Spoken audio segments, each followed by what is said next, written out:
The Hour of the Dragon by Robert E. Howard. Reading by Mark Nelson. Chapter 1. O Sleeper, Awake. The long tapers flickered, sending the black shadows wavering along the walls, and the velvet tapestries rippled. Yet there was no wind in the chamber. 4 men stood about the ebony table on which lay the green sarcophagus that gleamed like carven jade. In the upraised right hand of each man a curious black candle burned with a weird greenish light. Outside was night and a lost wind moaning among the black trees. Inside the chamber was tense silence, and the wavering of the shadows, while 4 pairs of eyes, burning with intensity, were fixed on the long green case across which cryptic hieroglyphics writhed, as if lent life and movement by the unsteady light. The man at the foot of the sarcophagus leaned over it and moved his candle as if he were writing with a pen, inscribing a mystic symbol in the air. Then he set down the candle in its black gold stick at the foot of the case, and, mumbling some formula unintelligible to his companions, he thrust a broad white hand into his fur-trimmed robe. When he brought it forth again, it was as if he cupped in his palm a ball of living fire. The other 3 drew in their breath sharply, and the dark, powerful man who stood at the head of the sarcophagus whispered, "The heart of Ahriman." The other lifted a quick hand for silence. Somewhere a dog began howling dolefully, and a stealthy step padded outside the barred and bolted door. But none looked aside from the mummy case over which the man in the ermine-tribbed robe was now moving the great flaming jewel, while he muttered an incantation that was old when Atlantis sank. The glare of the gem dazzled their eyes, so that they could not be sure of what they saw. But with a splintering crash, the carven lid of the sarcophagus burst outward, as if from some irresistible pressure applied from within, and the 4 men, bending eagerly forward, saw the occupant, a huddled, withered, wizened shape, with dried brown limbs like dead wood showing through moldering bandages. "Bring that thing back?" muttered the small dark man who stood on the right, with a short, sardonic laugh. "It is ready to crumble at a touch. We are fools." "Shh!" It was an urgent hiss of command from the large man who held the jewel. Perspiration stood upon his broad white forehead, and his eyes were dilated. He leaned forward, and without touching the thing with his hand, laid on the breast of the mummy the blazing jewel. Then he drew back and watched with fierce intensity, his lips moving in soundless invocation. It was as if a globe of living fire flickered and burned on the dead, withered bosom, and breath sucked in, hissing, through the clenched teeth of the watchers. For as they watched, an awful transmutation became apparent. The withered shape in the sarcophagus was expanding, was growing, lengthening. The bandages burst and fell into brown dust. The shriveled limbs swelled, straightened. Their dusky hue began to fade. "By Mitra," whispered the tall, yellow-haired man on the left. "He was not a Stygian. That part at least was true." Again a trembling finger warned for silence. The hound outside was no longer howling. He whimpered, as with an evil dream, and then that sound too died away in silence, in which the yellow-haired man plainly heard the straining of the heavy door, as if something outside pushed powerfully upon it. He half turned, his hand at his sword, but the man in the ermine robe hissed an urgent warning. "Stay! Do not break the chain! And on your life, do not go to the door!" The yellow-haired man shrugged and turned back, and then he stopped short, staring. In the jade sarcophagus lay a living man, a tall, lusty man, naked, white of skin and dark of hair and beard. He lay motionless, his eyes wide open, and blank and unknowing as a newborn babe's. On his breast the great jewel smoldered and sparkled. The man in the ermine reeled as if some letdown of extreme tension. "Ishtar!" he gasped. "It is Saltotun, and he lives! Valerius, Tarascus, Amalric, do you see? Do you see? You doubted me. But I have not failed. We have been close to the open gates of hell this night, and the shapes of darkness have gathered close about us. Aye, they followed him to the very door. But we have brought the great magician back to life. And damned our souls to purgatory's everlasting, I doubt not, muttered the small dark man Tarascus. The yellow-haired man Valerius laughed harshly. What purgatory can be worse than life itself? So we are all damned together from birth. Besides, who would not sell his miserable soul for a throne? There is no intelligence in his stare, Orestes, said the large man. He has been long dead, answered Orestes. He is as one newly awakened. His mind is empty after the long sleep. Nay, he was dead, not sleeping. We brought his spirit back over the voids and gulfs of night and oblivion. I will speak to him. He bent over the foot of the sarcophagus, and fixing his gaze on the wide dark eyes of the man within, he said slowly, "Awake, Zaltotun." The lips of the man moved mechanically. "Zaltotun," he repeated in a groping whisper. "You are Zaltotun," exclaimed Orestes, like a hypnotist driving home his suggestions. "You are Zaltotun of Python in Acheron." A dim flame flickered in the dark eyes. "I was Zaltotun," he whispered. "I am dead." "You are Zaltotun!" cried Orestes. "You are not dead! You live!" "I am Zaltotun," came the eerie whisper. "But I am dead. In my house in Chemi, in Stygia, where I died." "And the priests who poisoned you mummified your body with their dark arts, keeping all your organs intact!" exclaimed Orestes. "But now you live again! The heart of Ahriman has restored your life, drawn your spirit back from space and eternity." The heart of Ahriman. The flame of remembrance grew stronger. The barbarians stole it from me. "He remembers," muttered Orestes. "Lift him from the case."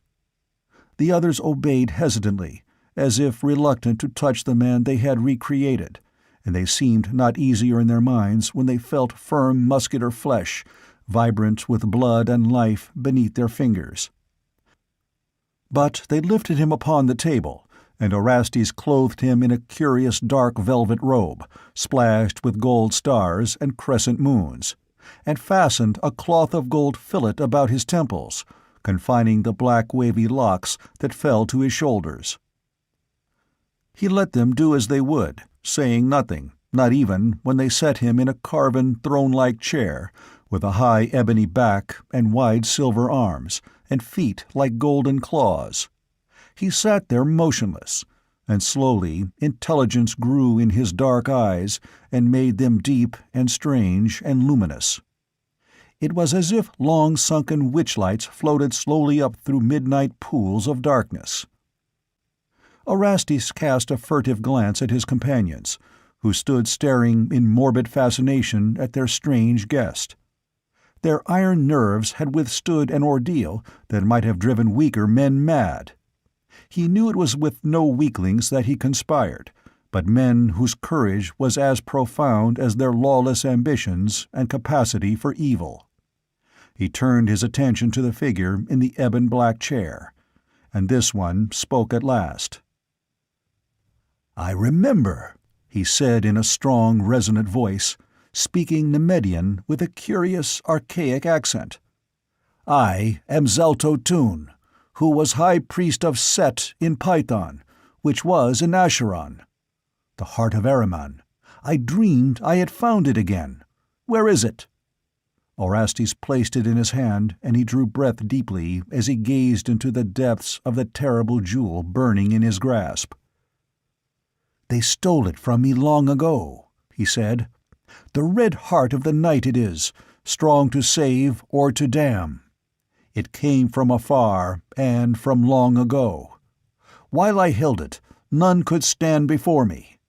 But it was stolen from me, and Acheron fell, and I fled in exile into dark Stygia. Much I remember, but much I have forgotten. I have been in a far land, across misty voids and gulfs and unlit oceans. What is the year?" Orestes answered him. "It is the waning of the year of the lion, 3,000 years after the fall of Acheron." 3,000 years, murmured the other. "So long? Who are you?" "I am Orestes, once a priest of Mitra. This man is Amalric, Baron of Tor in Nemedia.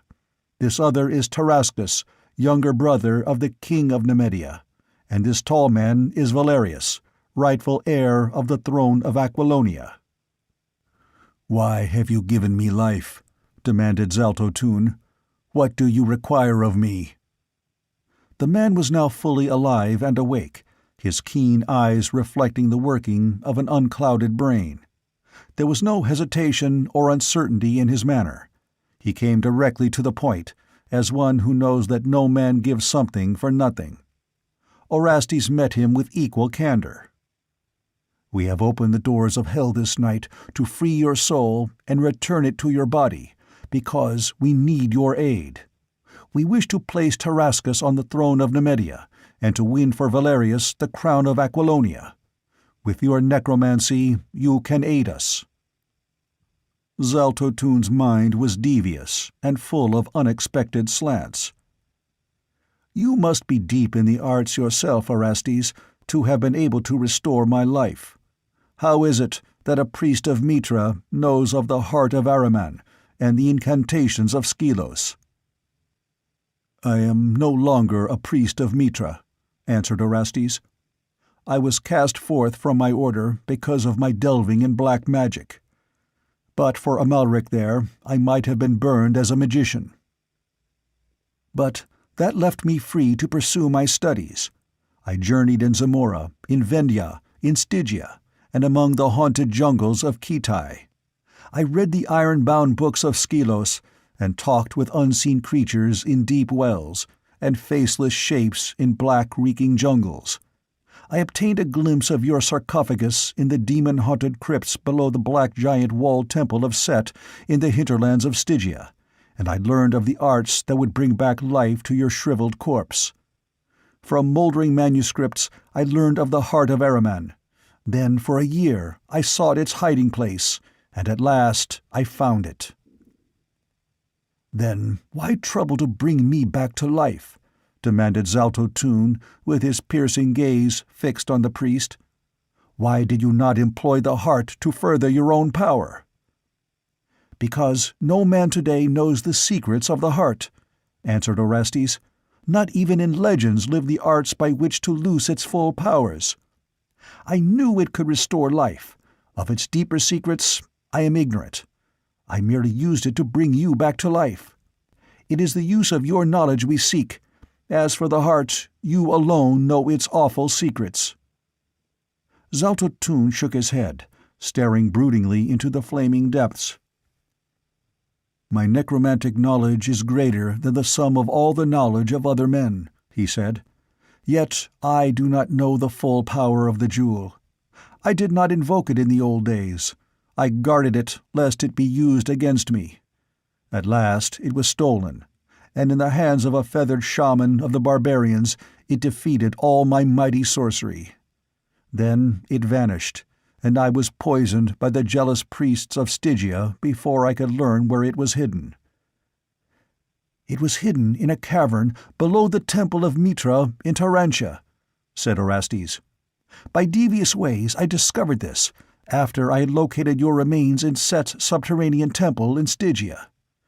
Zamorian thieves, partly protected by spells I learned from sources better left unmentioned, stole your mummy case from under the very talons of those which guarded it in the dark, and by camel caravan and galley and ox wagon it came at last to this city.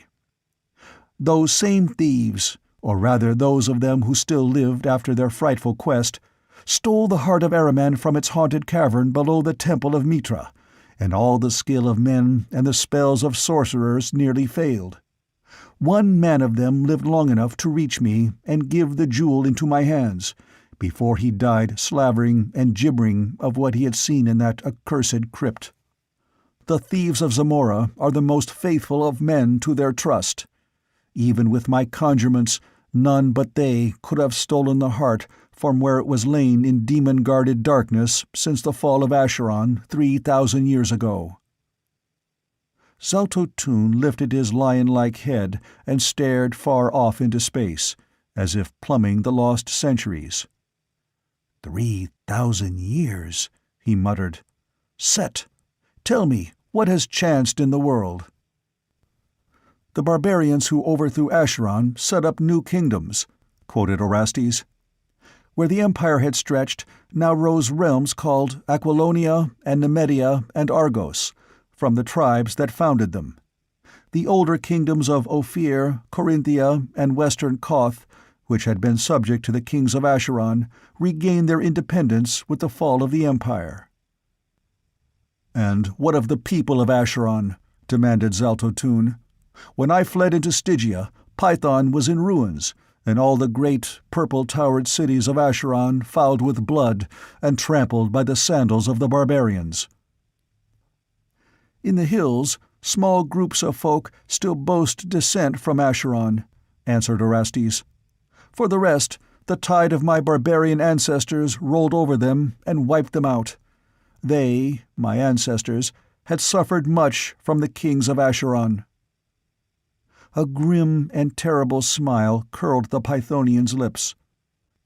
"Aye, many a barbarian, both man and woman, died screaming on the altar under this hand. I have seen their heads piled to make a pyramid in the great square in Python, when the kings returned from the west with their spoils and naked captives.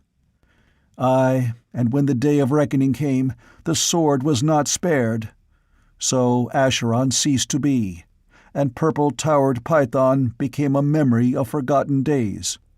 But the younger kingdoms rose on the imperial ruins and waxed great.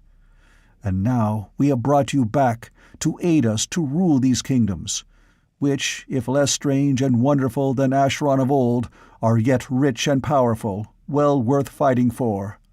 Look!" Orestes unrolled before the stranger a map drawn cunningly on vellum.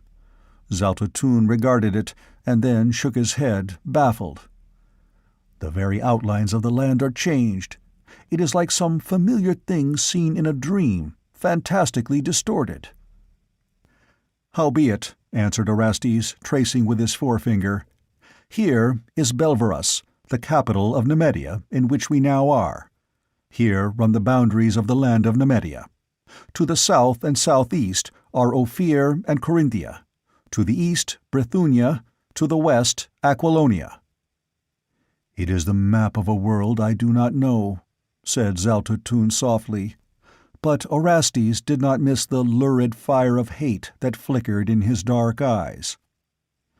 "It is a map you shall help us change," answered Orestes. "It is our desire first to set Tarascus on the throne of Nemedia. We wish to accomplish this without strife, and in such a way that no suspicion will rest on Tarascus. We do not wish the land to be torn by civil wars, but to reserve all our power for the conquest of Aquilonia. Should King Naimed and his sons die naturally, in a plague for instance, Tarascus would mount the throne as the next heir, peacefully and unopposed."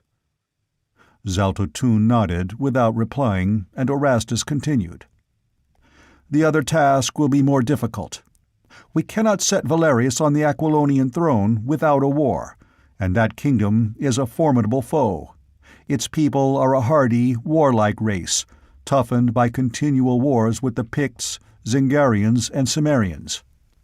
For 500 years Aquilonia and Nemedia have intermittently waged war, and the ultimate advantage has always lain with the Aquilonians. Their present king is the most renowned warrior among the Western nations. He is an outlander, an adventurer, who seized the crown by force during a time of civil strife, strangling King Namedides with his own hands upon the very throne. His name is Conan, and no man can stand before him in battle. Valerius is now the rightful heir of the throne. He had been driven into exile by his royal kinsman, Namedides, and has been away from his native realm for years, but he is of the blood of the old dynasty, and many of the barons would secretly hail the overthrow of Conan, who is a nobody without royal or even noble blood. But the common people are loyal to him, and the nobility of the outlying provinces. Yet if his forces were overthrown in the battle that must first take place, and Conan himself slain, I think it would not be difficult to put Valerius on the throne. Indeed, with Conan slain, the only center of the government would be gone. He is not part of a dynasty, but only a lone adventurer. "I wish that I might see this king," mused Zaltotun, glancing toward a silvery mirror which formed one of the panels of the wall. This mirror cast no reflection, but Zaltotun's expression showed that he understood its purpose, and Orestes nodded with the pride of a good craftsman takes in the recognition of his accomplishments by a master of his craft. "I will try to show him to you," he said, and seating himself before the mirror, he gazed hypnotically into its depths, where presently a dim shadow began to take shape. It was uncanny, but those watching knew it was no more than the reflected image of Orestes' thought, embodied in that mirror as a wizard's thoughts are embodied in a magic crystal. It floated hazily, then leapt into startling clarity. A tall man, mightily shouldered and deep of chest, with a massive corded neck and heavily muscled limbs.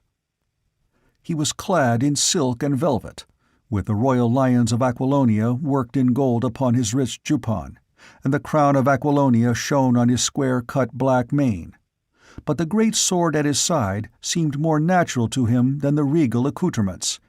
His brow was low and broad, his eyes a volcanic blue that smoldered as if with some inner fire.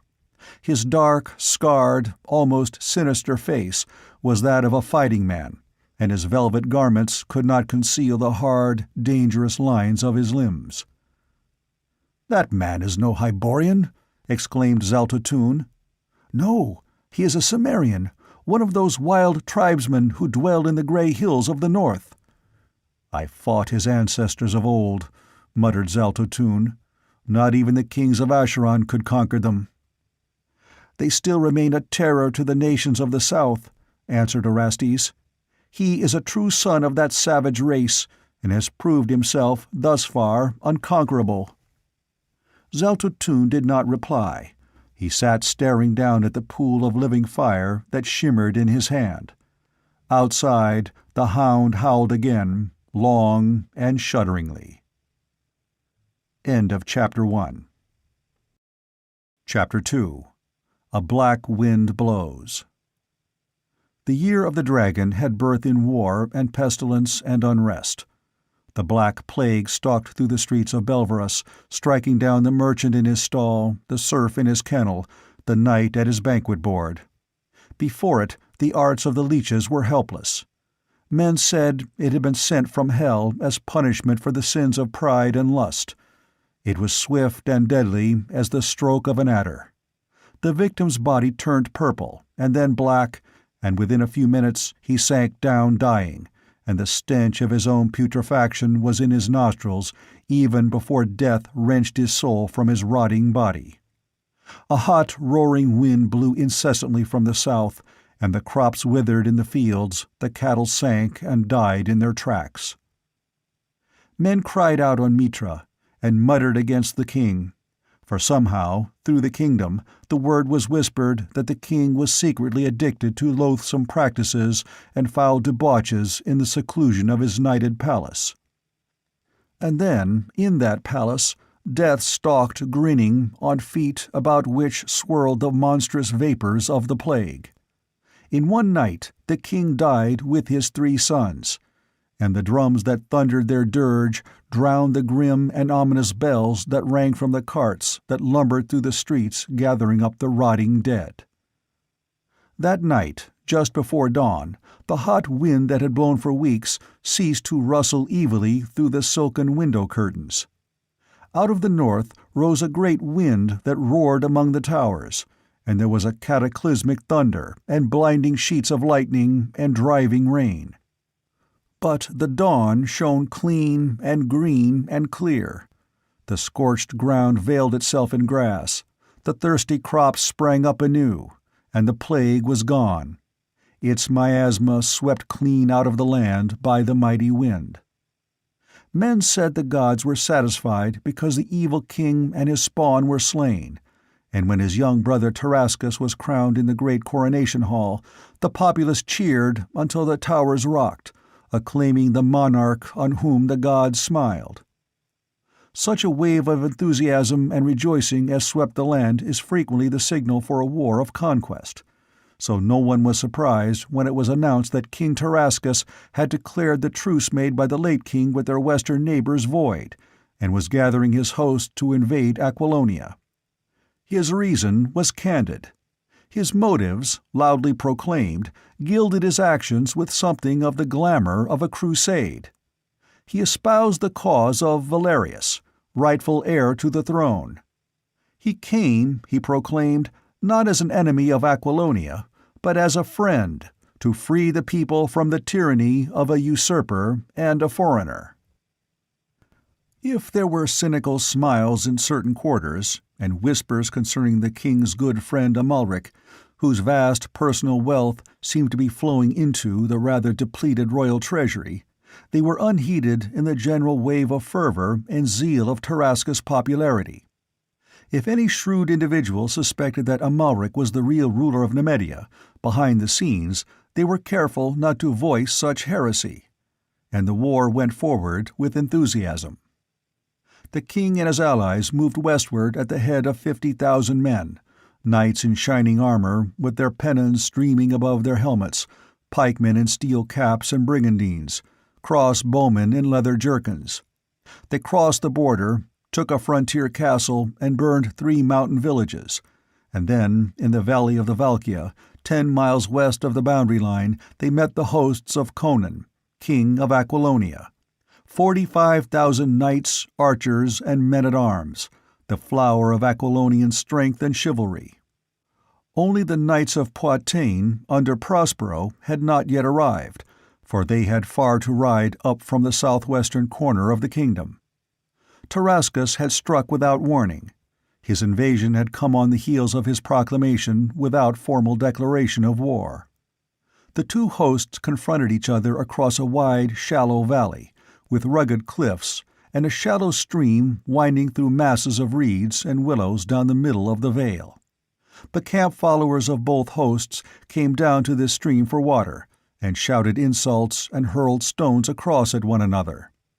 The last glints of the sun shone on the golden banner of Nemedia with the scarlet dragon unfurled in the breeze above the pavilion of King Tarascus on an eminence near the eastern cliffs. But the shadow of the western cliffs fell like a vast purple pall across the tents and the army of Aquilonia, and upon the black banner with its golden lion that floated above King Conan's pavilion. All night the fires flared the length of the valley, and the wind brought the call of trumpets, the clangor of arms, and the sharp challenges of the sentries who paced their horses along either edge of the willow-grown stream. It was in the darkness before dawn that King Conan stirred on his couch, which was no more than a pile of silks and furs thrown on a dais, and awakened. He started up, crying out sharply and clutching at his sword. Pallantides, his commander, rushing in at the cry, saw his king sitting upright, his hand on his hilt, and perspiration dripping from his strangely pale face. "Your Majesty!" exclaimed Pallantides. "Is aught amiss?" "What of the camp?" demanded Conan. "Are the guards out?" 500 horsemen patrol the stream, Your Majesty," answered the general. "The Nemedians have not offered to move against us in the night.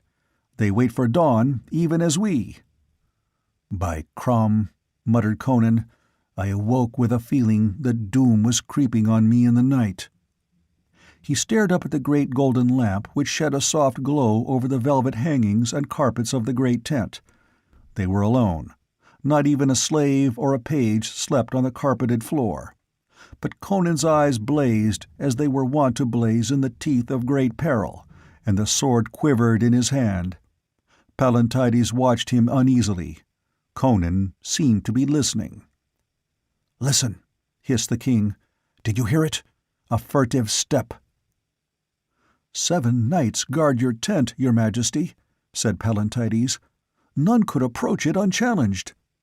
"Not outside," growled Conan. "It seemed to sound inside the tent." Pallantides cast a swift, startled look around. The velvet hangings merged with shadows in the corners, but if there had been anyone in the pavilion besides themselves, the general would have seen him. Again he shook his head. "There is no one here, sire. You sleep in the midst of your host." "I have seen death strike a king in the midst of thousands," muttered Conan. "Something that walks on invisible feet and is not seen." "Perhaps you were dreaming, your majesty," said Pallantides, somewhat perturbed. "So I was," grunted Conan. "A devilish dream it was, too. I trod again all the long, weary roads I traveled on my way to the kingship." He fell silent, and Pallantides stared at him unspeaking. The king was an enigma to the general, as to most of his civilized subjects. Pallantides knew that Conan had walked many strange roads in his wild, eventful life, and had been many things before a twist of fate set him on the throne of Aquilonia. "I saw again the battlefield whereon I was born," said Conan, resting his chin moodily on a massive fist. "I saw myself in a panther-skin loincloth, throwing my spear at the mountain beasts. I was a mercenary swordsman again, a hetman of the Kozaki, who dwell among the Zaporozhka River, a corsair looting the coasts of Kush, a pirate of the Barakan Isles, a chief of the Hymelian hillmen. All these things I've been, and of all these things I dreamed. All the shapes that have been I passed like an endless procession, and their feet beat out a dirge in the sounding dust. But throughout my dreams moved strange, veiled figures and ghostly shadows, and a faraway voice mocked me. And toward the last, I seemed to see myself lying on this dais in my tent, and a shape bent over me, robed and hooded. I lay unable to move, and then the hood fell away, and a moldering skull grinned down at me. Then it was that I awoke." "This is an evil dream, your majesty," said Pallantides, suppressing a shudder, "but no more." Conan shook his head, more in doubt than in denial. He came of a barbaric race, and the superstitions and instincts of his heritage lurked close beneath the surface of his consciousness. "I've dreamed many evil dreams," he said, "and most of them were meaningless. But, by Crom, this was not like most dreams. I wish this battle were fought and won, for I've had a grisly premonition ever since King Naimed died in the Black Plague. Why did it cease when he died?" "Men say he sinned." "Men are fools, as always," grunted Conan. "If the plague struck all who sinned, then by Crom there wouldn't be enough left to count the living. Why should the gods, who the priests tell me are just, slay 500 peasants and merchants and nobles before they slew the king, if the whole pestilence were aimed at him? Were the gods smiting blindly, like swordsmen in a fog? By Mitra, if I aimed my strokes no straighter, Aquilonia would have had a new king long ago. No, the Black Plague's no common pestilence. It lurks in Stygian tombs, and is called forth into being only by wizards. I was a swordsman in Prince Almuric's army that invaded Stygia, and of his 30,000, 15,000 perished by Stygian arrows, and the rest by the Black Plague that rolled on us like a wind out of the south. I was the only man who lived." "Yet only 500 died in Nemedia," argued Pallantides. "Whoever called it into being knew how to cut it short at will," answered Conan. "So I know there was something planned and diabolical about it. Someone called it forth, someone banished it when the work was completed, when Tarascus was safe on the throne and being hailed as the deliverer of the people from the wrath of the gods. By Crom, I sense a black, subtle brain behind all this. What of this stranger, whom men say gives counsel to Tarascus." "He wears a veil," answered Pallantides. "They say he is a foreigner, a stranger from Stygia." "A stranger from Stygia," repeated Conan, scowling. "A stranger from hell, more like. Ha! What is that?" "The trumpets of the Nemedians," exclaimed Pallantides. "And hark! How our own blare upon their heels! Dawn is breaking, and the captains are marshalling the hosts for the onset. Mitra be with them, for many will not see the sun go down behind the crags." "Send my squires to me," exclaimed Conan, rising with alacrity and casting off his velvet night garment. He seemed to have forgotten his forebodings at the prospect of action. "Go to the captains, and see that all is in readiness. I will be with you as soon as I don my armor." Many of Conan's ways were inexplicable to the civilized people he ruled, and one of them was his insistence on sleeping alone in his chamber or tent. Pallantides hastened from the pavilion, clanking in the armor he had donned at midnight after a few hours' sleep. He cast a swift glance over the camp, which was beginning to swarm with activity, mail clinking and men moving about dimly in the uncertain light among the long lines of tents. Stars still glimmered palely in the western sky, but long pink streamers stretched along the eastern horizon, and against them the dragon banner of Nemedia flung out its billowing silken folds. Pallantides turned toward a smaller tent nearby, where slept the royal squires. These were tumbling out already, roused by the trumpets. And as Pallantides called to them to hasten, he was frozen speechless by a deep, fierce shout and the impact of a heavy blow inside the king's tent, followed by the heart-stopping crash of a falling body. There sounded a low laugh that turned the general's blood to ice. Echoing the cry, Pallantides wheeled and rushed back into the pavilion. He cried out again as he saw Conan's powerful frame stretched out on the carpet. The king's great two-handed sword lay near his hand, and a shattered tent pole seemed to show where his stroke had fallen. Pallantides' sword was out, and he glared about the tent, but nothing met his gaze. Save for the king and himself, it was empty, as it had been when he left it. "Your Majesty!" Pallantides threw himself on his knee beside the fallen giant. Conan's eyes were open. They blazed up at him with full intelligence and recognition. His lips writhed, but no sound came forth. He seemed unable to move. Voices sounded without. Pallantides rose swiftly and stepped to the door. The royal squires and one of the knights who guarded the tent stood there. "We heard a sound within," said the knight apologetically. "Is all well with the king?" Pallantides regarded him searchingly. "None has entered or left the pavilion this night?" "None save yourself, my lord," answered the knight, and Pallantides could not doubt his honesty. "The king stumbled and dropped his sword," said Pallantides briefly. "Return to your post." As the knight turned away, the general covertly motioned to the 5 royal squires, and when they had followed him in, he drew the flap closely. They turned pale at the sight of the king stretched upon the carpet, but Pallantides' quick gesture checked their exclamations.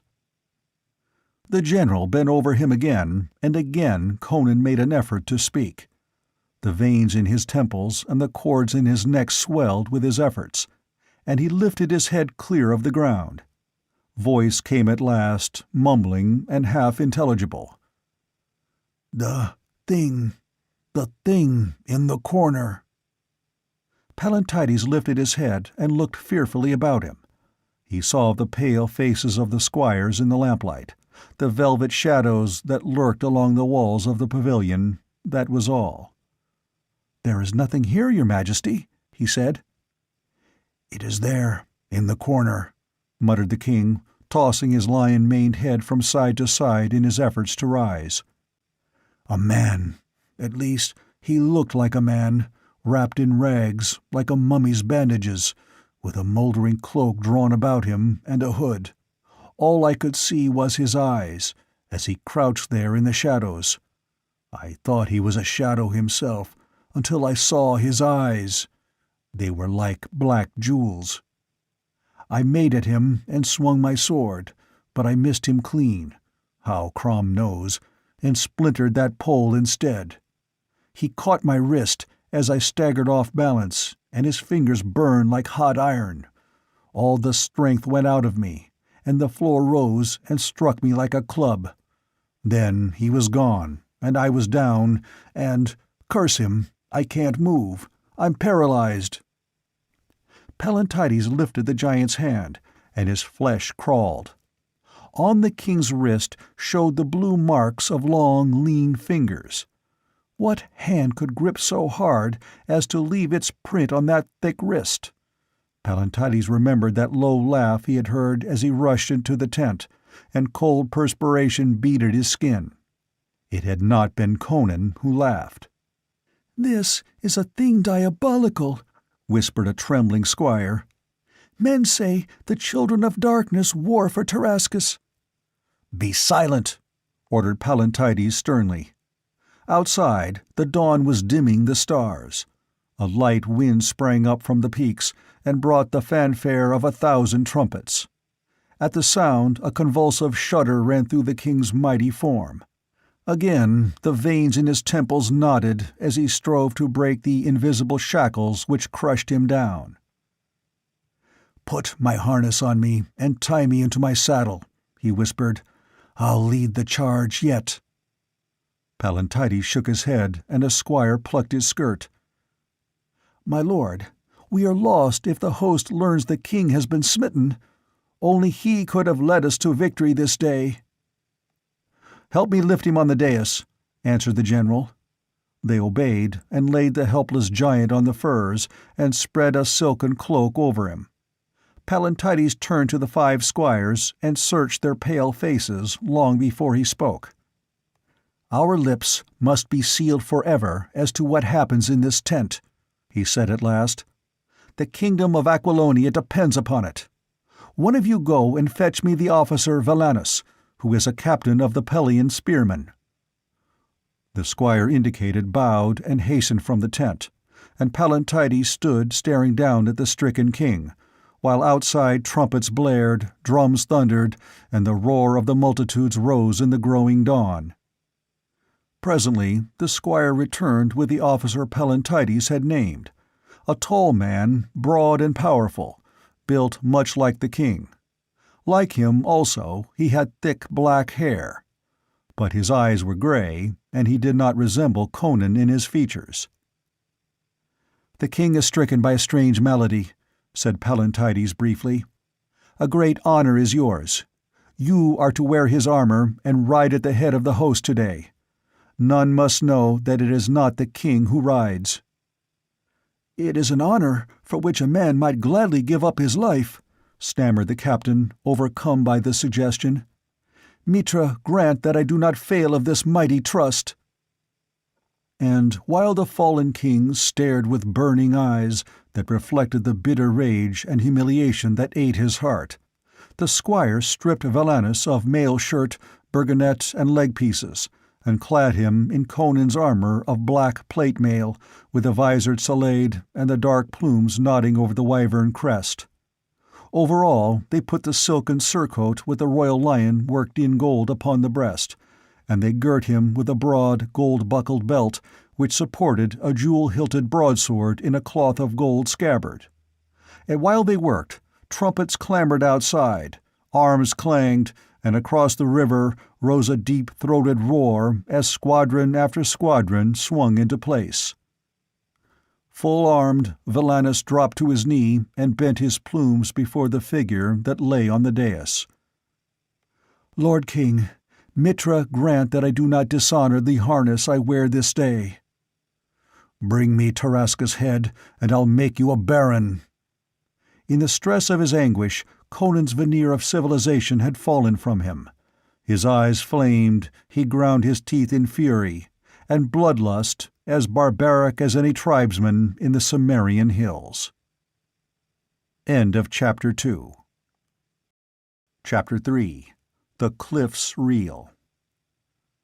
The Aquilonian host was drawn up, long serried lines of pikemen and horsemen in gleaming steel, when a giant figure in black armor emerged from the royal pavilion, and as he swung up into the saddle of the black stallion held by 4 squires, a roar that shook the mountains went up from the host. They shook their blades and thundered forth their acclaim of their warrior king, knights in gold-chased armor, pikemen in mail coats and bassinets, archers in their leather jerkins, with their longbows in their left hand. The host on the opposite side of the valley was in motion, trotting down the long gentle slope toward the river. Their steel shone through the mists of morning that swirled about their horses' feet. The Aquilonian host moved leisurely to meet them. The measured tramp of the armored horses made the ground tremble. Banners flung out long silken folds in the morning wind. Lances swayed like a bristling forest, dipped and sank, their pennons fluttering about them. 10 men-at-arms, grim, taciturn veterans who could hold their tongues, guarded the royal pavilion. 1 squire stood in the tent, peering out through a slit in the doorway. But for the handful in the secret, no one else in the vast host knew that it was not Conan who rode on the great stallion at the head of the army. The Aquilonian host had assumed the customary formation. The strongest part was the center, composed entirely of heavily armed knights. The wings were made up of smaller bodies of horsemen, mounted men-at-arms, mostly supported by pikemen and archers. The latter were Bossonians from the western marches, strongly built men of medium stature, in leathern jackets and iron headpieces. The Nemedian army came on in similar formation, and the 2 hosts moved toward the river, the wings in advance of the centers. In the center of the Aquilonian host, the great lion banner streamed its billowing black folds over the steel-clad figure on the black stallion. But on his dais in the royal pavilion, Conan groaned in anguish of spirit, and cursed with strange heathen oaths. "The hosts move together," quoth the squire, watching from the door. "Hear the trumpets peal! Ha! The rising sun strikes fire from lance-heads and helmets until I am dazzled. It turns the river crimson. Aye, it will be truly crimson before this day is done. The foe have reached the river. Now arrows fly between the hosts like stinging clouds that hide the sun. Ha! Well loosed, bowmen! The Bossonians have the better of it. Hark to them shout!" Faintly, in the ears of the king, above the din of trumpets and clanging steel, came the deep, fierce shout of the Bossonians as they drew and loosed in perfect unison. "Their archers seek to hold ours in play, while their knights ride into the river," said the squire. "The banks are not steep. They slope to the water's edge. The knights come on. They crash through the willows. By Mitra, the cloth-yard shafts find every crevice of their harness. Horses and men go down, struggling and thrashing in the water. It is not deep, nor is the current swift, but the men are drowning there, dragged under by their armor, and trampled by the frantic horses. Now the knights of Aquilonia advance. They ride into the water and engage the knights of Nemedia. The water swirls about their horses' bellies, and clang of sword against sword is deafening." "Crom!" burst in agony from Conan's lips. Life was coursing sluggishly back into his veins, but still he could not lift his mighty frame from the dais. "The wings close in," said the squire. "Pikemen and swordsmen fight hand to hand in the stream, and behind them the bowmen ply their shafts. By Mitra, the Nemedian arbalesters are sorely harried, and the Bossonians arch their arrows to drop amid the rear ranks. Their center gains not a foot, and their wings are pushed back up from the stream again." "Crom, Ymir, and Mitra!" raged Conan. "Gods and devils, could I but reach the fighting, if but to die at the first blow!" Outside, through the long hot day, the battle stormed and thundered. The valley shook to charge and countercharge, to the whistling of shafts and the crash of rending shields and splintering lances. But the hosts of Aquilonia held fast. Once they were forced back from the bank, but a countercharge, with the black banner flowing over the black stallion, regained the lost ground. And, like an iron rampart, they held the right bank of the stream, and at last the squire gave Conan the news that the Nemedians were falling back from the river. "Their wings are in confusion," he cried. "Their knights reel back from the sword-play. But what is this? Your banner is in motion. The center sweeps into the stream. By Mitra, Valanis is leading the host across the river." "Fool," groaned Conan. "It may be a trick. He should hold his position.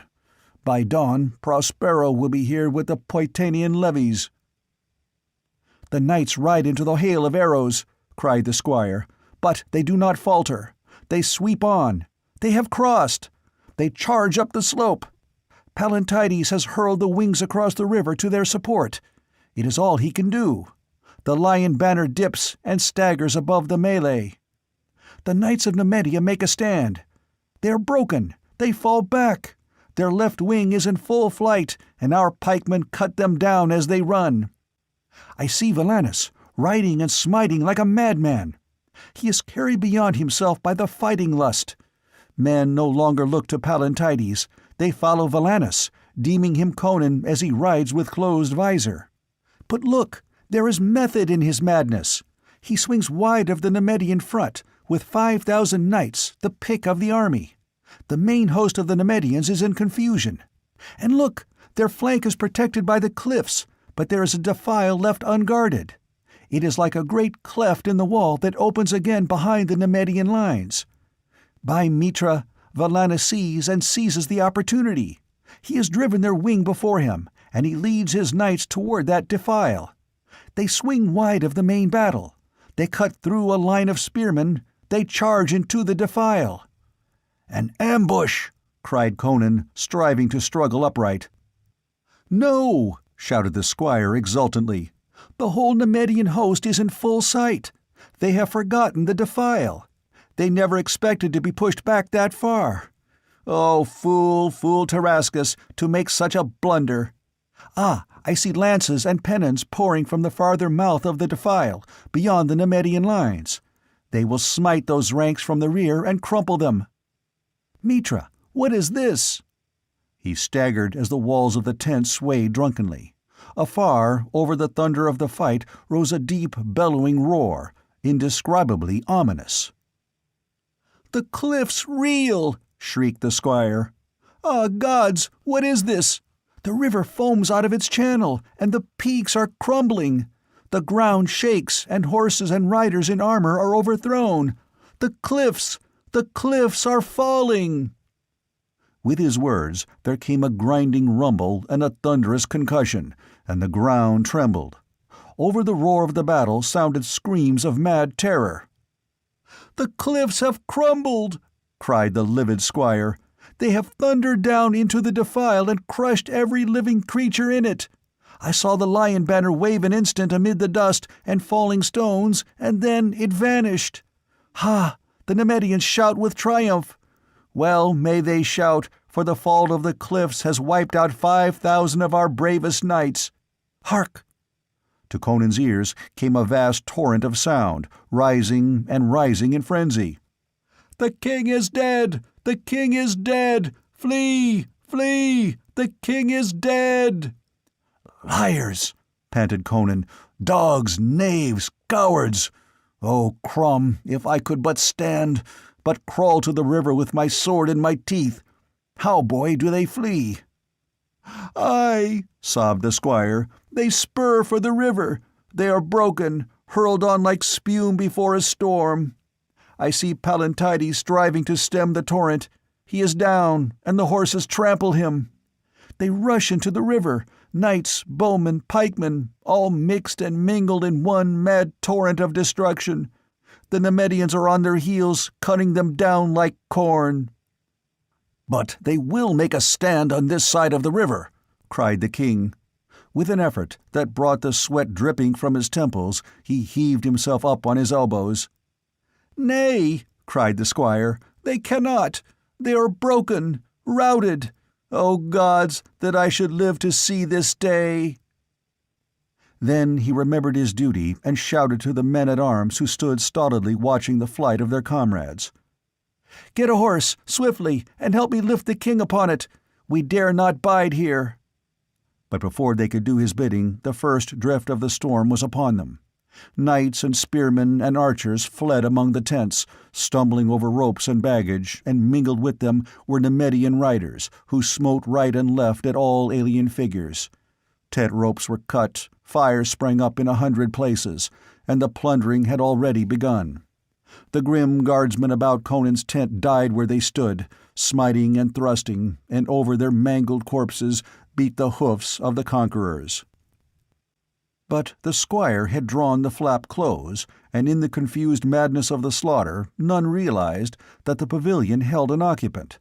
So the flight and the pursuit swept past, and roared away up the valley, and the squire looked out presently to see a cluster of men approaching the royal tent with evident purpose. "Here comes the king of Nemedia with 4 companions and his squire," quoth he. "He will accept your surrender, my fair lord." "Surrender the devil's heart," gritted the king. He had forced himself up to a sitting posture.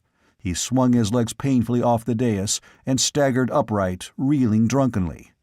The squire ran to assist him, but Conan pushed him away. "Give me that bow," he gritted, indicating a longbow and quiver that hung from a tent-pole. "But, your majesty," cried the squire in great perturbation, "the battle is lost. It were the part of majesty to yield with the dignity becoming one of royal blood."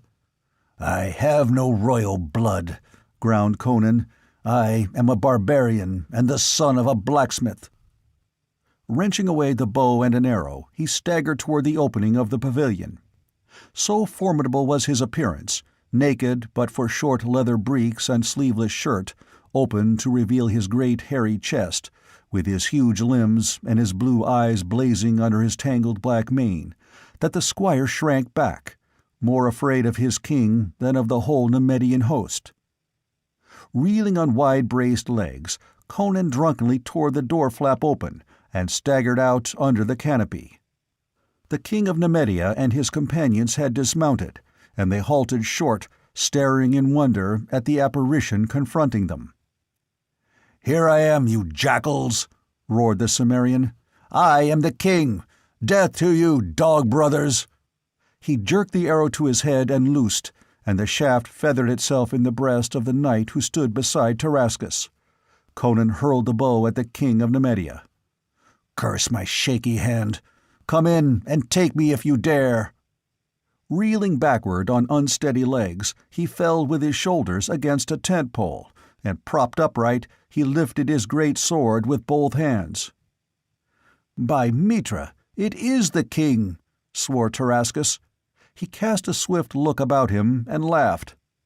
"That other was a jackal in his harness!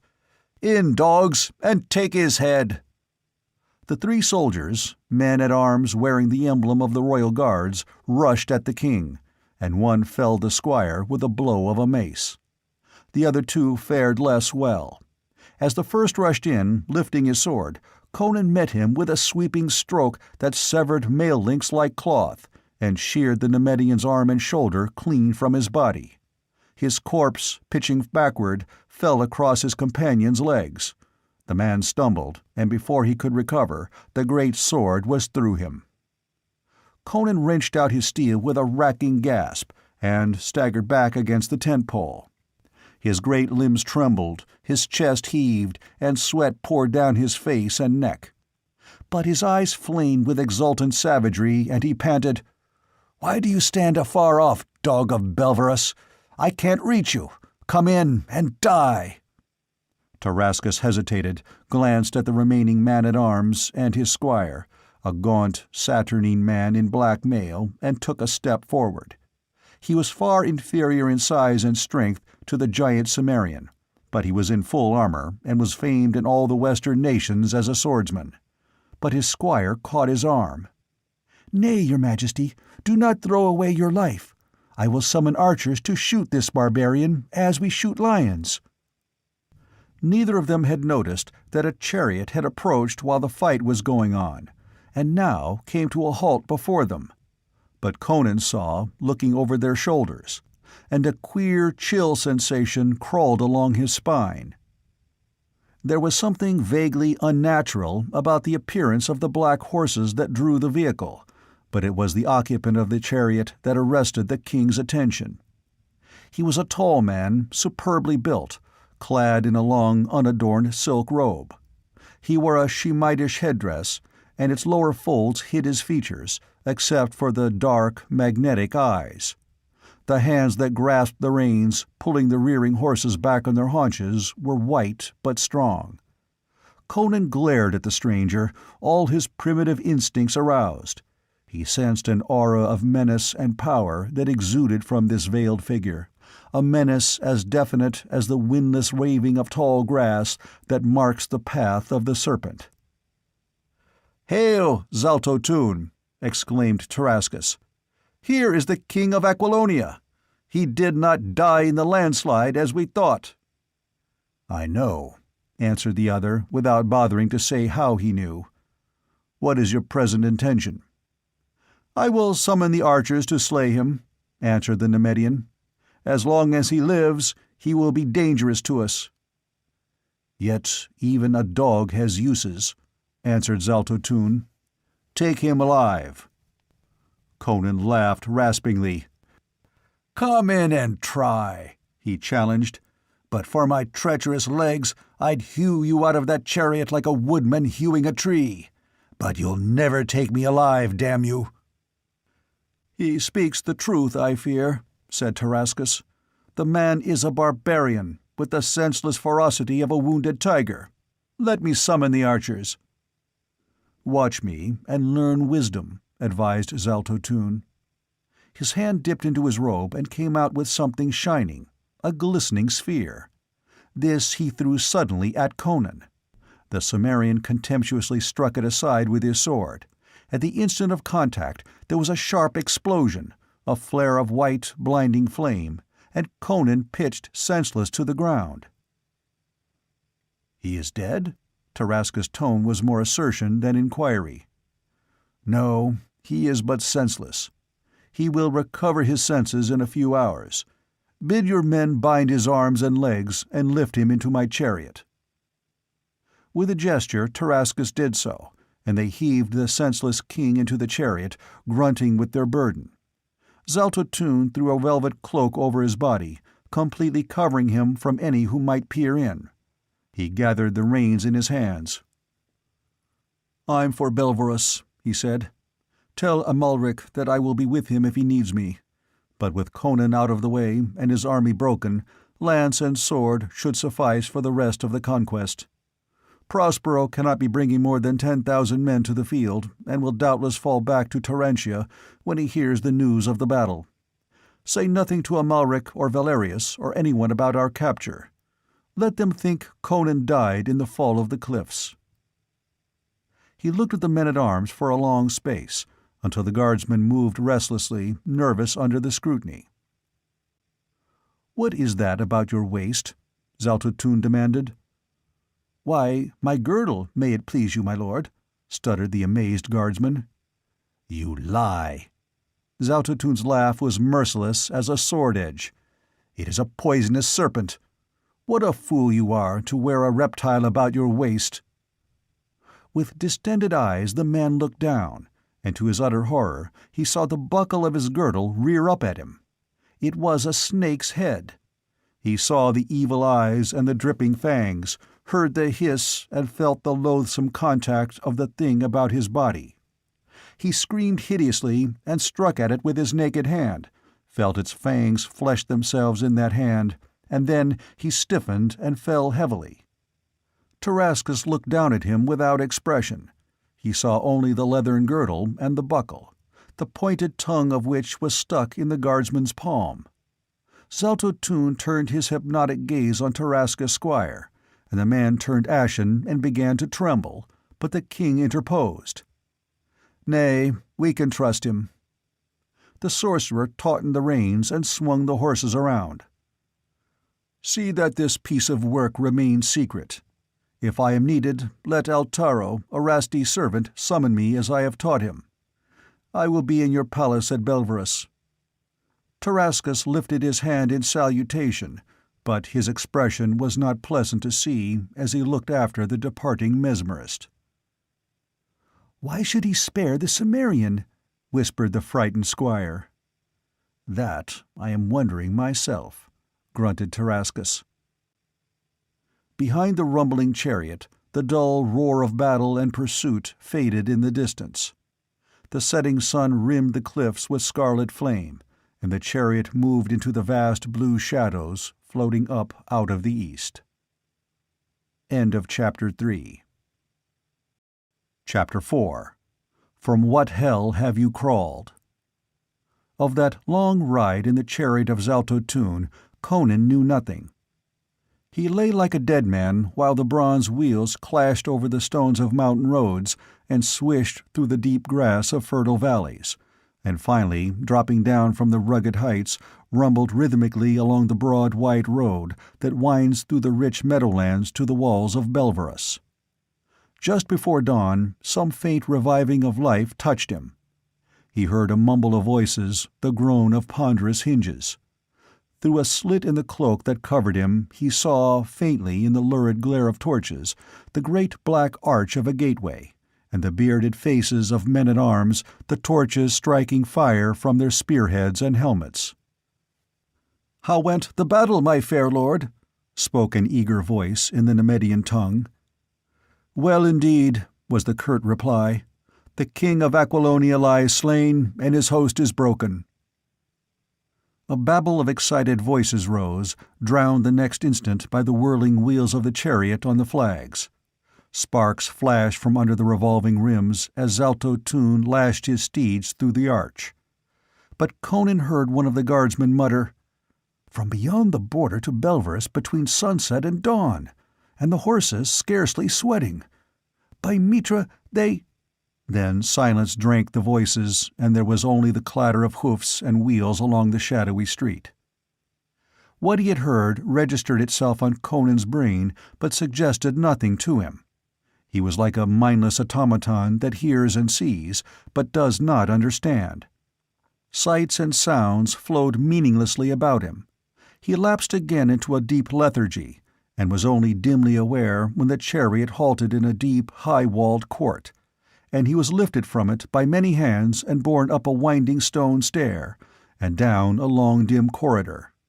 Whispers, stealthy footsteps, unrelated sounds surged or rustled about him, irrelevant and far away.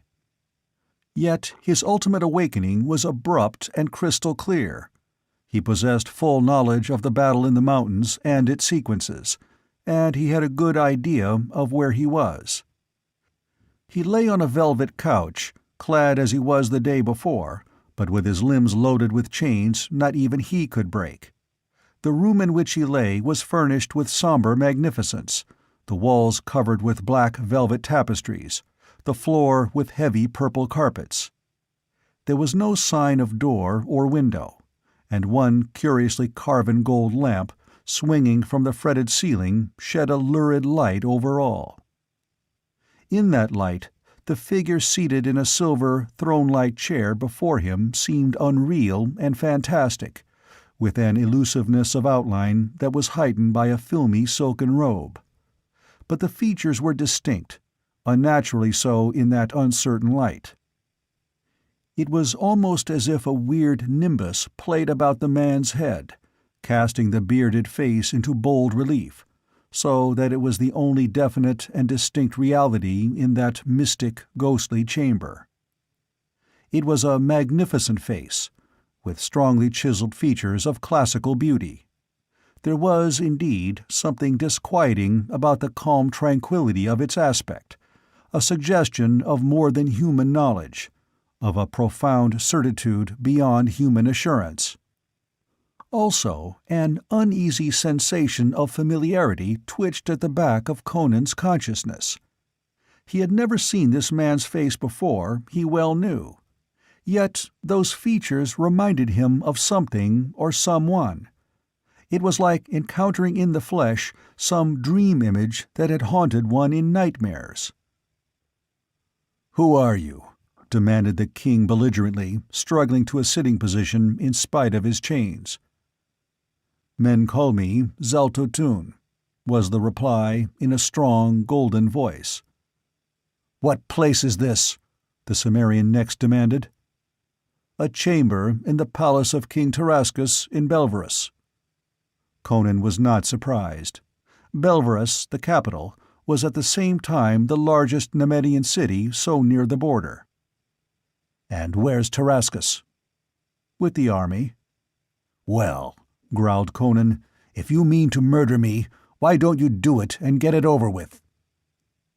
"I did not save you from the king's archers to murder you in Belverus," answered Zaltotun. "What the devil did you do to me?" demanded Conan. "I blasted your consciousness," answered Zaltotun. "How, you would not understand. Call it black magic, if you will." Conan had already reached that conclusion and was mulling over something else. "I think I understand why you spared my life," he rumbled. "Amalric wants to keep me as a check on Valerius, in case the impossible happens and he becomes king of Aquilonia. It's well known that the Baron of Tor is behind this move to seat Valerius on my throne. And if I know Amalric, he doesn't intend that Valerius shall be anything more than a figurehead, as Tarascus is now." "Amalric knows nothing of your capture," answered Zaltotun. "Neither does Valerius. Both think you died at Valkia." Conan's eyes narrowed as he stared at the man in silence. "I sensed a brain behind all this," he muttered, "but I thought it was Amalric's. Are Amalric, Tarascus, and Valerius all but puppets dancing on your string? Who are you?" "What does it matter? If I told you, you would not believe me. What if I told you I might set you back on the throne of Aquilonia?" Conan's eyes burned on him like a wolf. "What's your price?" "Obedience to me." "Go to hell with your offer," snarled Conan. "I'm no figurehead. I won my crown with my sword. Besides, it's beyond your power to buy and sell the throne of Aquilonia at your will. The kingdom's not conquered. One battle doesn't decide a war." "You war against more than swords," answered Zaltotun. "Was it a mortal sword that felled you in your tent before the fight?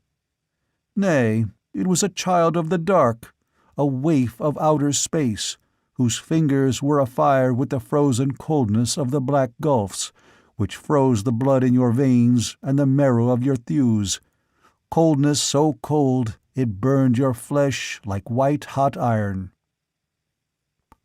Was it chance that led the man who wore your harness to lead his knights into the defile? Chance that brought the cliffs crashing down upon them?"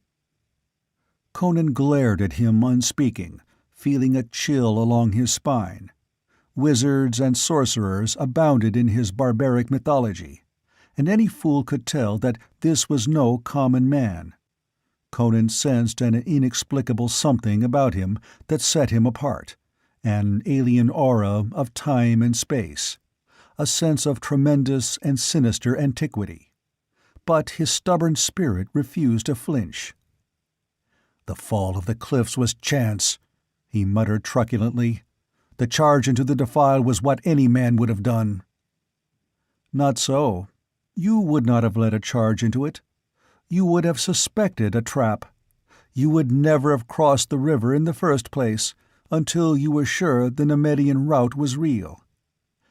Hypnotic suggestions would not have invaded your mind, even in the madness of battle, to make you mad, and rush blindly into the trap laid for you, as it did the lesser man who masqueraded as you." "Then if this was all planned," Conan grunted skeptically, "all a plot to trap my host, why did not the Child of Darkness kill me in my tent?" "Because I wished to take you alive. It took no wizardry to predict that Palantides would send another man out in your harness. I wanted you alive and unhurt. You may fit into my scheme of things.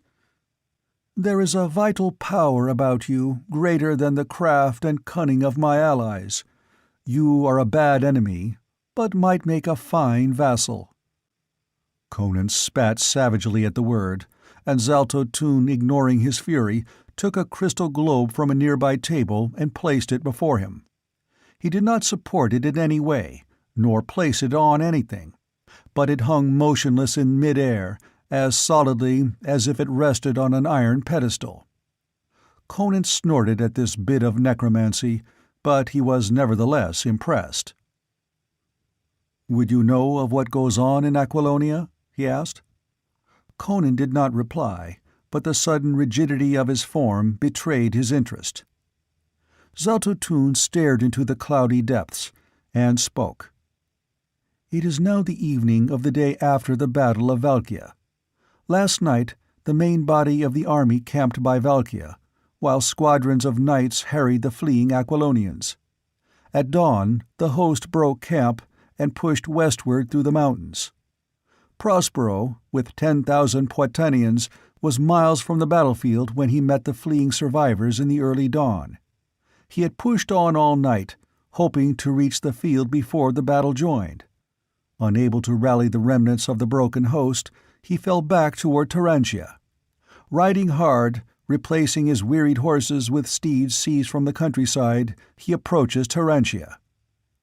I see his weary knights, their armor gray with dust, their pennons drooping as they push their tired horses through the plain. I see also the streets of Turantia. The city is in turmoil.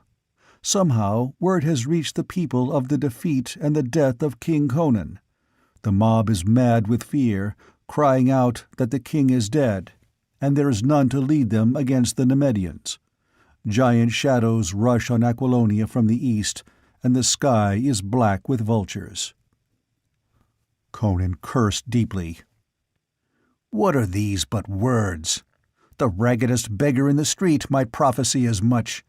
If you say you saw all that in the glass ball, then you're a liar as well as a knave, of which last there's no doubt. Prospero will hold Turantia, and the barons will rally to him. Count Trocero of Poitain commands the kingdom in my absence, and he'll drive these Nemedian dogs howling back to their kennels. What are 50,000 Nemedians? Aquilonia will swallow them up. They'll never see Belverus again. It's not Aquilonia which has conquered at Valkia, it was only Conan."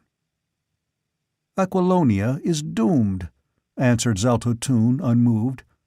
"Lance and axe and torch shall conquer her, or, if they fail, powers from the dark of ages shall march against her.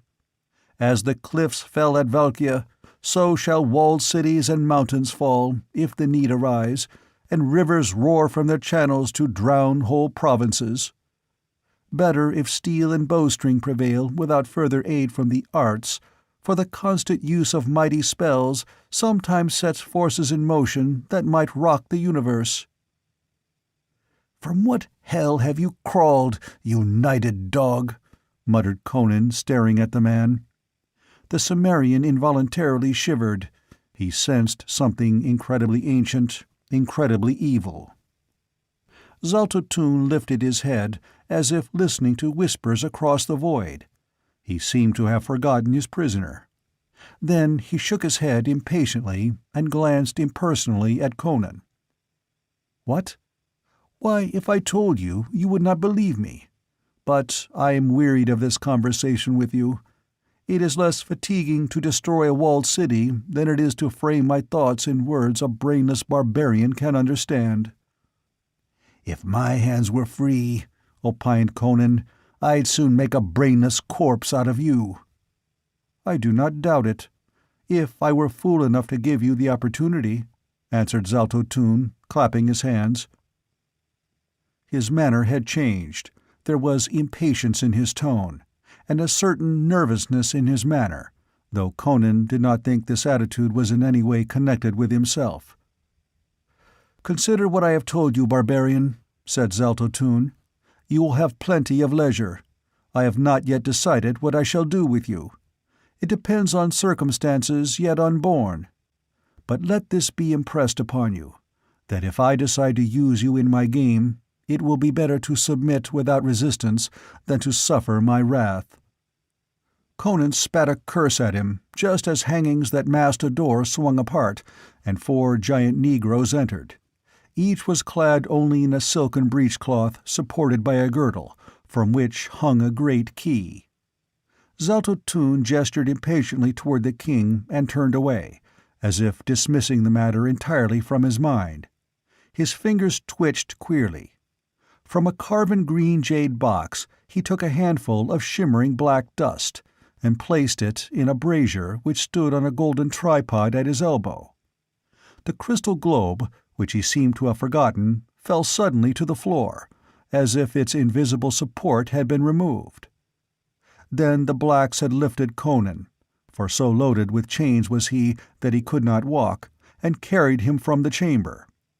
A glance back, before the heavy gold-bound teak door was closed, showed him Zaltotun leaning back in his throne-like chair, his arms folded, while a thin wisp of smoke curled up from the brazier. Conan's scalp prickled. In Stygia, that ancient and evil kingdom that lay far to the south, he had seen such black dust before. It was the pollen of the black lotus, which creates death-like sleep and monstrous dreams, and he knew that only the grisly wizards of the Black Ring, which was the nadir of evil, voluntarily seek the scarlet nightmares of the Black Lotus to revive their necromantic powers. The Black Ring was a fable and a lie to most folk of the Western world, but Conan knew of its ghastly reality and its grim votaries who practiced their abominable sorceries amid the black vaults of Stygia and the nighted domes of accursed Sabatia. He glanced back at the cryptic gold-bound door, shuddering at what it hid. Whether it was day or night the king could not tell. The palace of King Tarasca seemed a shadowy, nighted place that shunned natural illumination. The spirit of darkness and shadow hovered over it, and that spirit, Conan felt, was embodied in the stranger Zaltotun. The Negroes carried the king along a winding corridor so dimly lighted that they moved through it like black ghosts bearing a dead man, and down a stone stair that wound endlessly. A torch in the hand of one cast the great deformed shadows streaming along the wall. It was like the descent into hell of a corpse borne by dusky demons. At last they reached the foot of the stair, and then they traversed a long straight corridor, with a blank wall on one hand pierced by an occasional arched doorway with a stair leading up behind it, and on the other hand another wall showing heavy barred doors at regular intervals of a few feet. Halting before one of these doors, one of the blacks produced the key that hung at his girdle, and turned it in the lock. Then, pushing open the grille, they entered with their captive. They were in a small dungeon with heavy stone walls, floor, and ceiling, and in the opposite wall there was another grilled door. What lay beyond that door, Conan could not tell, but he did not believe it was another corridor. The glimmering light of the torch, flickering through the bars, hinted at shadowy spaciousness and echoing depths. In one corner of the dungeon, near the door through which they had entered, a cluster of rusty chains hung from a great iron ring set in the stone. In these chains a skeleton dangled. Conan glared at it with some curiosity, noticing the state of the bare bones, most of which were splintered and broken. The skull, which had fallen from the vertebrae, was crushed as if by some savage blow of tremendous force. Stolidly, one of the blacks, not the one who had opened the door, removed the chains from the ring, using his key on the massive lock, and dragged the mass of rusty metal and shattered bones over to one side. Then they fastened Conan's chains to that ring, and the third black turned his key in the lock of the farther door, grunting when he had assured himself that it was properly fastened. Then they regarded Conan cryptically, slit-eyed ebony giants, the torch striking highlights from their glossy skin. He who held the key to the nearer door was moved to remark gutturally, "This is your palace now, White Dog King. None but master and we know. All palace sleep. We keep secret. You live and die here maybe, like him." He contemptuously kicked the shattered skull and sent it clattering across the stone floor. Conan did not deign to reply to the taunt, and the black, galled perhaps by his prisoner's silence, muttered a curse, stooped, and spat full in the king's face. It was an unfortunate move for the black. Conan was seated on the floor, the chains about his waist, ankles and wrists locked to the ring in the wall. He could neither rise nor move more than a yard out from the wall, but there was considerable slack in the chains that shackled his wrists, and before the bullet-shaped head could be withdrawn out of reach, the king gathered this slack in his mighty hand and smote the black on the head. The man fell like a butchered ox, and his comrades stared to see him lying with his scalp laid open and blood oozing from his nose and ears. But they attempted no reprisal, nor did they accept Conan's urgent invitation to approach within reach of the bloody chain in his hand. Presently, grunting in their ape-like speech, they lifted the senseless black and bore him out like a sack of wheat, arms and legs dangling. They used his key to lock the door behind them, but did not remove it from the gold chain that fastened it to his girdle. They took the torch with them, and as they moved up the corridor, the darkness slunk behind them like an animate thing. Their soft, padding footsteps died away with the glimmer of their torch, and darkness and silence remained unchallenged. End of Chapter 4. Chapter 5. The Haunter of the Pits. Conan lay still, enduring the weight of his chains and the despair of his position with the stoicism of the wilds that had bred him. He did not move, because the jangle of his chains, when he shifted his position, sounded startlingly loud in the darkness and stillness, and it was his instinct, born of 1,000 wilderness-bred ancestors, not to betray his position in his helplessness. This did not result from a logical reasoning process. He did not lie quiet because he reasoned that the darkness hid lurking dangers that might discover him in his helplessness. Zelto Tune had assured him that he was not to be harmed, and Conan believed that it was in the man's interest to preserve him, at least for the time being. But the instincts of the wild were there, that had caused him in his childhood to lie hidden and silent while wild beasts prowled about his covert. Even his keen eyes could not pierce the solid darkness. After a while, after a period of time he had no way of estimating, a faint glow became apparent, a sort of slanting gray beam, by which Conan could see, vaguely, the bars of the door at his elbow, and even make out the skeleton of the other grille. This puzzled him until at last he realized the explanation. He was far below ground, in the pits below the palace. Yet for some reason a shaft had been constructed from somewhere above. Outside, the moon had risen to a point where its light slanted dimly down the shaft.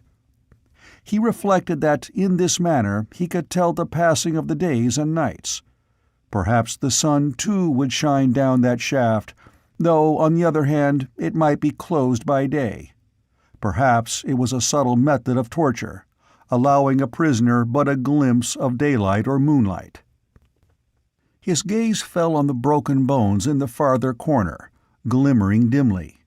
He did not tax his brain with futile speculation as to who the wretch had been, and for what reason he had been doomed, but he wondered at the shattered condition of the bones. They had not been broken on a rack. Then, as he looked, another unsavory detail made itself evident. The shin bones were split lengthwise, and there was but one explanation. They had been broken in that manner in order to obtain the marrow. Yet what creature but man breaks bones for their marrow? Perhaps those remnants were mute evidence of a horrible, cannibalistic feast, of some wretch driven to madness by starvation. Conan wondered if his own bones would be found at some future date, hanging in their rusty chains. He fought down the unreasoning panic of a trapped wolf. The Cimmerian did not curse, scream, weep, or rave as a civilized man might have done, but the pain and turmoil in his bosom were none the less fierce. His great limbs quivered with the intensity of his emotions. Somewhere, far to the westward, the Nemedian host was slashing and burning its way through the heart of his kingdom. The small host of the Poitanians could not stand before them. Prospero might be able to hold Terentia for weeks, or months, but eventually, if not relieved, he must surrender to greater numbers. Surely the barons would rally to him against the invaders.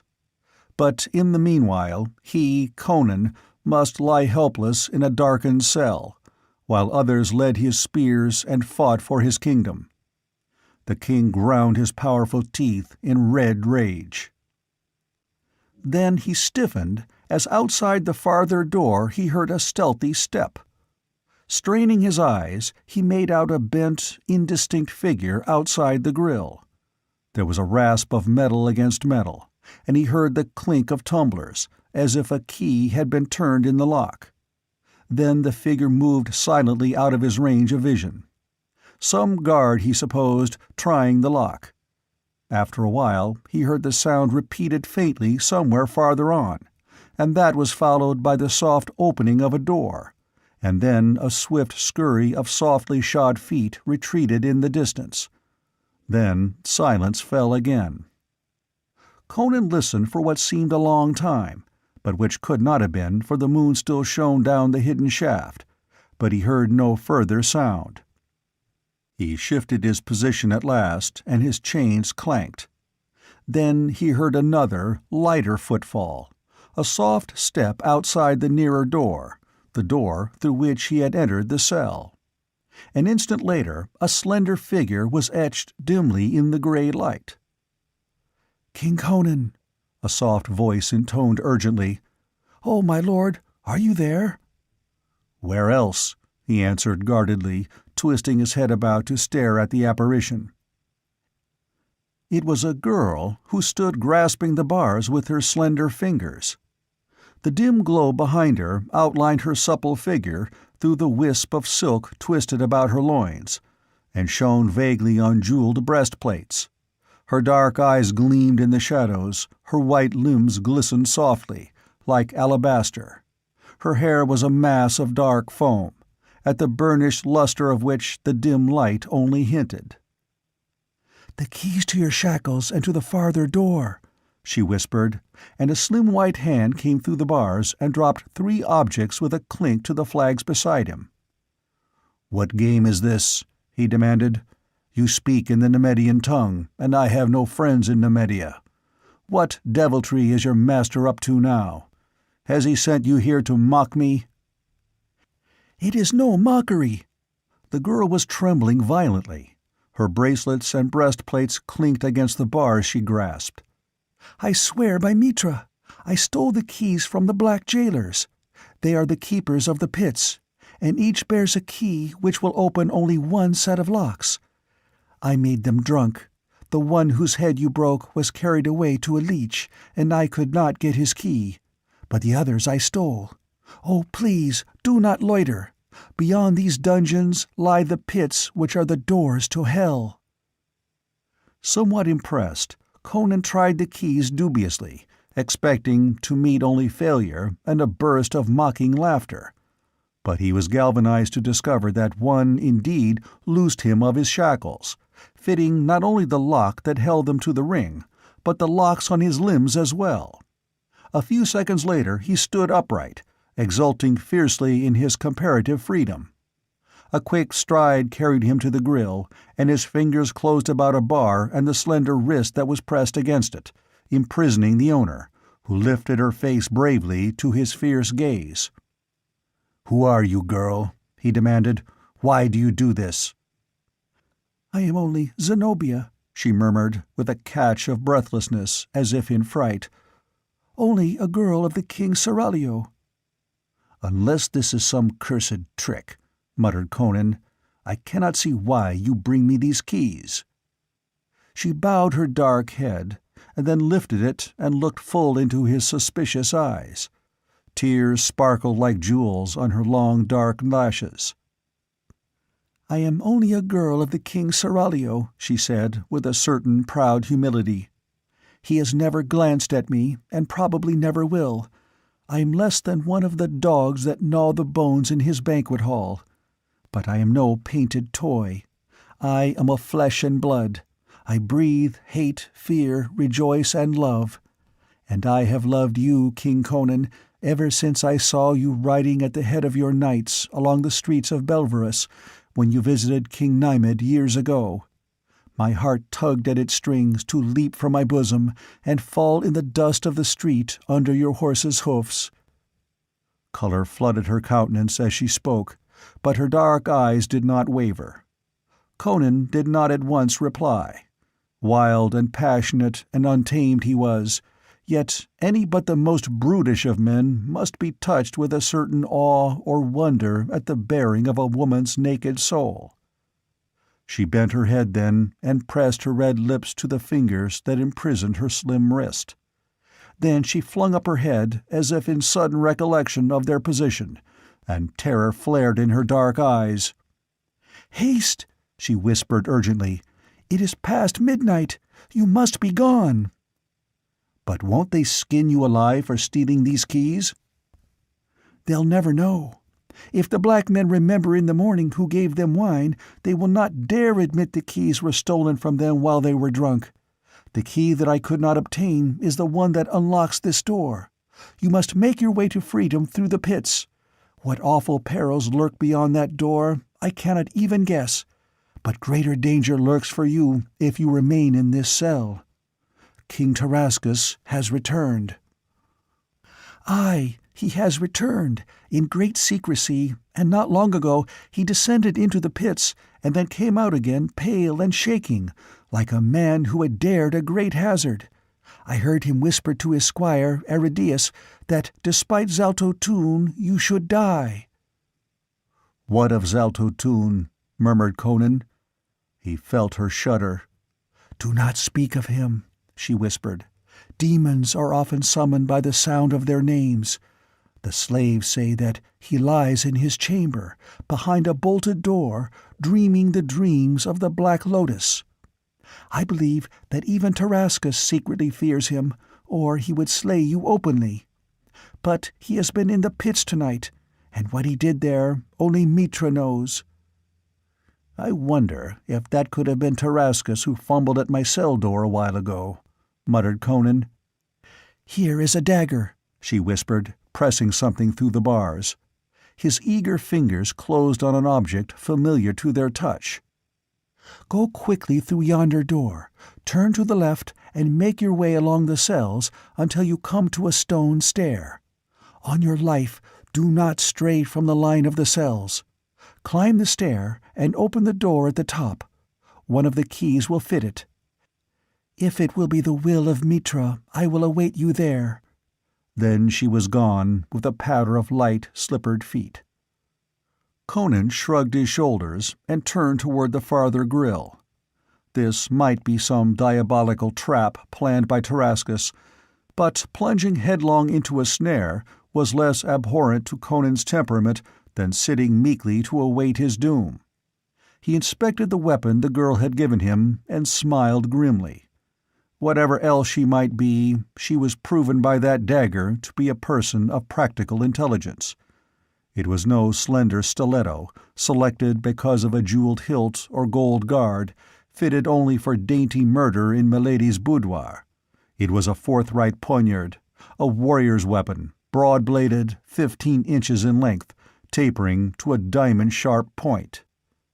He grunted with satisfaction. The feel of the hilt cheered him and gave him a glow of confidence. Whatever webs of conspiracy were drawn about him, whatever trickery and treachery ensnared him, this knife was real. The great muscles of his right arm swelled in anticipation of murderous blows. He tried the farther door, fumbling with the keys as he did so. It was not locked. Yet he remembered the black man locking it. That furtive, bent figure, then, had been no jailer, seeing that the bolts were in place. He had unlocked the door instead.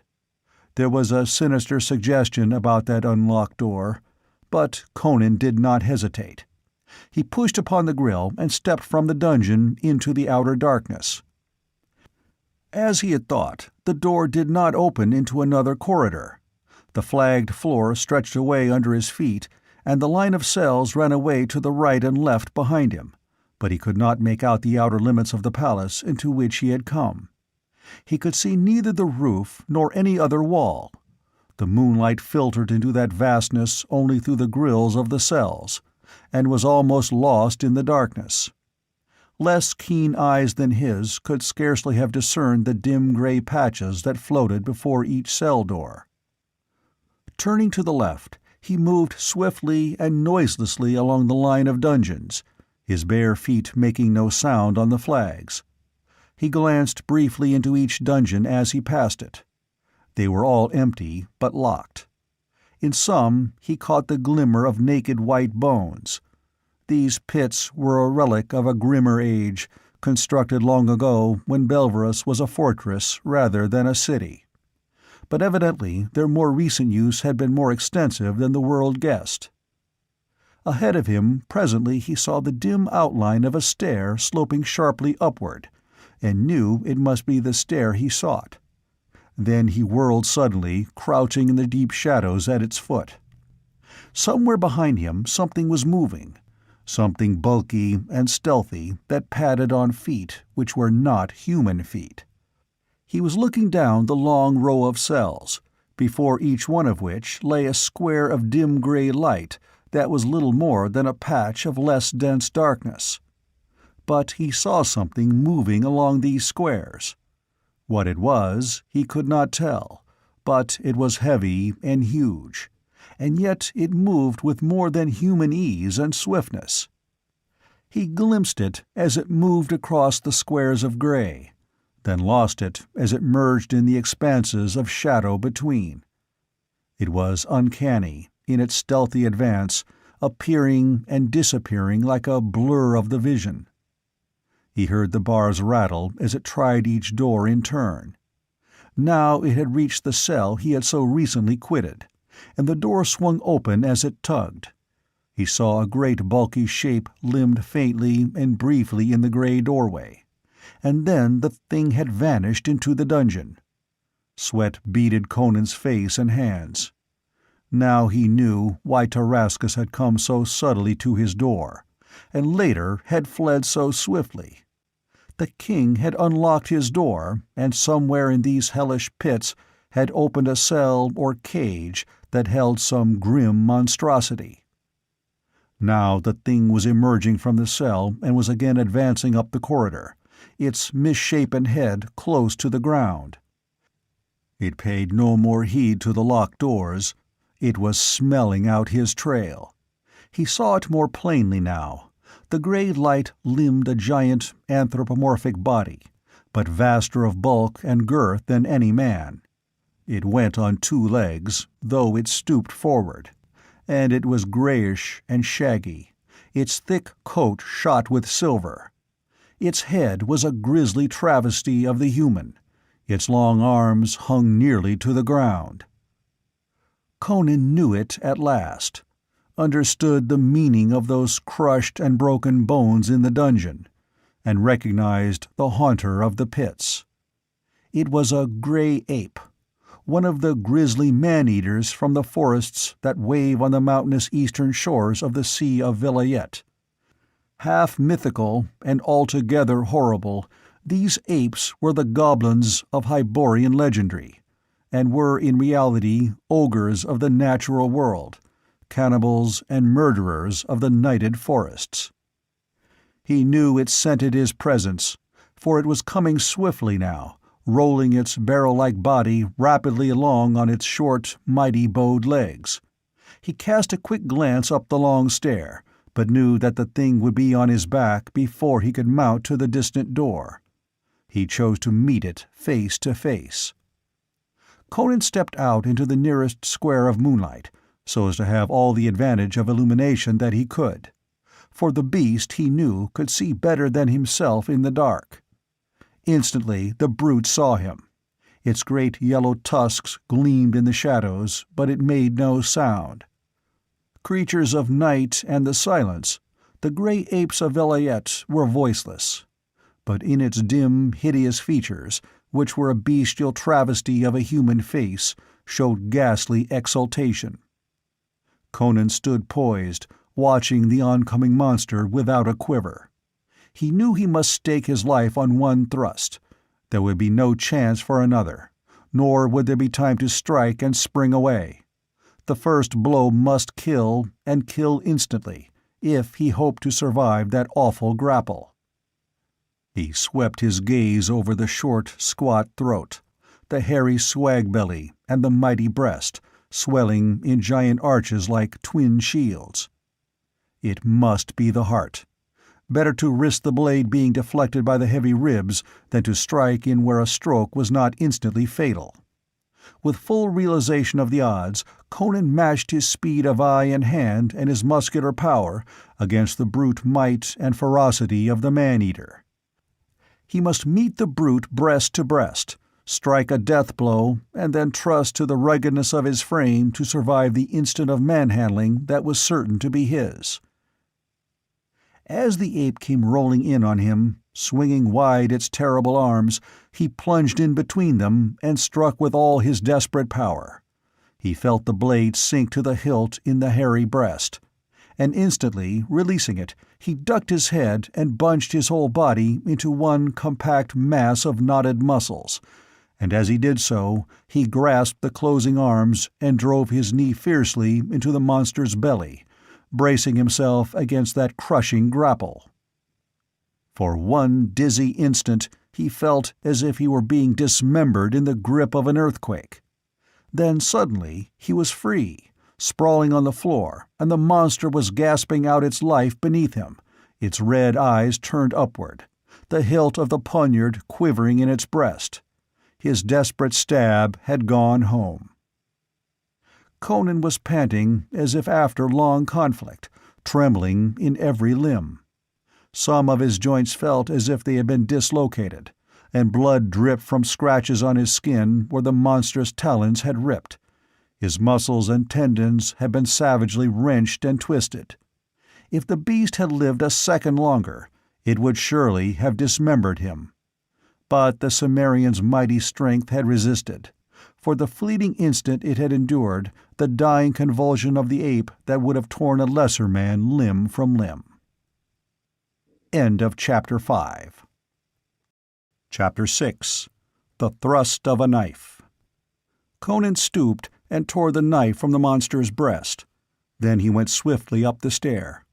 What other shapes of fear the darkness held he could not guess, but he had no desire to encounter any more. This touch-and-go sort of battling was too strenuous even for the giant Cimmerian. The moonlight was fading from the floor, the darkness closing in, and something like panic pursued him up the stair. He breathed a gusty sigh of relief when he reached the head and felt the third key turn in the lock. He opened the door slightly and craned his neck to peer through, half expecting an attack from some human or bestial enemy. He looked into a bare stone corridor, dimly lighted, and a slender, supple figure stood before the door. "Your Majesty!" It was a low, vibrant cry, half in relief and half in fear. The girl sprang to his side, then hesitated as if abashed. "You bleed," she said. "You have been hurt." He brushed aside the implication with an impatient hand. "Scratches that wouldn't hurt a baby. Your skewer came in handy, though. But for it, Tarasca's monkey would be cracking my shin bones for the marrow right now. But what now?" "Follow me," she whispered. "I will lead you outside the city wall. I have a horse concealed there."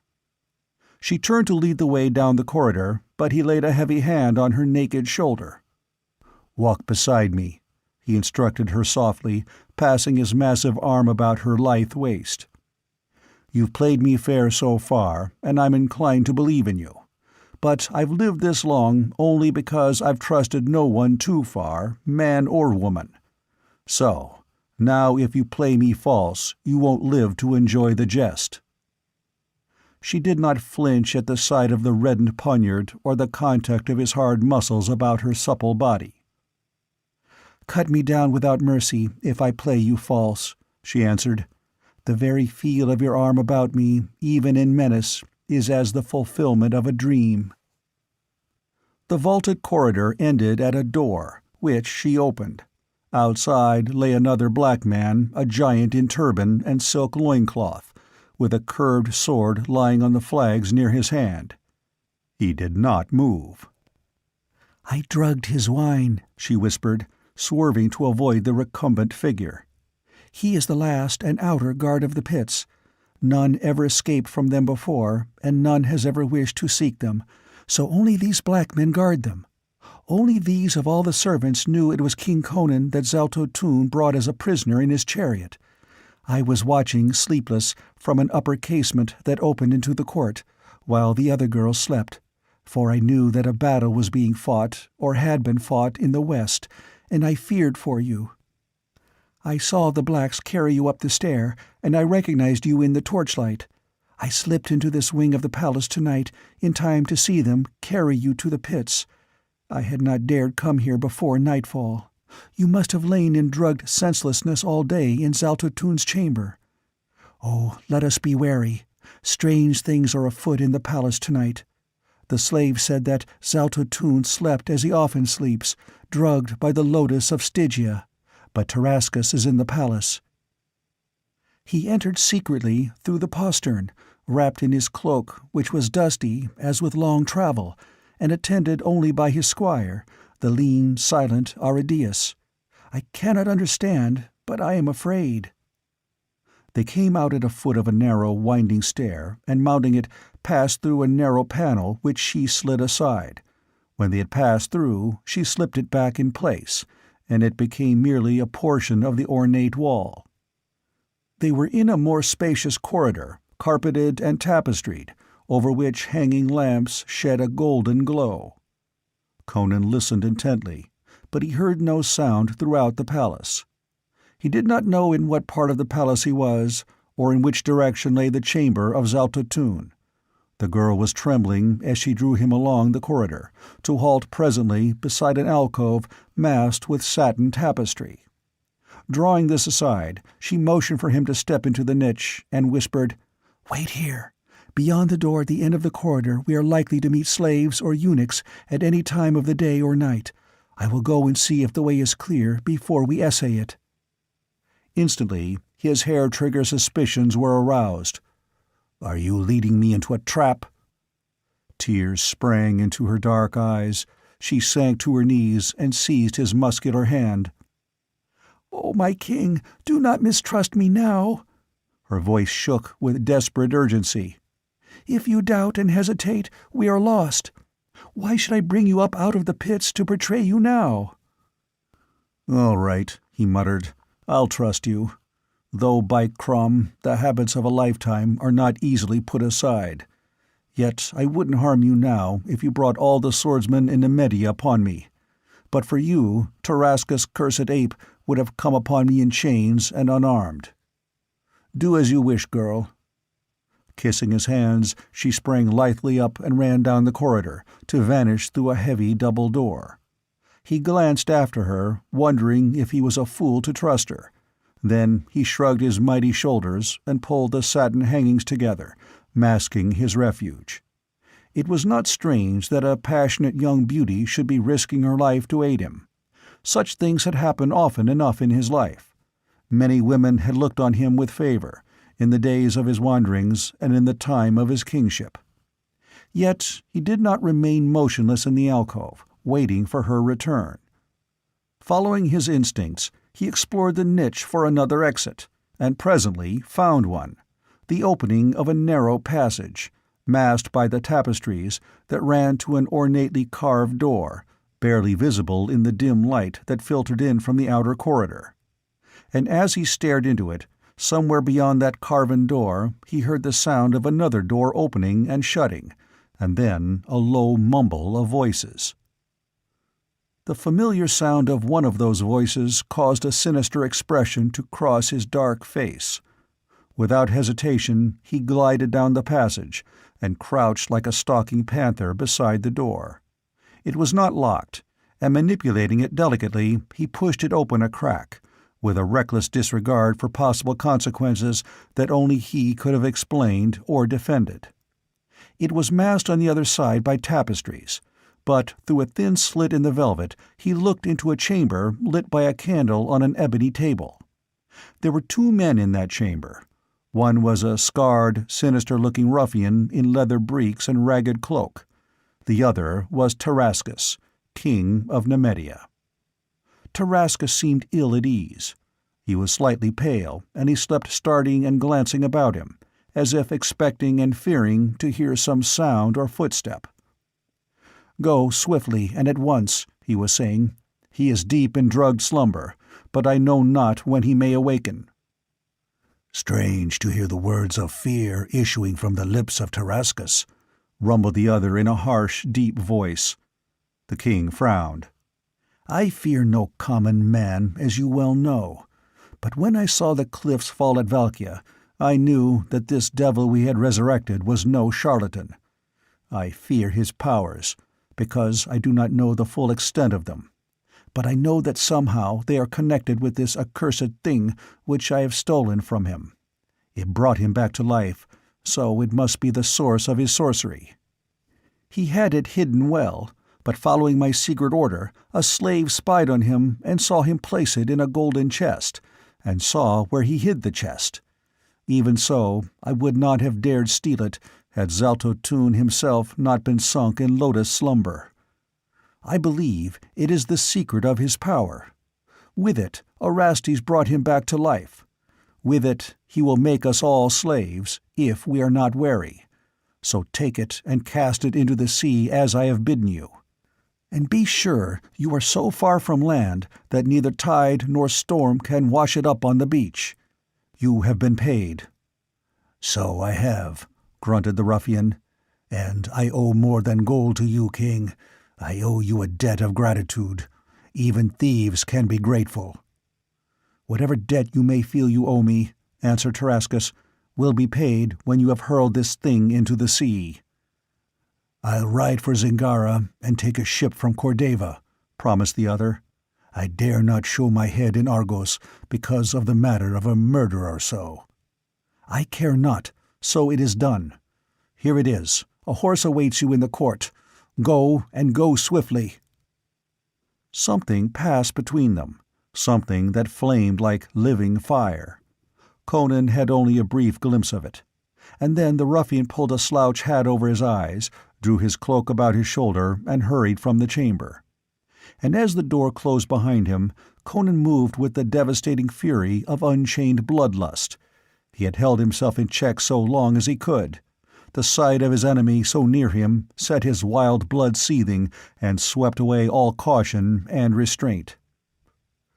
Tarascus was turning toward an inner door when Conan tore aside the hangings and leapt like a blood-mad panther into the room.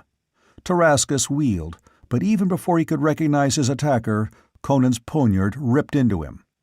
But the blow was not mortal, as Conan knew the instant he struck. His foot had caught in a fold of the curtains and tripped him as he leapt. The point fleshed itself in Tarascus' shoulder and ploughed down along his ribs, and the king of Nemedia screamed.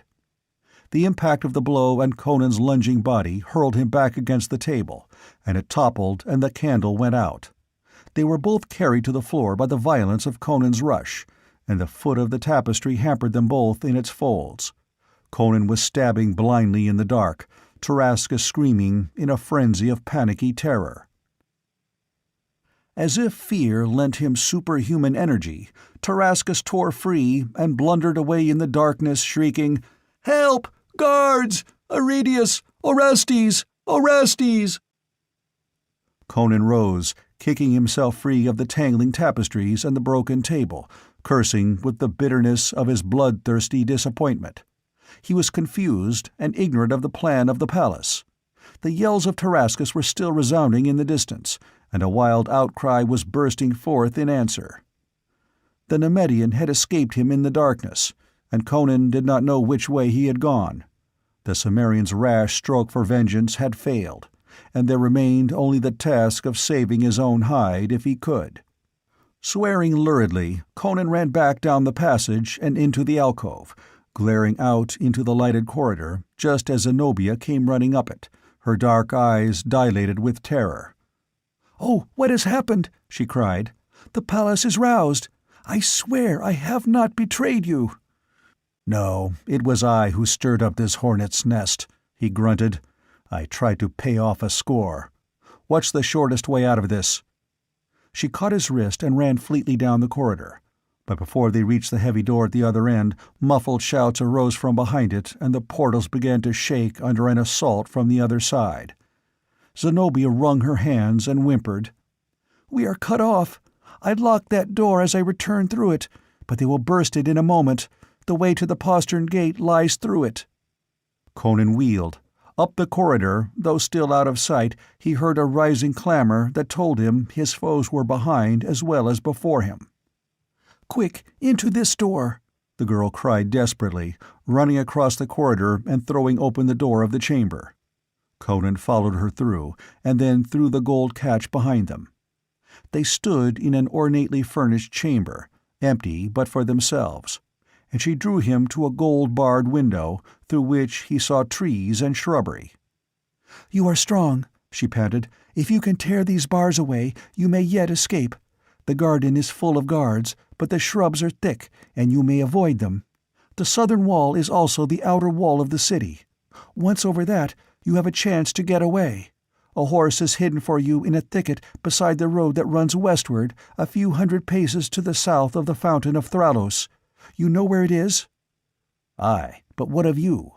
I had meant to take you with me." A flood of joy lighted her beautiful face. "Then my cup of happiness is brimming. But I will not hamper your escape. Burdened with me, you will fail. Nay, do not fear for me. They will never suspect that I aided you willingly. Go! What you have just said will glorify my life throughout the long years." He caught her up in his iron arms, crushed her slim, vibrant figure to him, and kissed her fiercely on eyes, cheeks, throat, and lips, until she lay panting in his embrace. Gusty and tempestuous as a storm wind, even his love-making was violent.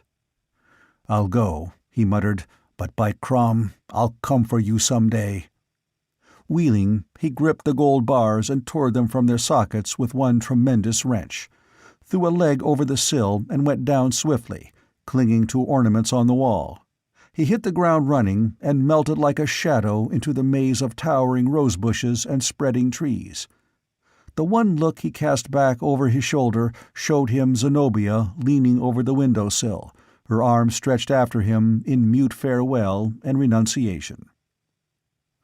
Guards were running through the garden, all converging toward the palace, where the clamor momentarily grew louder. Tall men in burnished cuirasses and crested helmets of polished bronze. The starlight struck glints from their gleaming armor among the trees, betraying their every movement, but the sound of their coming ran far before them. To Conan, wilderness-bred, their rush through the shrubbery was like the blundering stampede of cattle. Some of them passed within a few feet of where he lay flat in a thick cluster of bushes and never guessed his presence. With the palace as their goal, they were oblivious to all else about them. When they had gone shouting on, he rose and fled through the garden with no more noise than a panther would have made. So quickly he came to the southern wall and mounted the steps that led to the parapet. The wall was made to keep people out, not in. No sentry patrolling the battlements was in sight. Crouching by an embrasure, he glanced back at the great palace rearing above the cypresses behind him. Lights blazed from every window, and he could see figures flitting back and forth across them like puppets on invisible strings. He grinned hardly, shook his fist in a gesture of farewell and menace, and let himself over the outer rim of the parapet. A low tree, a few yards below the parapet, received Conan's weight as he dropped noiselessly into the branches. An instant later, he was racing through the shadows with the swinging hillman stride that eats up long miles. Gardens and pleasure villas surrounded the walls of Belverus. Drowsy slaves, sleeping by their watchmen's pikes, did not see the swift and furtive figure that scaled walls, crossed alleys made by the arching branches of trees, and threaded a noiseless way through orchards and vineyards. Watchdogs woke and lifted their deep, booming clamor at a gliding shadow, half-scented, half-sensed, and then it was gone. In a chamber of the palace, Tarascus writhed and cursed on a blood-spattered couch, under the deft, quick fingers of Orestes. The palace was thronged with wide-eyed, trembling servitors, but the chamber where the king lay was empty save for himself and the renegade priest. "Are you sure he still sleeps?"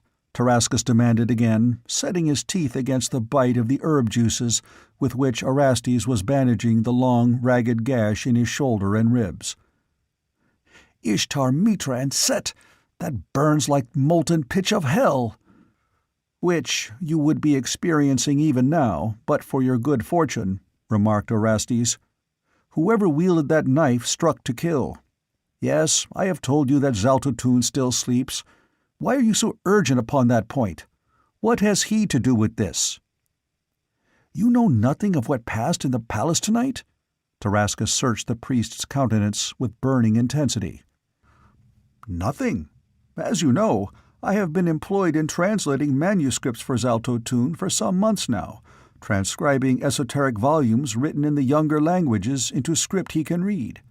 He was well versed in all the tongues and scripts of his day, but he has not yet learned all the newer languages, and to save time, he has me translate these works for him, to learn if any new knowledge has been discovered since his time.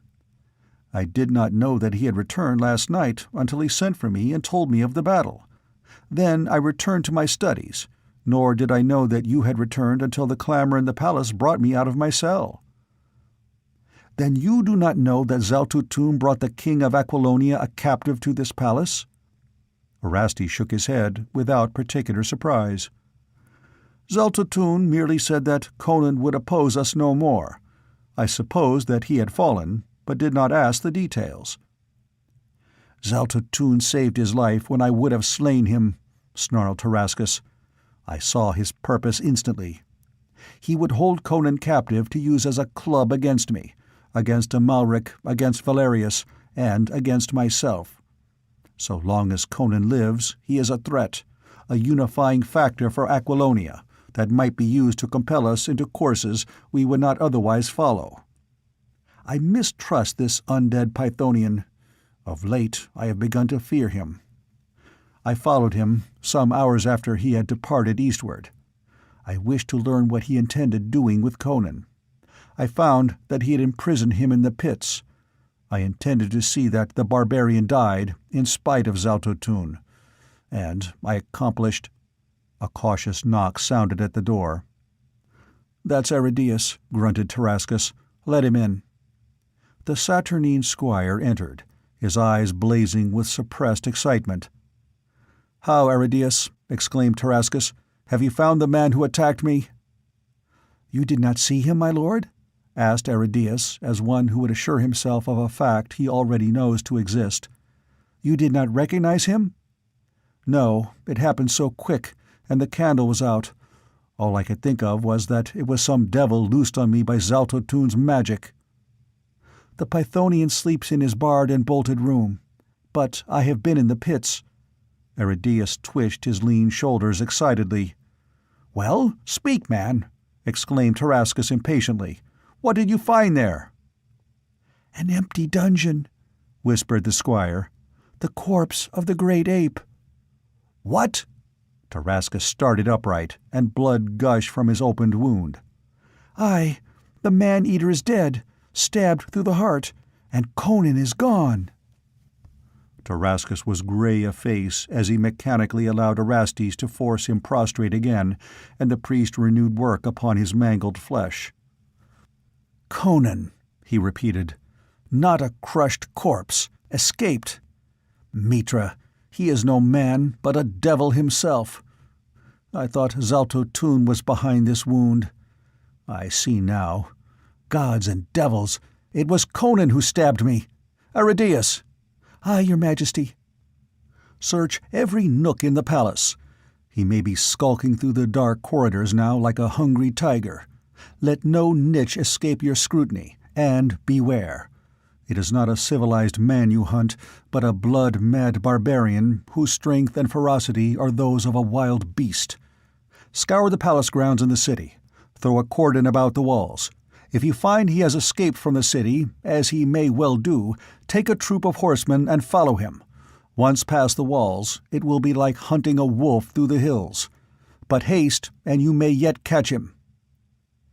"This is a matter which requires more than ordinary human wits," said Orestes. "Perhaps we should seek Zaltotun's advice." "No!" exclaimed Tarascus violently. "Let the troopers pursue Conan and slay him. Zaltotun can hold no grudge against us if we kill a prisoner to prevent his escape." "Well," said Orestes, "I am no Acheronian, but I am versed in some of the arts, and the control of certain spirits which have cloaked themselves in material substance. Perhaps I can aid you in this matter." The Fountain of Thralos stood in a clustered ring of oaks beside the road a mile from the walls of the city. Its musical tinkle reached Conan's ears through the silence of the starlight. He drank deep of its icy stream, and then hurried southward toward a small, dense thicket he saw there. Rounding it, he saw a great white horse tied among the bushes. Heaving a deep, gusty sigh, he reached it with one stride. A mocking laugh brought him about, glaring. A dully glinting, mail-clad figure moved out of the shadows into the starlight. This was no plumed and burnished palace guardsman. It was a tall man in morion and grey chainmail, one of the adventurers, a class of warriors peculiar to Nemedia, men who had not attained to the wealth and position of knighthood, or had fallen from that estate, hard-bitten fighters dedicating their lives to war and adventure. They constituted a class of their own, sometimes commanding troops, but themselves accountable to no man but the king. Conan knew that he could have been discovered by no more dangerous a foeman. A quick glance among the shadows convinced him that the man was alone, and he expanded his great chest slightly, digging his toes into the turf as his thews coiled tensely. "I was riding for Belverus on a Malric's business," said the adventurer, advancing warily. The starlight was a long sheen on the great two-handed sword he bore naked in his hand. "A horse whinnied to mine from the thicket. I investigated and thought it strange a steed should be tethered here. I waited, and lo, I have caught a rare prize." The adventurers lived by their swords. "I know you," muttered the Nemedian. "You are Conan, king of Aquilonia. I thought I saw you die in the valley of the Valkia, but—" Conan sprang as a dying tiger springs. Practiced fighter though the adventurer was, he did not realize the desperate quickness that lurks in barbaric sinews. He was caught off guard, his heavy sword half lifted. Before he could either strike or parry, the king's poniard sheathed itself in his throat above the gorget, slanting downward into his heart. With a choked gurgle he reeled and went down, and Conan ruthlessly tore his blade free as his victim fell. The white horse snorted violently and shied at the sight and scent of blood on the sword. Glaring down at his lifeless enemy, dripping poniard in hand, sweat glistening on his broad breast, Conan poised like a statue, listening intently. In the woods about there was no sound, save for the sleepy cheep of awakened birds. But in the city, a mile away, he heard the strident blare of a trumpet. Hastily, he bent over the fallen man. A few seconds' search convinced him that whatever message the man might have borne was intended to be conveyed by word of mouth. But he did not pause in his task. It was not many hours until dawn. A few minutes later, the white horse was galloping westward along the white road, and the rider wore the grey mail of a Nemedian adventurer. End of Chapter 6. Chapter 7. The Rending of the Veil. Conan knew his only chance of escape lay in speed. He did not even consider hiding somewhere near Belverus until the chase passed on. He was certain that the uncanny ally of Tarascus would be able to ferret him out. Besides, he was not one to skulk and hide. An open fight or an open chase, either suited his temperament better. He had a long start, he knew. He would lead them a grinding race for the border. Zenobia had chosen well in selecting the white horse. His speed, toughness, and endurance were obvious. The girl knew weapons and horses, and Conan reflected with some satisfaction she knew men. He rode westward at a gait that ate up the miles. It was a sleeping land through which he rode, past grove-sheltered villages and white-walled villas amid spacious fields and orchards that grew sparser as he fared westward. As the villages thinned, the land grew more rugged, and the keeps that frowned from eminences told of centuries of border war. But none rode down from those castles to challenge or halt him. The lords of the keeps were following the banner of Amalric. The pennons that were wont to wave over these towers were now floating over the Aquilonian plains. When the last huddled village fell behind him, Conan left the road, which was beginning to bend toward the northwest, toward the distant passes. To keep to the road would mean to pass by border towers, still garrisoned with armed men who would not allow him to pass unquestioned. He knew there would be no patrols riding the border marches on either side, as in ordinary times, but there were those towers. With dawn, there would probably be cavalcades of returning soldiers with wounded men in ox carts. This road from Belverus was the only road that crossed the border for 50 miles from north to south. It followed a series of passes through the hills, and on either hand lay a wide expanse of wild, sparsely inhabited mountains. He maintained his due westerly direction, intending to cross the border deep in the wilds of the hills that lay to the south of the passes. It was a shorter route, more arduous, but safer for a hunted fugitive. One man on a horse could traverse country an army would find impassable. But at dawn he had not reached the hills. They were a long, low blue rampart stretching along the horizon ahead of him. Here there were neither farms nor villages, no white-walled villas looming among clustering trees.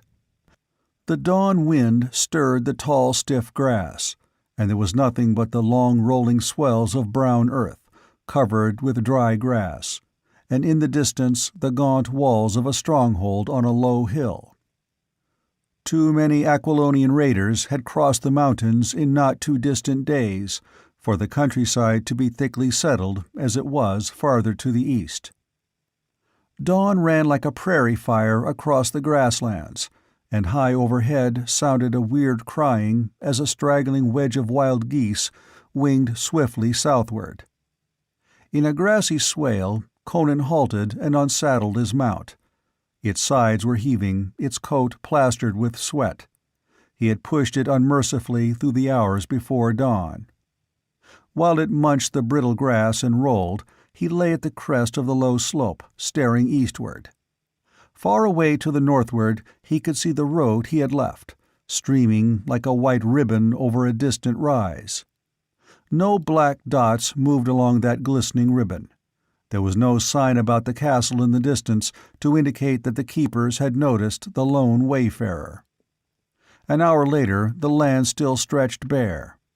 The only sign of life was a glint of steel on the far-off battlements, a raven in the sky that wheeled backward and forth, dipping and rising as if seeking something.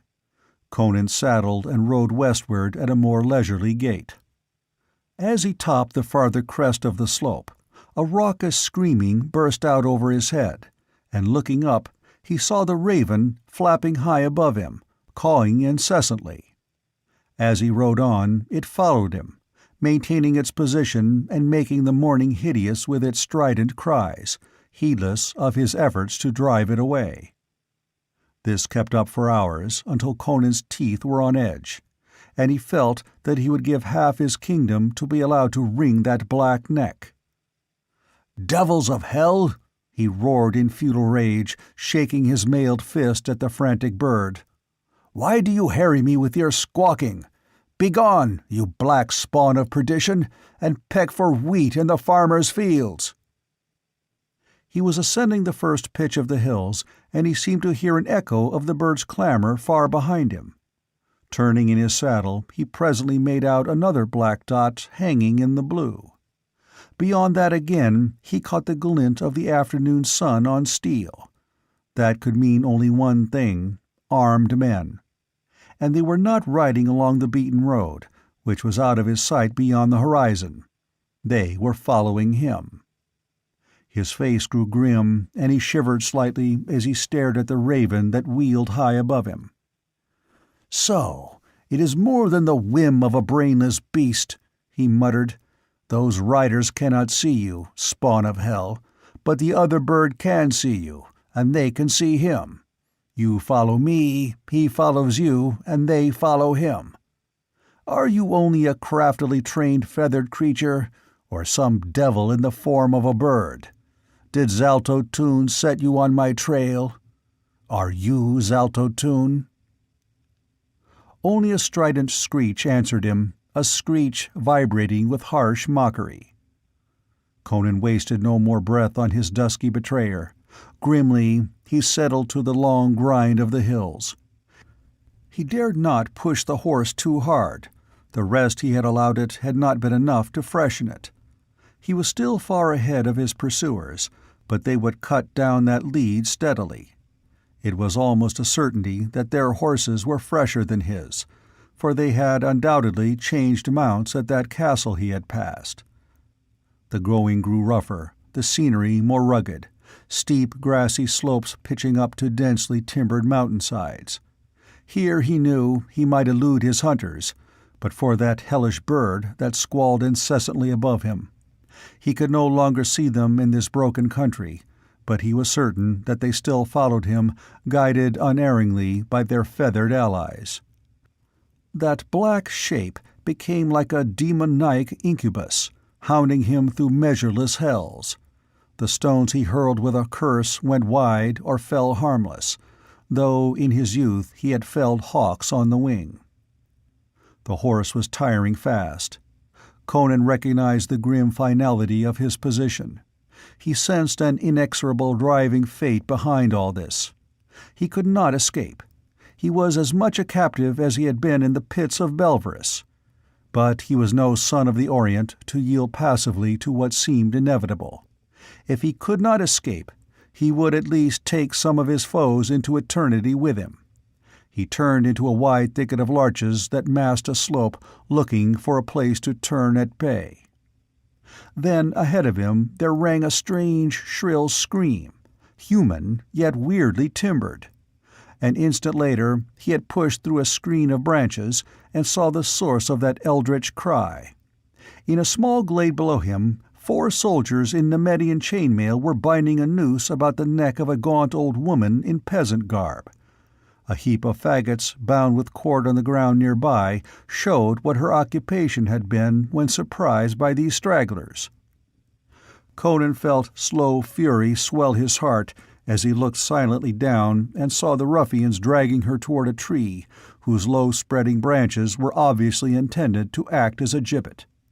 He had crossed the frontier an hour ago. He was standing on his own soil, watching the murder of one of his own subjects. The old woman was struggling with surprising strength and energy, and as he watched, she lifted her head and voiced again the strange, weird, far-carrying call he had heard before. It was echoed as if in mockery by the raven flapping above the trees. The soldiers laughed roughly, and one struck her in the mouth. Conan swung from his weary steed and dropped down the face of the rocks, landing with a clang of mail on the grass. The 4 men wheeled at the sound and drew their swords, gaping at the mailed giant who faced them, sword in hand. Conan laughed harshly. His eyes were bleak as flint. "Dogs," he said without passion and without mercy. "Do Nemedian jackals set themselves up as executioners and hang my subjects at will? First, you must take the head of their king. Here I stand, awaiting your lordly pleasure." The soldiers stared at him uncertainly as he strode toward them. "Who is this madman?" growled a bearded ruffian.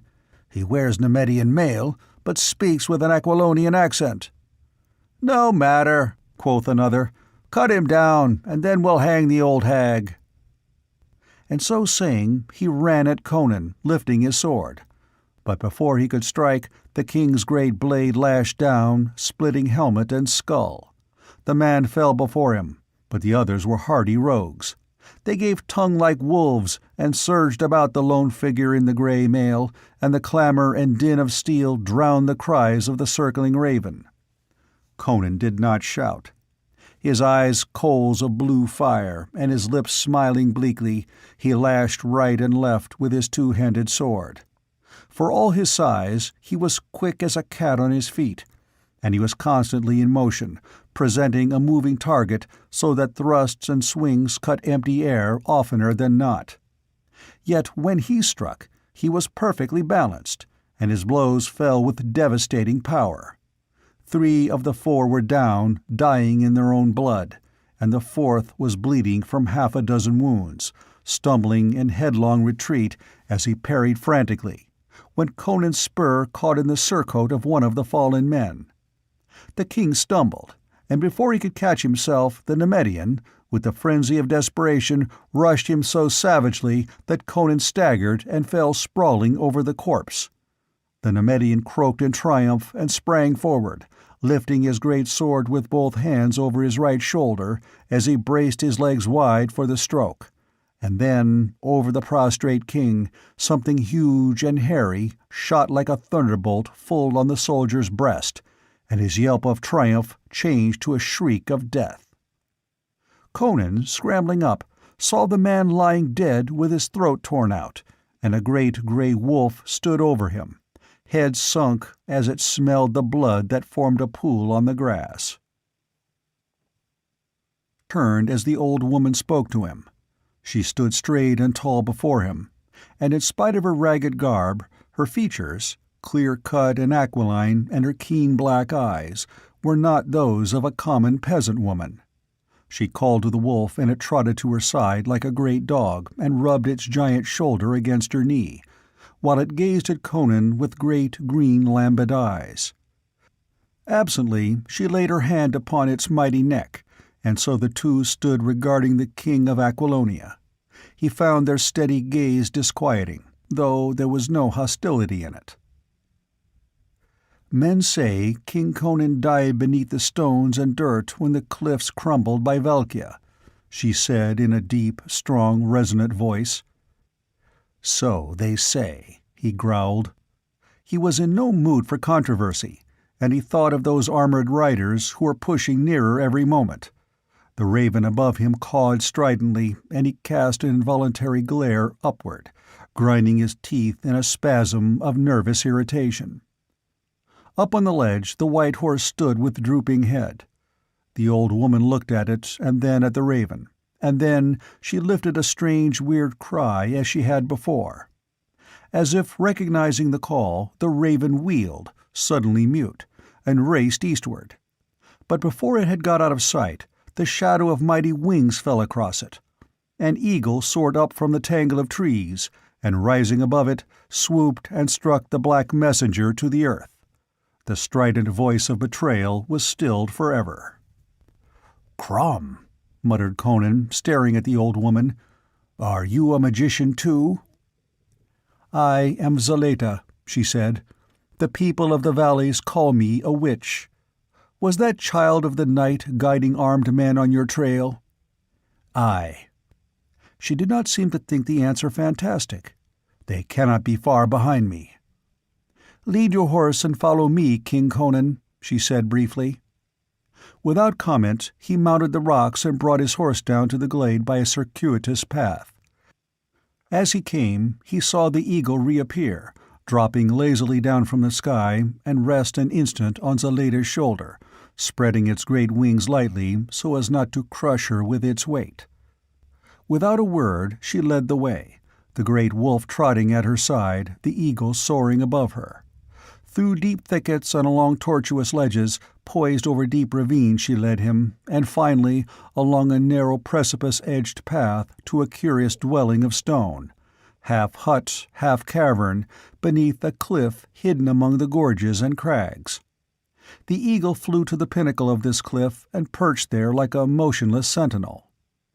Still silent, Zaleda stabled the horse in a nearby cave, with leaves and grass piled high for provender, and a tiny spring bubbling in the dim recesses.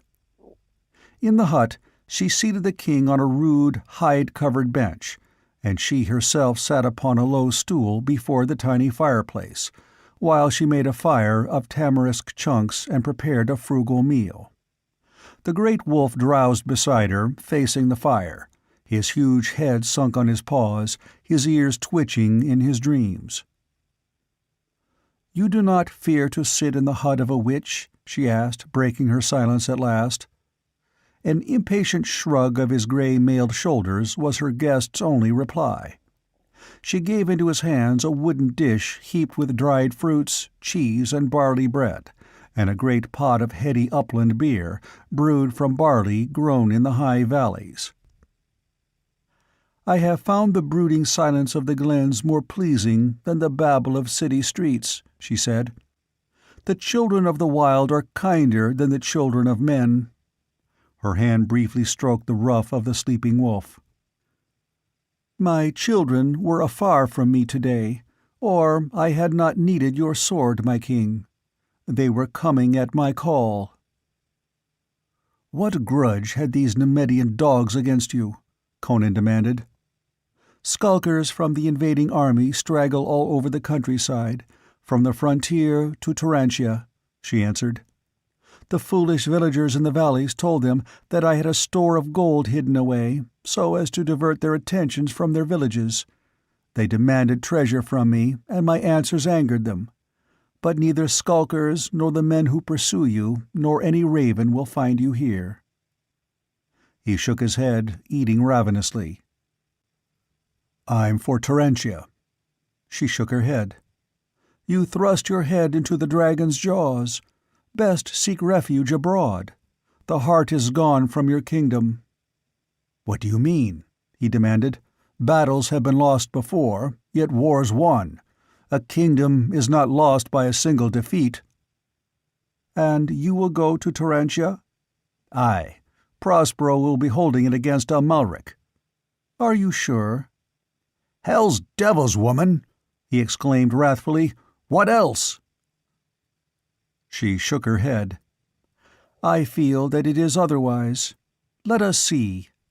Not lightly is the veil rent, yet I will rend it a little and show you your capital city."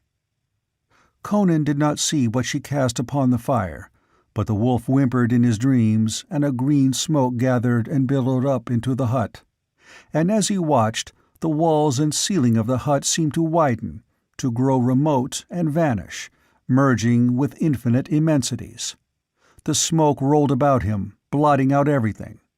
And in it, forms moved and faded, and stood out in startling clarity.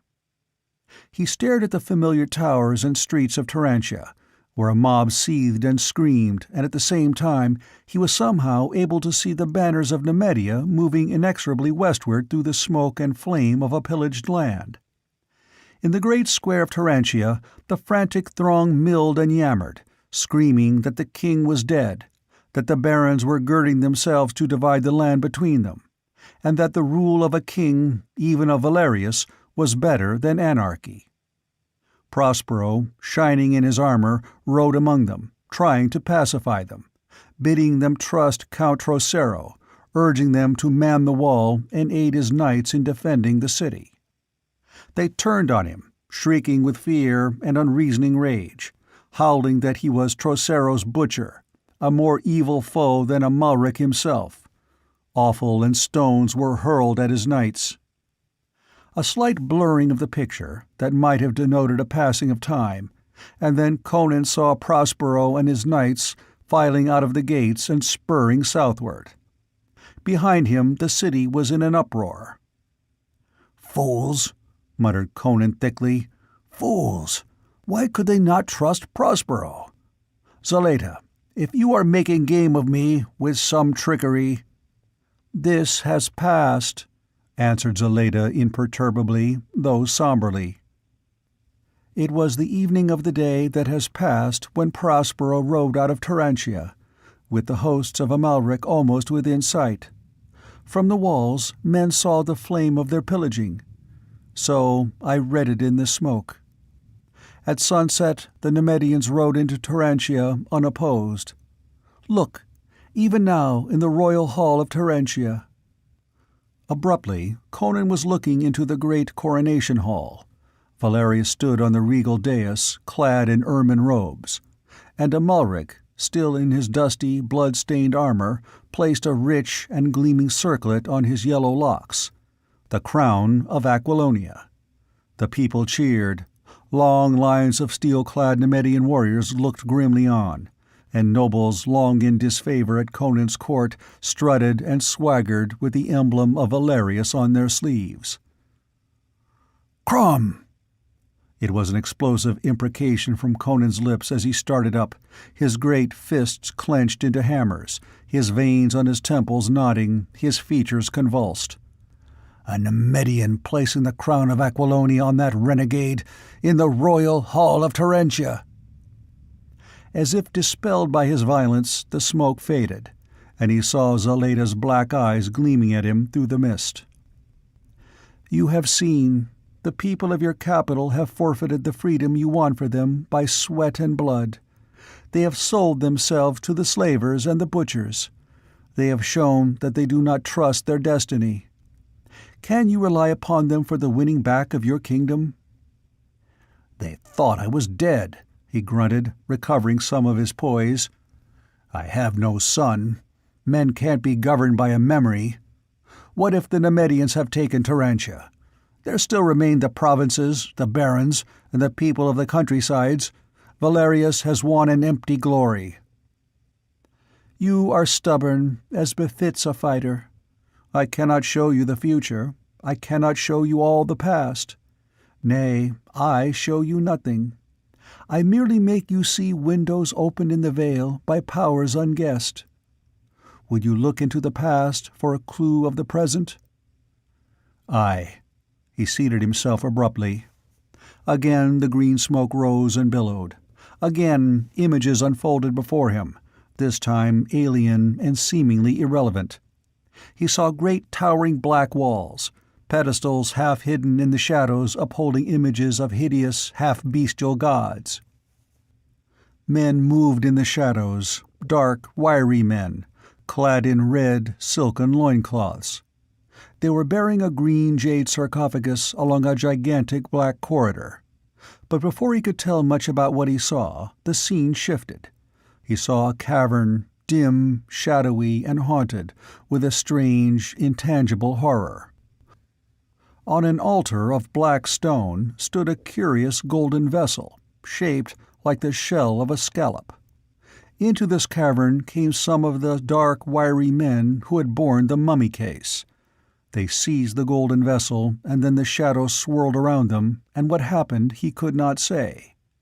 But he saw a glimmer in a whirl of darkness, like a ball of living fire. Then the smoke was only smoke, drifting up from the fire of tamarisk chunks, thinning and fading. "But what does this portend?" he demanded, bewildered. "What I saw in Turantia I can understand. But what means this glimpse of Zamorian thieves sneaking through a subterranean temple of Set in Stygia? And that cavern, I've never seen or heard anything like it, in all my wanderings. If you can show me that much, these shreds of vision which mean nothing, disjointed, why can you not show me all that is to occur?" Zaleta stirred the fire without replying. "These things are governed by immutable laws," she said at last. "I cannot make you understand. I do not altogether understand myself, though I have sought wisdom in the silences of the high places for more years than I can remember. I cannot save you, though I would if I might. Man must, at last, work out his own salvation. Yet perhaps wisdom may come to me in dreams, and in the morn I may be able to give you the clue to the enigma." "What enigma?" he demanded. "The mystery that confronts you, whereby you have lost a kingdom," she answered. And then she spread a sheepskin upon the floor before the hearth. "Sleep," she said briefly. Without a word, he stretched himself upon it, and sank into restless but deep sleep through which phantoms moved silently and monstrous shapeless shadows crept. Once, limned against a purple sunless horizon, he saw the mighty walls and towers of a great city, such as rose nowhere on waking earth he knew. Its colossal pylons and purple minarets lifted toward the stars, and over it, floating like a giant mirage, hovered the bearded countenance of the man Zaltotun. Conan woke in the chill whiteness of early dawn, to see Zaleda crouched beside the tiny fire. He had not awakened once in the night, and the sound of the great wolf leaving or entering should have roused him. Yet the wolf was there, beside the hearth, with its shaggy coat wet with dew, and with more than dew. Blood glistened wetly amid the thick fell, and there was a cut upon his shoulder. Zaleda nodded, without looking around, as if reading the thoughts of her royal guest. "He has hunted before dawn, and red was the hunting. I think the man who hunted a king will hunt no more, neither man nor beast." Conan stared at the great beast with strange fascination, as he moved to take the food Zaleda offered him. "When I come to my throne again, I won't forget," he said briefly. "You've befriended me. By Crom, I can't remember when I've lain down and slept at the mercy of man or woman as I did last night. But what of the riddle you would read me this morn?" A long silence ensued, in which the crackle of the tamarisks was loud on the hearth. "Find the heart of your kingdom," she said at last. "There lies your defeat and your power.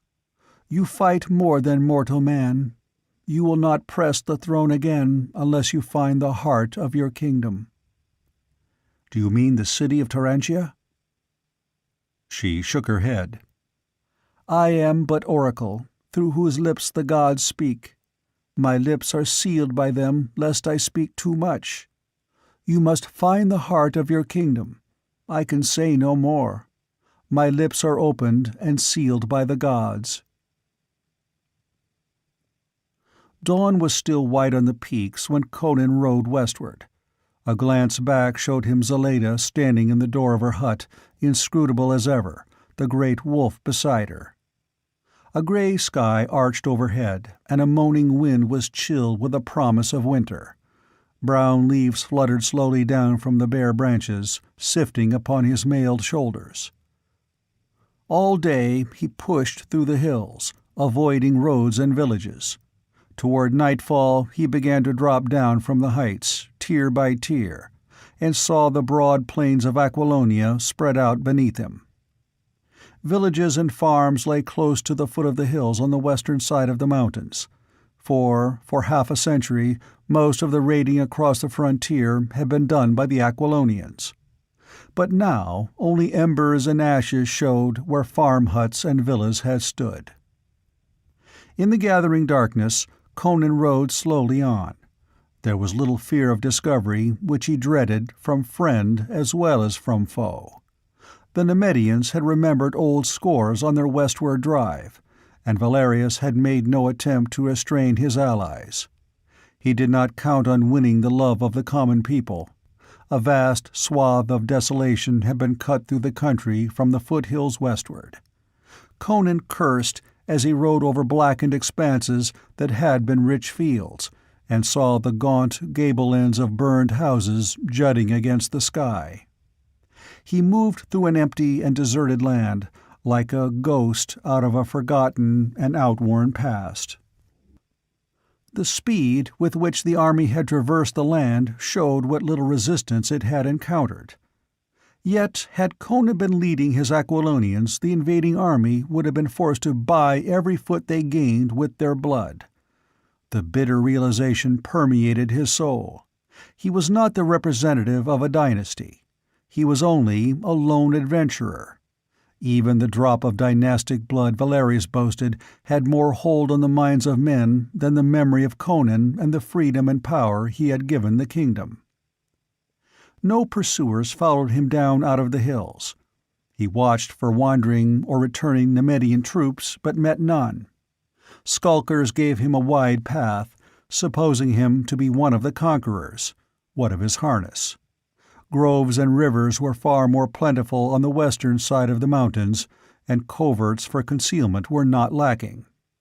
So he moved across the pillaged land, halting only to rest his horse, eating frugally of the foods Aleda had given him, until, on a dawn when he lay hidden on a river bank where willows and oaks grew thickly, he glimpsed, afar, across the rolling plains dotted with rich groves, the blue and golden towers of Turantia. He was no longer in a deserted land, but one teeming with varied life. His progress thenceforth was slow and cautious, through thick woods and unfrequented byways. It was dusk when he reached the plantation of Servius Galanus. End of Chapter 7. Chapter 8. Dying Embers. The countryside about Turantia had escaped the fearful ravaging of the more easterly provinces. There were evidences of the march of a conquering army in broken hedges, plundered fields, and looted granaries, but torch and steel had not been loosed wholesale. There was but one grim splotch on the landscape, a charred expanse of ashes and blackened stone, where, Conan knew, had once stood the stately villa of one of his staunchest supporters. The king dared not openly approach the Galanus farm, which lay only a few miles from the city. In the twilight he rode through an extensive woodland, until he sighted a keeper's lodge through the trees. Dismounting and tying his horse, he approached the thick, arched door with the intention of sending the keeper after Servius. He did not know what enemies the manor house might be sheltering. He had seen no troops, but they might be quartered all over the countryside. But as he drew near, he saw the door open, and a compact figure in silk hose and richly embroidered doublet stride forth and turn up a path that wound away through the woods. "Servius!" At the low call, the master of the plantation wheeled with a startled exclamation. His hand flew to the short hunting sword at his hip, and he recoiled from the tall gray steel figure standing in the dusk before him. "Who are you?" he demanded. "What is your—" "Mitra!" His breath hissed inward, and his ruddy face paled. "Avaunt!" he ejaculated. "Why have you come back from the grey lands of death to terrify me? I was always your true liegeman in your lifetime." "As I still expect you to be," answered Conan. "Stop trembling, man. I'm flesh and blood." Sweating with uncertainty, Servius approached and stared into the face of the mail-clad giant, and then, convinced of the reality of what he saw, he dropped to one knee and doffed his plumed cap. "Your Majesty, truly this is a miracle passing belief. The great bell in the citadel has tolled your dirge days agone. Men said you died at Velkia, crushed under 1,000,000 tons of earth and broken granite." "It was another in my harness," grunted Conan. "But let us talk later. If there is such a thing as a joint of beef on your board—" "Forgive me, my lord," cried Servius, springing to his feet. "The dust of travel is grey on your mail, and I keep you standing here without rest or sup. Mitra, I see well enough now that you are alive, but I swear, when I turned and saw you standing, all grey and dim in the twilight, the marrow of my knees turned to water. It is an ill thing to meet a man you thought dead in the woodland at dusk." "Bid the keeper see to my steed, which is tied behind yonder oak," requested Conan, and Servius nodded, drawing the king up the path. The patrician, recovering from his supernatural fright, had become extremely nervous. "I will send a servant from the manor," he said. The keeper is in his lodge, but I dare not trust even my servants in these days. It is better that only I know of your presence." Approaching the great house that glimmered dimly through the trees, he turned aside into a little-used path that ran between the close-set oaks whose intertwining branches formed a vault overhead, shutting out the dim light of the gathering dusk. Servius hurried on through the darkness without speaking, and with something resembling panic in his manner, and presently led Conan through a small side door into a narrow, dimly illuminated corridor. They traversed this in haste and silence, and Servius brought the king into a spacious chamber with a high, oak-beamed ceiling and richly panelled walls. Logs flamed in the wide fireplace, for there was a frosty edge to the air, and a great meat pasty in a stone platter stood smoking on a broad mahogany board. Servius locked the massive door and extinguished the candles that stood in a silver candlestick on the table, leaving the chamber illuminated only by the fire on the hearth. "Your pardon, your Majesty," he apologized. "These are perilous times. Spies lurk everywhere. It were better that none be able to peer through the windows and recognize you. This pasty, however, is just from the oven, as I intended supping on my return from talk with my keeper. If your Majesty would deign—" "The light is sufficient," grunted Conan, seating himself with scant ceremony and drawing his poniard. He dug ravenously into the luscious dish, and washed it down with great gulps of wine from grapes grown in Servius' vineyards. He seemed oblivious to any sense of peril, but Servius shifted uneasily on his settle by the fire, nervously fingering the heavy gold chain about his neck. He glanced continually at the diamond panes of the casement, gleaming dimly in the firelight, and cocked his ear toward the door, as if half expecting to hear the pad of furtive feet in the corridor without. Finishing his meal, Conan rose and seated himself on another settle before the fire. "I won't jeopardize you long by my presence, Servius," he said abruptly. "Dawn will find me far from your plantation." "My lord—" Servius lifted his hands in expostulation, but Conan waved his protests aside. "I know your loyalty and your courage. Both are above reproach. But if Valerius has usurped my throne, it would be death for you to shelter me, if you were discovered." "I am not strong enough to defy him openly," admitted Servius. "The 50 men-at-arms I could lead to battle would be but a handful of straws. You saw the ruins of Aemilius Scaevonis' plantation?" Conan nodded, frowning darkly. "He was the strongest patrician in this province, as you know. He refused to give his allegiance to Valerius. The Nemedians burned him in the ruins of his own villa. After that, the rest of us saw the futility of resistance, especially as the people of Tarantia refused to fight. We submitted, and Valerius spared our lives, though he levied a tax upon us that will ruin many. But what could we do? We thought you were dead. Many of the barons had been slain, others taken prisoner. The army was shattered and scattered. You have no heir to take the crown. There was no one to lead us." "Was there not Count Trocero of Poitain?" demanded Conan harshly. Servius spread his hands helplessly. "It is true that his general Prospero was in the field with a small army. Retreating before Amalric, he urged men to rally to his banner. But with your Majesty dead, men remembered old wars and civil brawls, and how Trocero and his Poitanians once rode through these provinces, even as Amalric is riding now, with torch and sword. The barons were jealous of Trocero. Some men, spies of Valerius perhaps, shouted that the Count of Poitain intended seizing the crown for himself. Old sectional hates flared up again. If we had had one man with dynastic blood in his veins, we would have crowned and followed him against Nemedia. But we had none. The barons who followed you loyally would not follow one of their own number, each holding himself good as his neighbor, each fearing the ambitions of the others. You were the cord that held the faggots together. When the cord was cut, the faggots fell apart. If you had had a son, the barons would have rallied loyally to him. but there was no point for their patriotism to focus upon. The merchants and commoners, dreading anarchy and a return of feudal days when each baron was his own law, cried out that any king was better than none, even Valerius, who was at least of the blood of the old dynasty.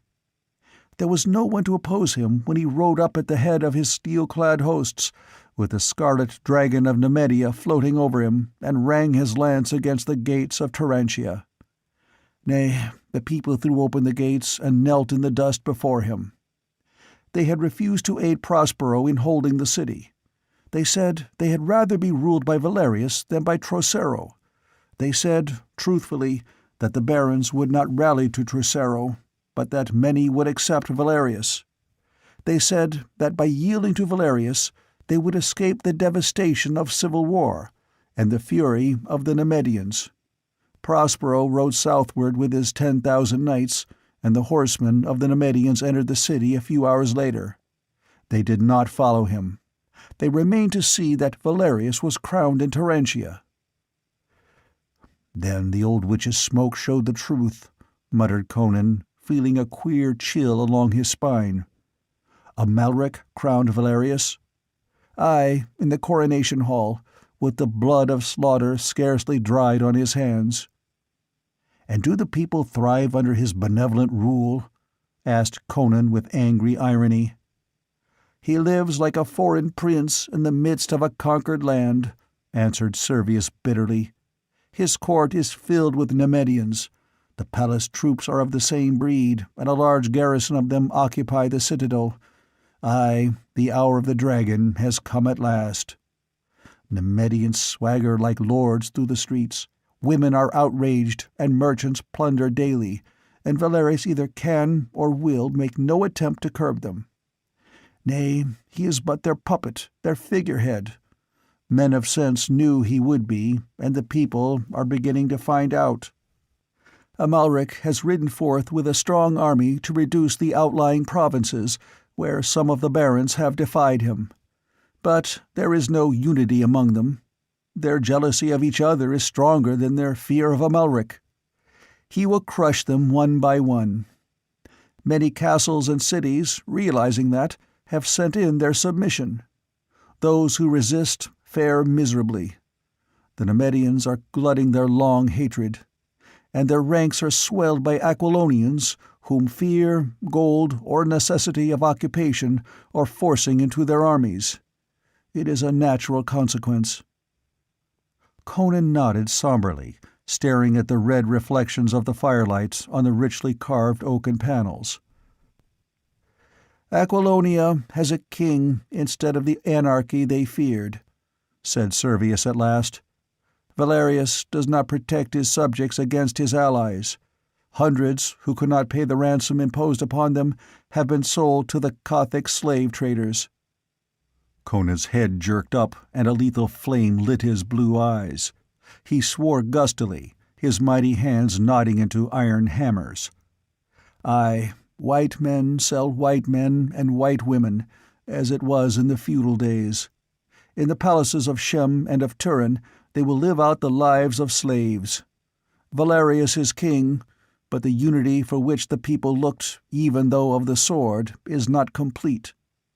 Gunderland in the north and Poitou in the south are yet unconquered, and there are unsubdued provinces in the west, where the border barons have the backing of the Bossonian bowmen. Yet these outlying provinces are no real menace to Valerius. They must remain on the defensive, and will be lucky if they are able to keep their independence. Here Valerius and his foreign knights are supreme." "Let him make the best of it, then," said Conan grimly. "His time is short.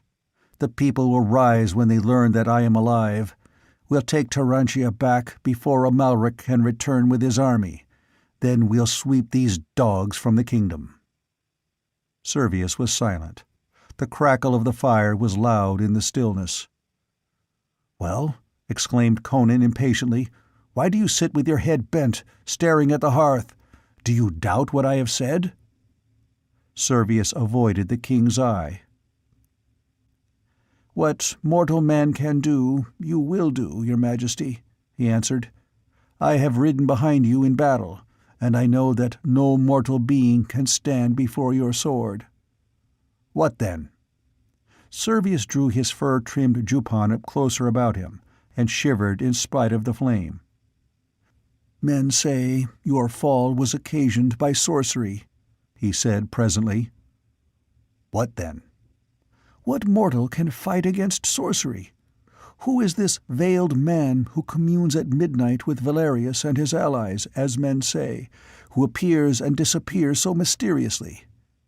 Men say in whispers that he is a great magician who died thousands of years ago, but has returned from death's grey lands to overthrow the king of Aquilonia and restore the dynasty of which Valerius is heir."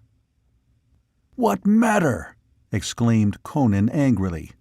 "I escaped from the devil-haunted pits of Belverus, and from diabolism in the mountains. If the people rise—" Servius shook his head. "Your staunchest supporters in the eastern and central provinces are dead, fled or imprisoned. Gunderland is far to the north, Poitou far to the south. The Bossonians have retired to their marches far to the west. It would take weeks to gather and concentrate these forces, and before that could be done, each levy would be attacked separately by Amalric and destroyed." "But an uprising in the central provinces would tip the scales for us," exclaimed Conan. "We could seize Turantia and hold it against Amalric until Gunderlin and the Poitanians could get there." Servius hesitated, and his voice sank to a whisper. "Men say you died accursed. Men say this veiled stranger cast a spell upon you to slay you and break your army. The great bell has tolled your dirge. Men believe you to be dead, and the central provinces would not rise, even if they knew you lived. They would not dare. Sorcery defeated you at Valkia. Sorcery brought the news to Turantia, for that very night men were shouting of it in the streets. A Nemedian priest loosed black magic again in the streets of Turantia to slay men who still were loyal to your memory. I myself saw it. Armed men dropped like flies and died in the streets in a manner no man could understand. And the lean priest laughed and said, 'I am only Altaro, only an acolyte of Orestes, who is but an acolyte of him who wears the veil. Not mine is the power but works through me.'" "Well," said Conan harshly, "is it not better to die honorably than to live in infamy? Is death worse than oppression, slavery, and ultimate destruction?" "When the fear of sorcery is in, reason is out," replied Servius. "The fear of the central provinces is too great to allow them to rise for you. The outlying provinces would fight for you, but the same sorcery that smote your army at Valkia would smite you again. The Nemedians hold the broadest, richest, and most thickly populated sections of Aquilonia, and they cannot be defeated by the forces which might still be at your command. You would be sacrificing your loyal subjects uselessly. In sorrow I say it, but it is true. King Conan, you are a king without a kingdom."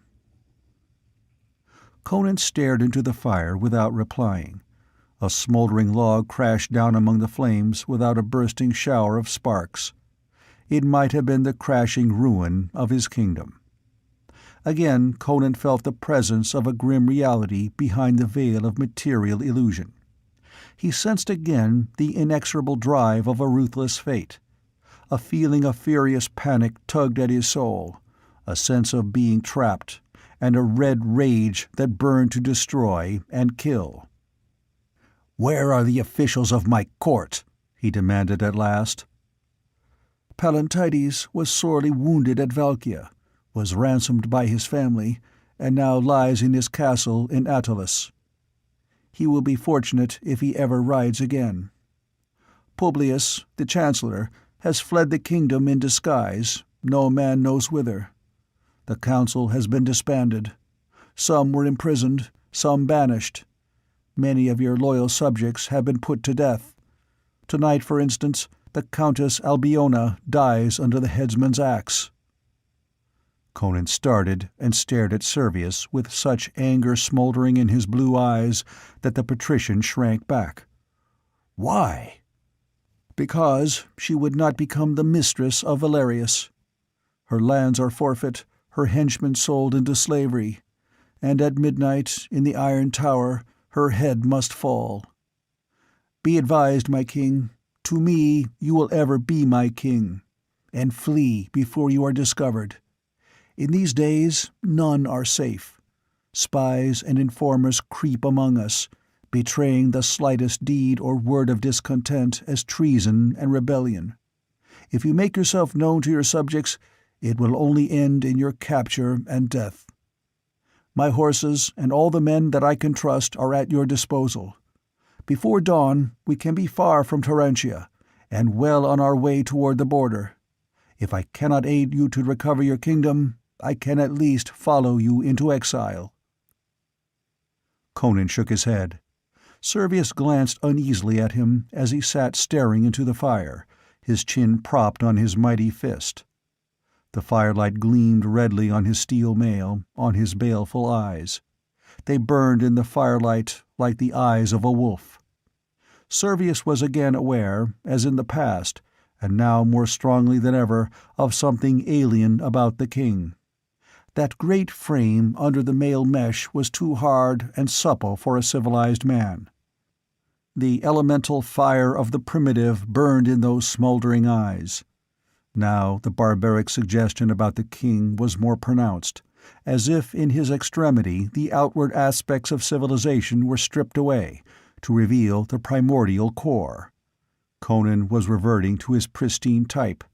He did not act as a civilized man would act under the same conditions, nor did his thoughts run in the same channels. He was unpredictable. It was only a stride from the king of Aquilonia to the skin-clad slayer of the Cimmerian hills. "I'll ride to Poitain if it may be," Conan said at last, "but I'll ride alone. And I have one last duty to perform as king of Aquilonia." "What do you mean, your majesty?" asked Servius, shaken by a premonition. "I'm going into Turantia after Albiona tonight," answered the king. "I've failed all my other loyal subjects, it seems. If they take her head, they can have mine too." "This is madness!" cried Servius, staggering up and clutching his throat, as if he already felt the noose closing about it. "There are secrets to the tower which few know," said Conan. "Anyway, I'd be a dog to leave Albiona to die because of her loyalty to me. I may be a king without a kingdom, but I'm not a man without honor." "It will ruin us all," whispered Servius. "It will ruin no one but me if I fail. You've risked enough. I ride alone tonight. This is all I want you to do. Procure me a patch for my eye, a staff for my hand, and garments such as travelers wear." End of Chapter 8. Chapter 9. It is the King or His Ghost. Many men passed through the great arched gates of Turantia between sunset and midnight, belated travelers, merchants from afar with heavily laden mules, free workmen from the surrounding farms and vineyards. Now that Valerius was supreme in the central provinces, there was no rigid scrutiny of the folk who flowed in a steady stream through the wide gates. Discipline had been relaxed. The Nemedian soldiers who stood on guard were half drunk, and much too busy watching for handsome peasant girls and rich merchants who could be bullied to notice workmen or dusty travelers, even one tall wayfarer whose worn cloak could not conceal the hard lines of his powerful frame. This man carried himself with an erect, aggressive bearing that was too natural for him to realize it himself, much less dissemble it. A great patch covered one eye, and his leather coif, drawn low over his brows, shadowed his features. With a long thick staff in his muscular brown hand, he strode leisurely through the arch where the torches flared and guttered, and, ignored by the tipsy guardsmen, emerged upon the wide streets of Turantia. Upon these well-lighted thoroughfares the usual throngs went about their business, and shops and stalls stood open, with their wares displayed. One thread ran a constant theme through the pattern. Nemedian soldiers, singly or in clumps, swaggered through the throngs, shouldering their way with studied arrogance. Women scurried from their path, and men stepped aside with darkened brows and clenched fists.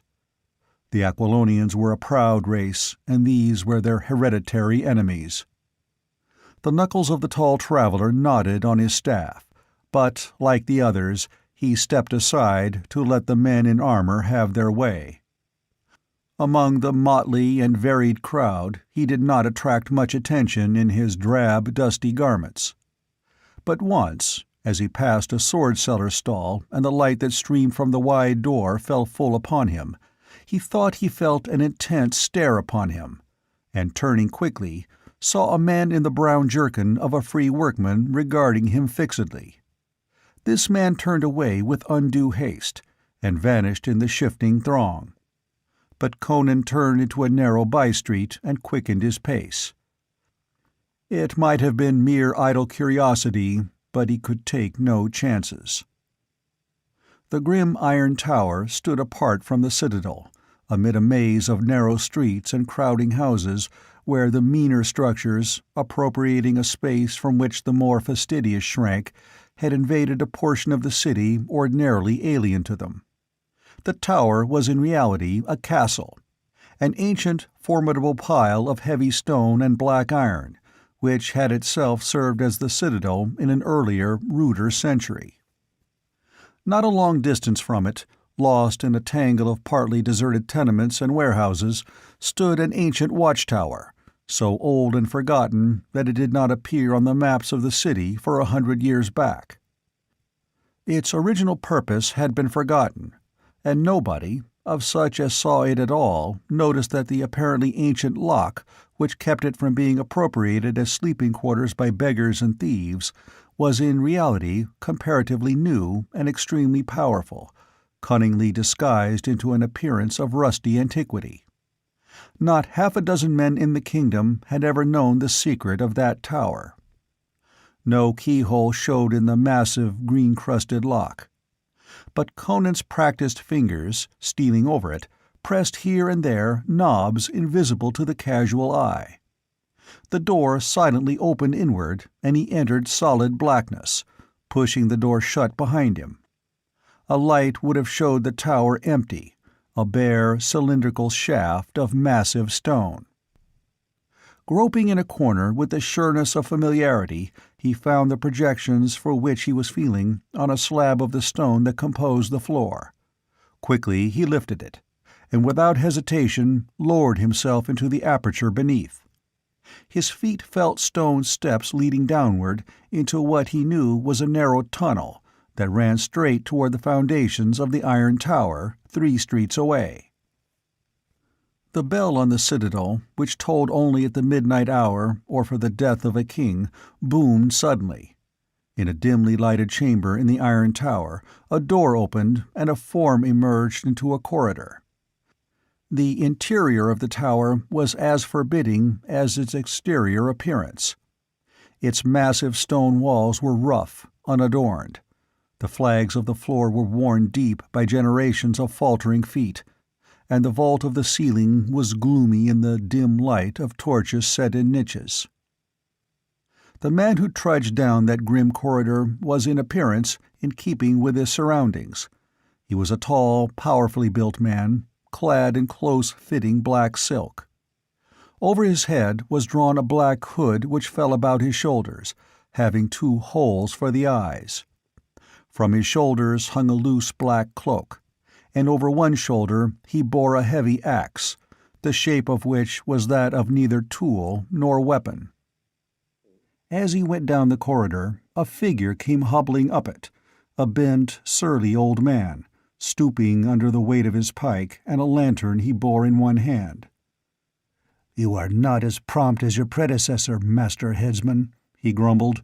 "Midnight has just struck, and masked men have gone to Milady's cell. They await you."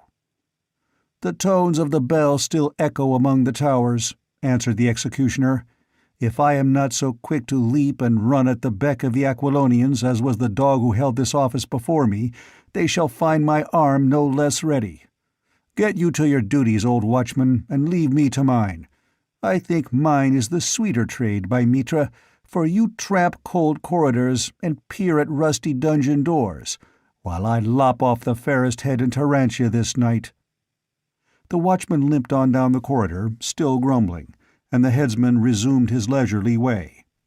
A few strides carried him around a turn in the corridor, and he absently noted that at his left a door stood partly open.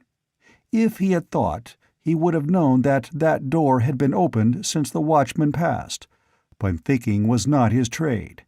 He was passing the unlocked door before he realized that aught was amiss, and then it was too late. A soft, tigerish step and the rustle of a cloak warned him, but before he could turn, a heavy arm hooked about his throat from behind, crushing the cry before it could reach his lips.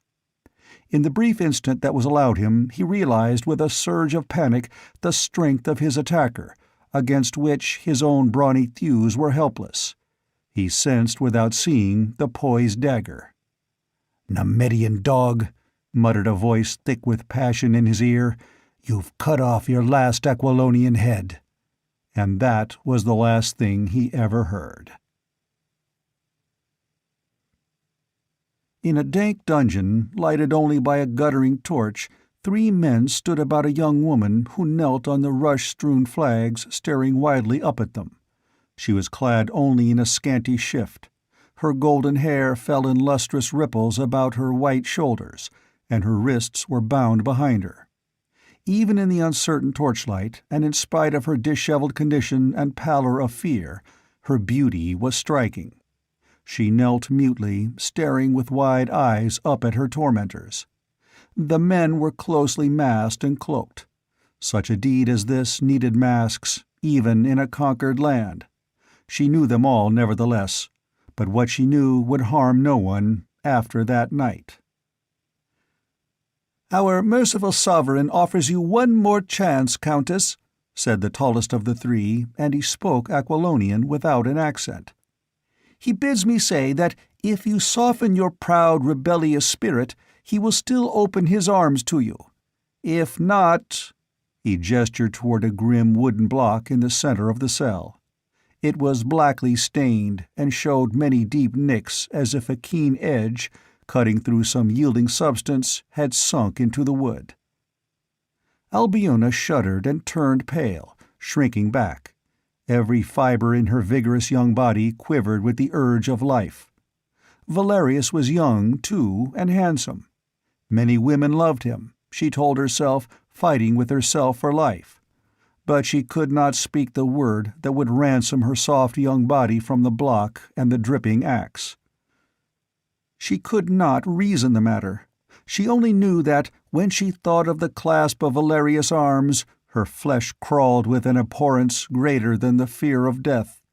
She shook her head helplessly, compelled by an impulsion more irresistible than the instinct to live.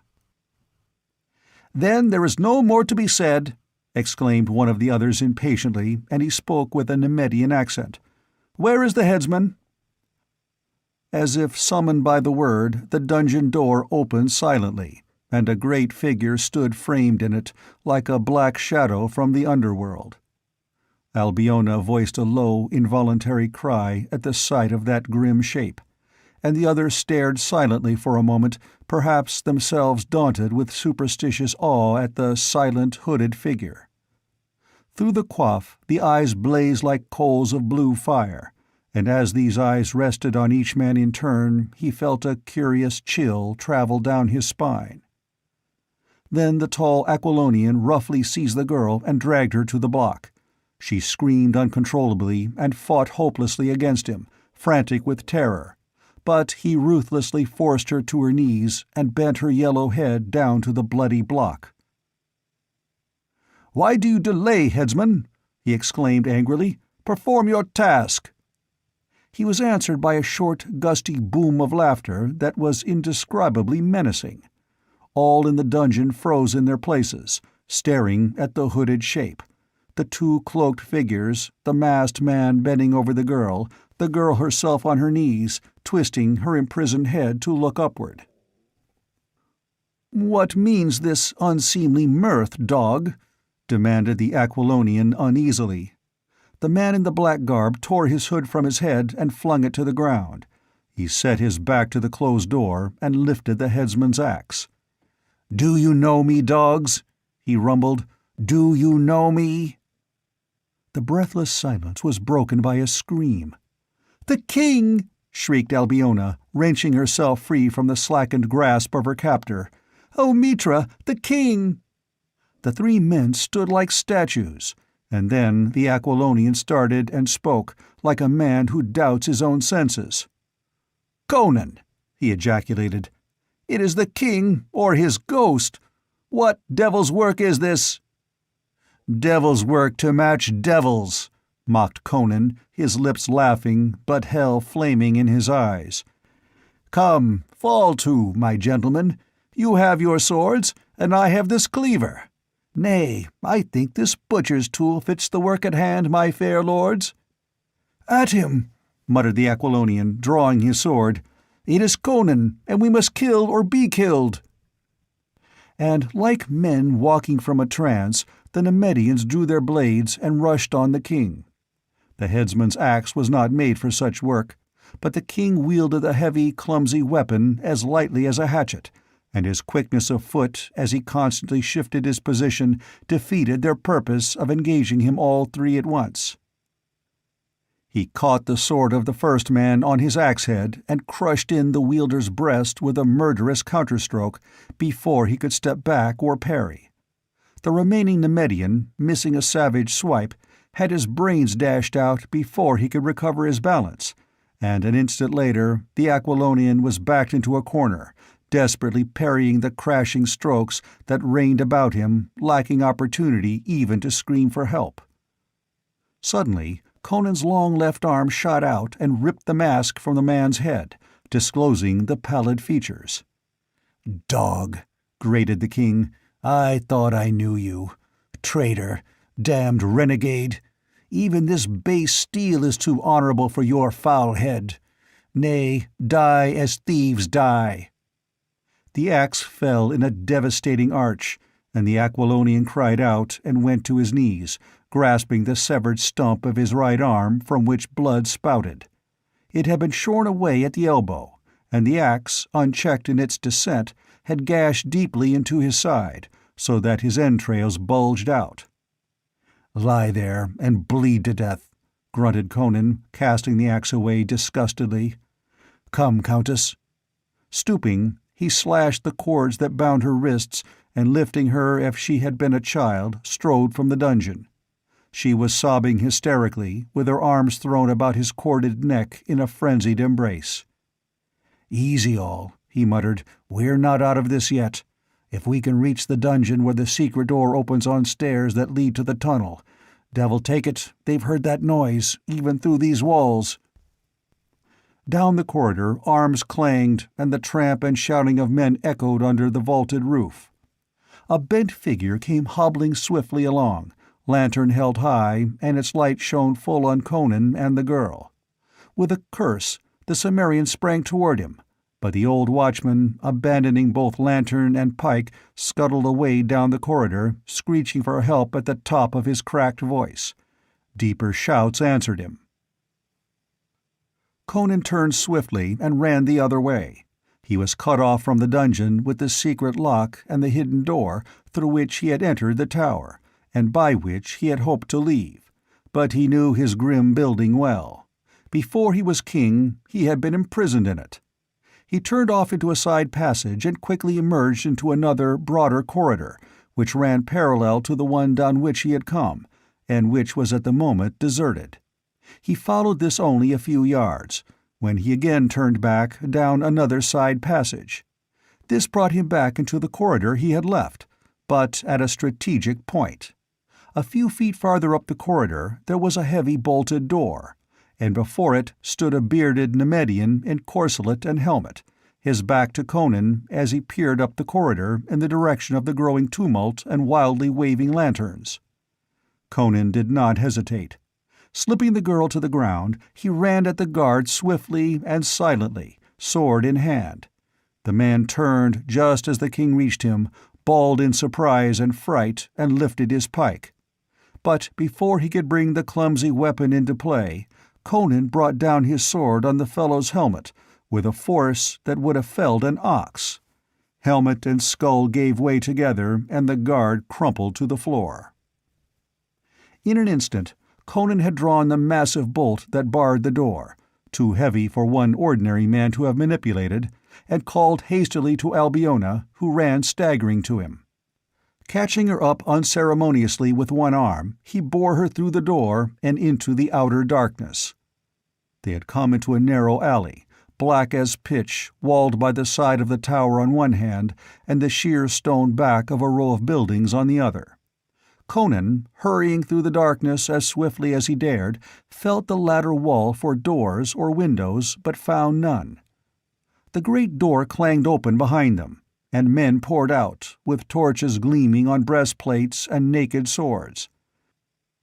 They glared about, bellowing, unable to penetrate the darkness which their torches served to illuminate for only a few feet in any direction, and then rushed down the alley at random, heading in the direction opposite to that taken by Conan and Albiona. "They'll learn their mistake quick enough," he muttered, increasing his pace. "If we ever find a crack in this infernal wall— damn! The street watch!"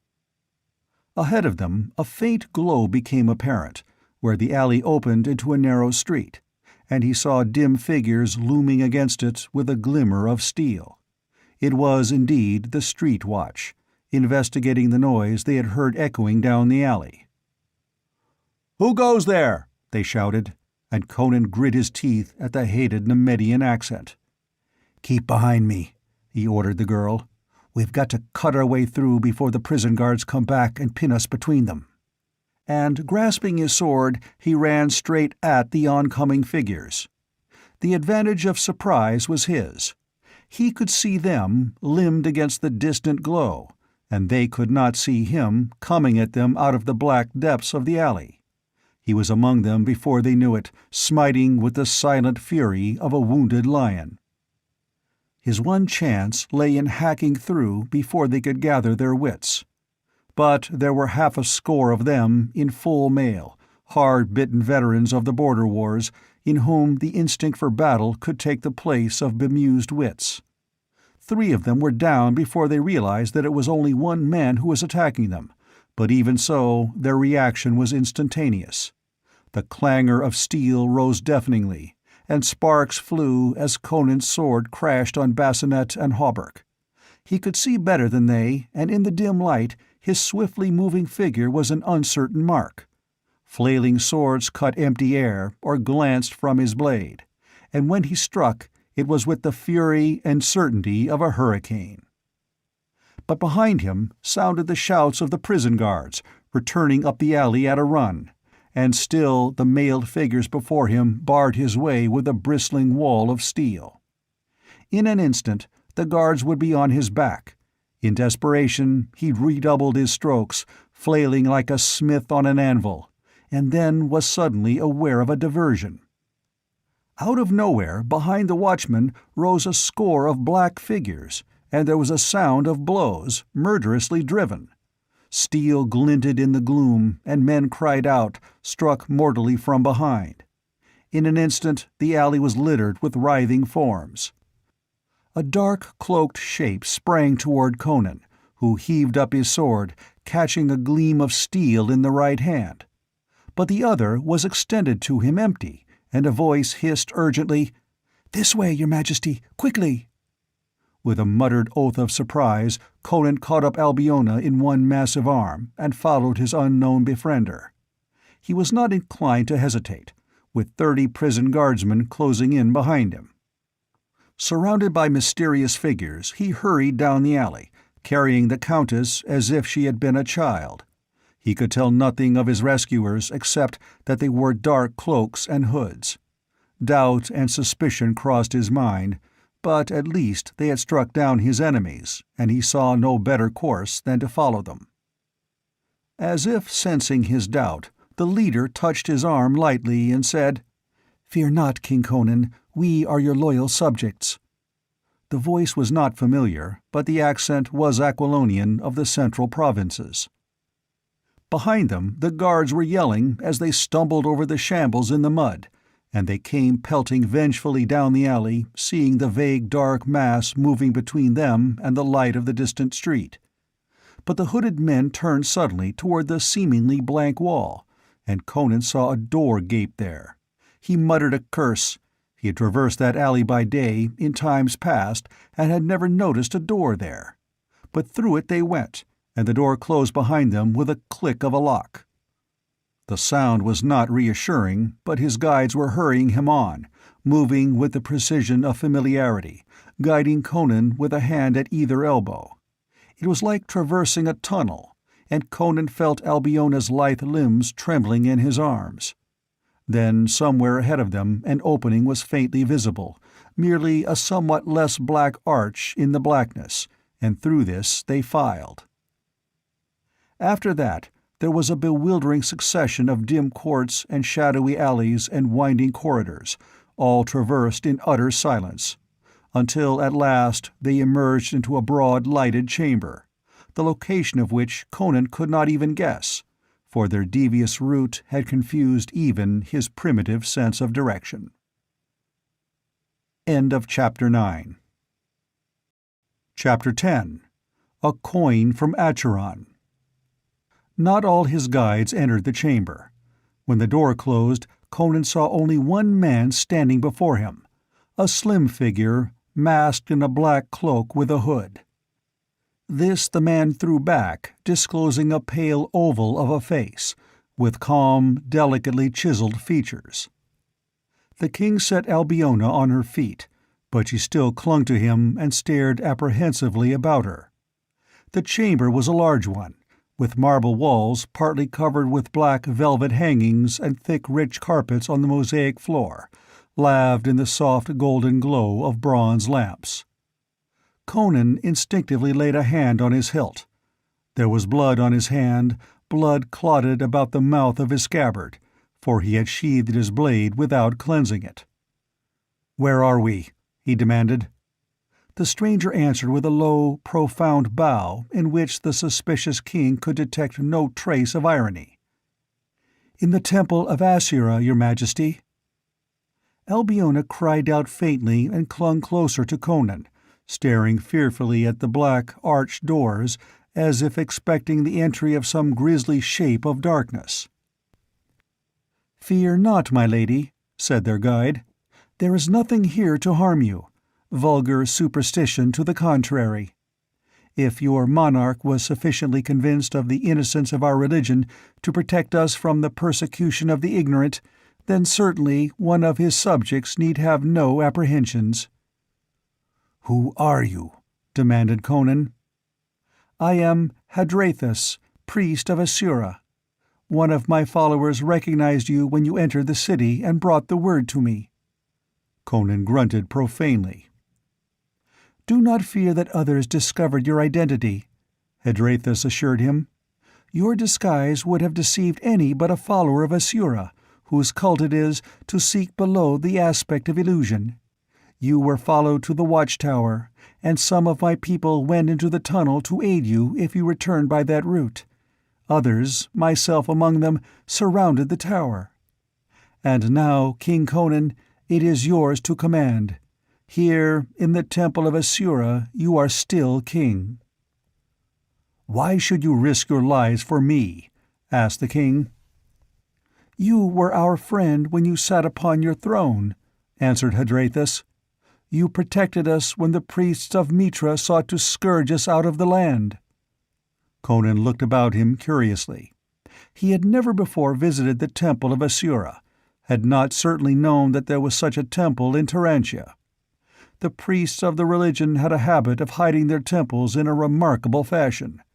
The worship of Mitra was overwhelmingly predominant in the Hyborian nations, but the cult of Asura persisted, in spite of official ban and popular antagonism. Conan had been told dark tales of hidden temples, where intense smoke drifted up incessantly from black altars where kidnapped humans were sacrificed before a great coiled serpent, whose fearsome head swayed forever in the haunted shadows. Persecution caused the followers of Asura to hide their temples with cunning art, and to veil their rituals in obscurity. And this secrecy, in turn, evoked more monstrous suspicions and tales of evil. But Conan's was the broad tolerance of the barbarian, and he had refused to persecute the followers of Asura, or to allow the people to do so on no better evidence than was presented against them, rumors and accusations that could not be proven. "If they are black magicians," he had said, "how will they suffer you to harry them? If they are not, there is no evil in them. Crom's devils, let men worship what gods they will." At a respectful invitation from Hadrathus, he seated himself on an ivory chair and motioned Albiona to another, but she preferred to sit on a golden stool at his feet, pressing close against his thigh, as if seeking security in the contact. Like most orthodox followers of Mitra, she had an intuitive horror of the followers and cult of Asura, instilled in her infancy and childhood by wild tales of human sacrifice and anthropomorphic gods shambling through shadowy temples. Hadrathus stood before them, his uncovered head bowed. "What is your wish, your Majesty?" "Food first," he grunted, and the priest smote a golden gong with a silver wand. Scarcely had the mellow tones ceased echoing when 4 hooded figures came through a curtained doorway bearing a great 4-legged silver platter of smoking dishes and crystal vessels. This they set before Conan, bowing low, and the king wiped his hands on the damask and smacked his lips with unconcealed relish. "Beware, your Majesty," whispered Albiona. "These folk eat human flesh." "I'll stake my kingdom that this is nothing but honest roast beef," answered Conan. "Come, lass, fall to. You must be hungry after the prison fare." Thus advised, and with the example before her of one whose word was the ultimate law to her, the Countess complied, and ate ravenously, though daintily, while her liege lord tore into the meat joints and guzzled the wine with as much gusto as if he had not already eaten once that night.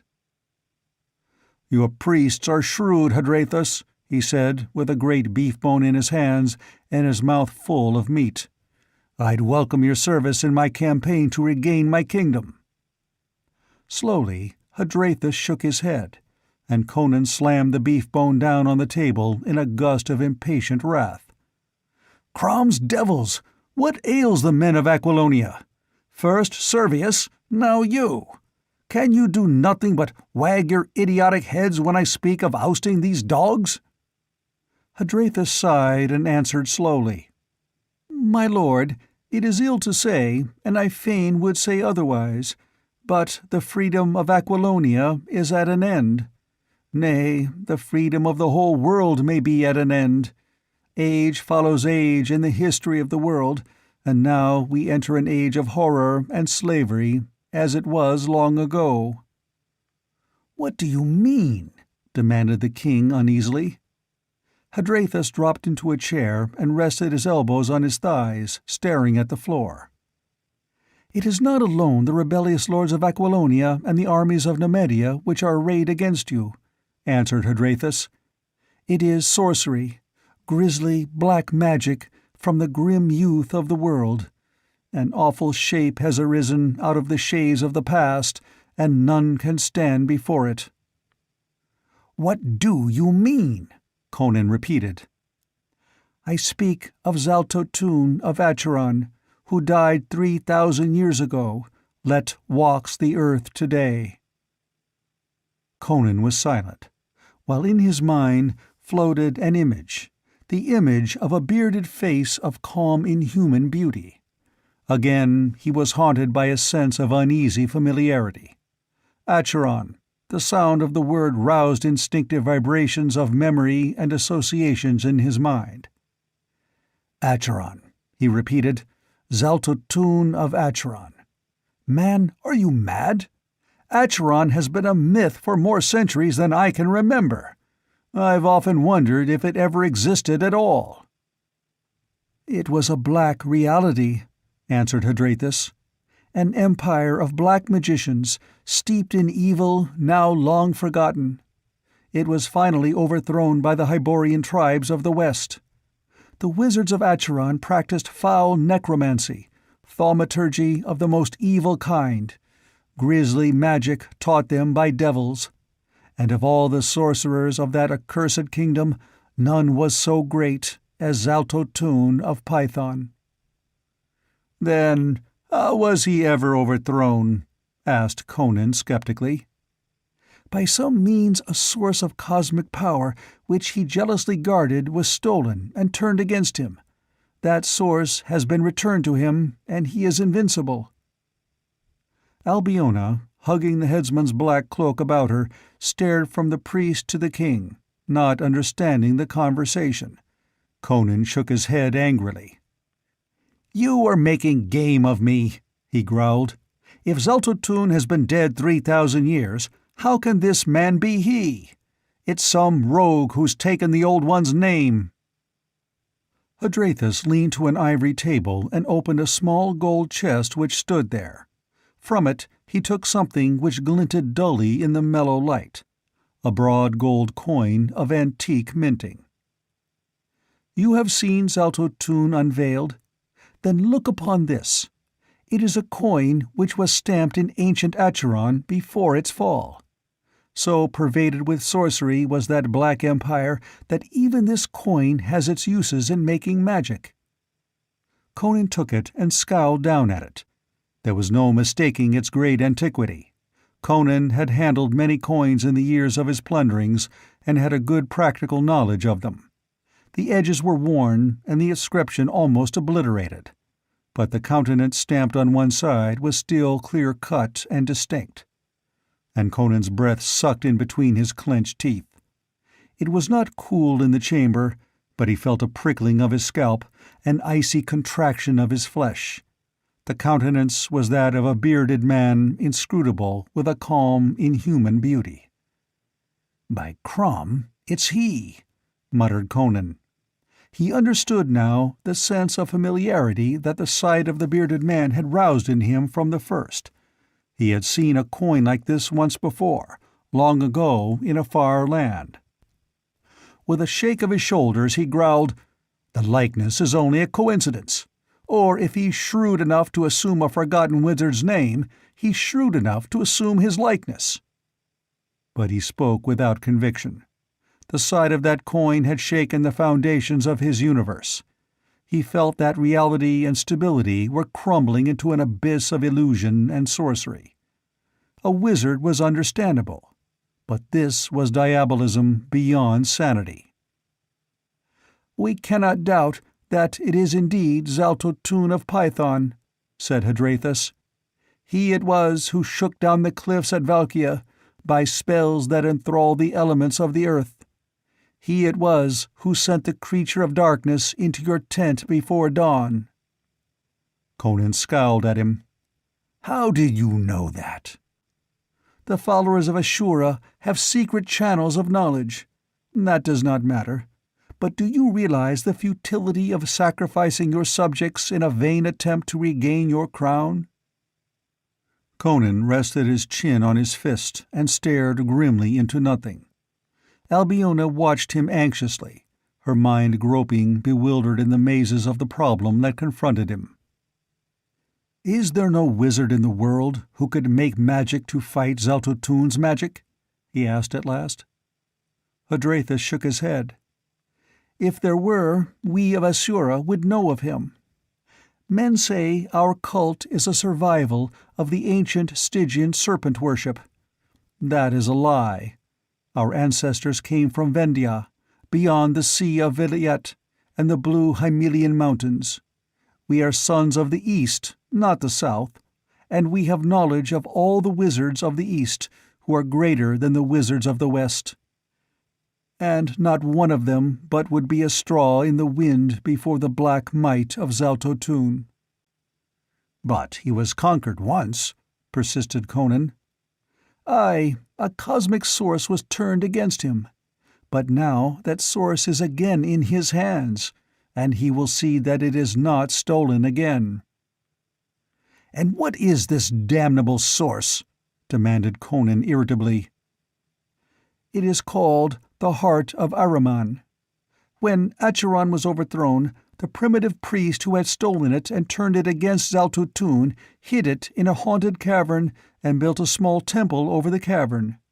Thrice thereafter the temple was rebuilt, each time greater and more elaborately than before, but always on the site of the original shrine, though men forgot the reason therefor.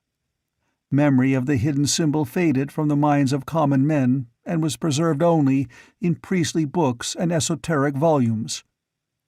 Whence it came, no one knows. Some say it is the veritable heart of a god, others that it is a star that fell from the skies long ago. Until it was stolen, no one had looked upon it for 3,000 years. When the magic of the Mitran priests failed against the magic of Zaltotun's acolyte, Altero, they remembered the ancient legend of the heart, and the high priest and an acolyte went down into the dark and terrible crypt below the temple into which no priest had descended for 3,000 years. In the ancient iron-bound volumes which speak of the heart in their cryptic symbolism, it is also told of a creature of darkness left by the ancient priest to guard it.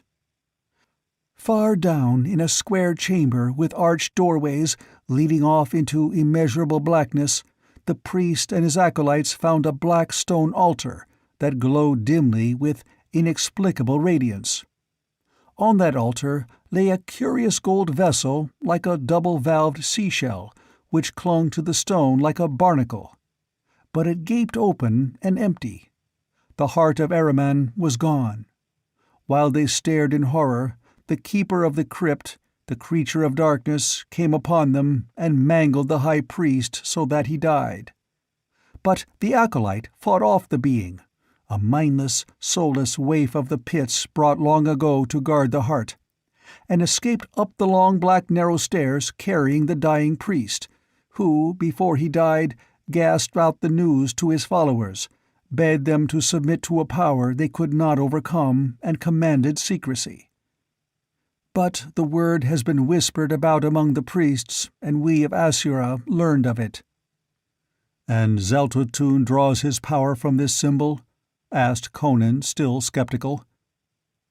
"No, his power is drawn from the Black Gulf. But the heart of Ahriman came from some far universe of flaming light, and against it the powers of darkness cannot stand, when it is in the hands of an adept. It is like a sword that might smite at him, not a sword with which he can smite.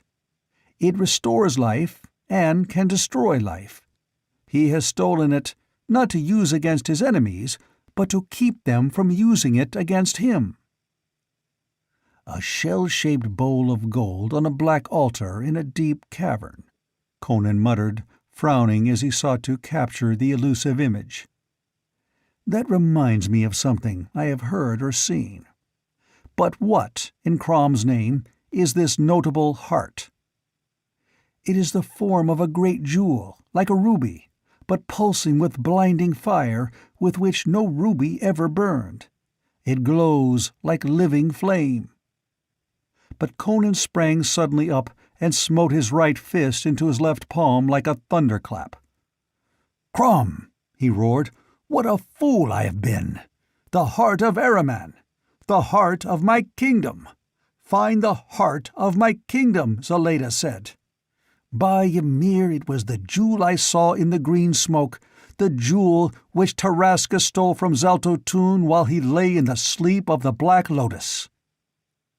Hadrathus was also on his feet, his calm dropped from him like a garment. "What are you saying? The heart was stolen from Zaltotun?" "Aye," Conan boomed. "Tarascus feared Zaltotun and wanted to cripple his power, which he thought resided in the heart. Maybe he thought the wizard would die if the heart was lost. By Crum! Ah! With a savage grimace of disappointment and disgust, he dropped his clenched hand to his side. I forgot. Tarascus gave it to a thief to throw it into the sea. By this time, the fellow must be almost to Cordova. Before I can follow him, he'll take ship and consign the heart to the bottom of the ocean. "The sea will not hold it," exclaimed Hadrathus, quivering with excitement. "Zaltotun would himself have cast it into the ocean long ago, had he not known that the first storm would carry it ashore. But on what unknown beach might it not land?" Well, Conan was recovering some of his resilient confidence. "There's no assurance that the thief will throw it away. If I know thieves, and I should, for I was a thief in Zamora in my early youth, he won't throw it away. He'll sell it to some rich trader. By Crum!" He strode back and forth in his growing excitement. "It's worth looking for. Zeleda bade me find the heart of my kingdom, and all else she showed me proved to be truth. Can it be that the power to conquer Zaltotun lurks in that crimson bauble?" "Aye, my head upon it!" cried Hadrathus, his face lightened with fervor, his eyes blazing, his fists clenched. "With it in our hands, we can dare the powers of Zaltotun. I swear it. If we can recover it, we have an even chance of recovering your crown and driving the invaders from our portals. It is not the swords of Nemedia that Aquilonia fears, but the black arts of Zaltotun." Conan looked at him for a space, impressed by the priest's fire. "It's like a quest in a nightmare," he said at last. "Yet your words echo the thought of Zeleda, and all else she said was truth. I'll seek for this jewel." "It holds the destiny of Aquilonia," said Hadrathus with conviction. "I will send men with you." "Nay," exclaimed the king impatiently, not caring to be hampered by priests on his quest, however skilled in esoteric arts. "This is a task for a fighting man. I go alone. First to Poitain, where I'll leave Albiona with Trocero. Then to Cordova, and to the sea beyond if necessary.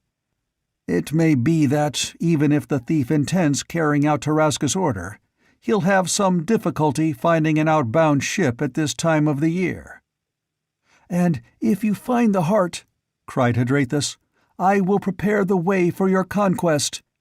Before you return to Aquilonia, I will spread the word through secret channels that you live and are returning with a magic stronger than Zaltotun's. I will have men ready to rise on your return. They will rise, if they have assurance that they will be protected from the black arts of Zaltotun. And I will aid you on your journey." He rose and struck a gong. "A secret tunnel leads from beneath this temple to a place outside the city wall. You shall go to Poitain on a pilgrim's boat. None will dare molest you." "As you will." With a definite purpose in mind, Conan was afire with impatience and dynamic energy. "Only let it be done swiftly." In the meantime, events were moving not slowly elsewhere in the city.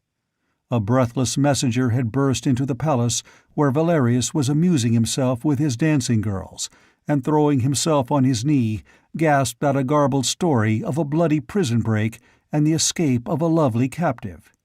He bore also the news that Count Thespius, to whom the execution of Albiona's sentence had been entrusted, was dying and begging for a word with Valerius before he passed.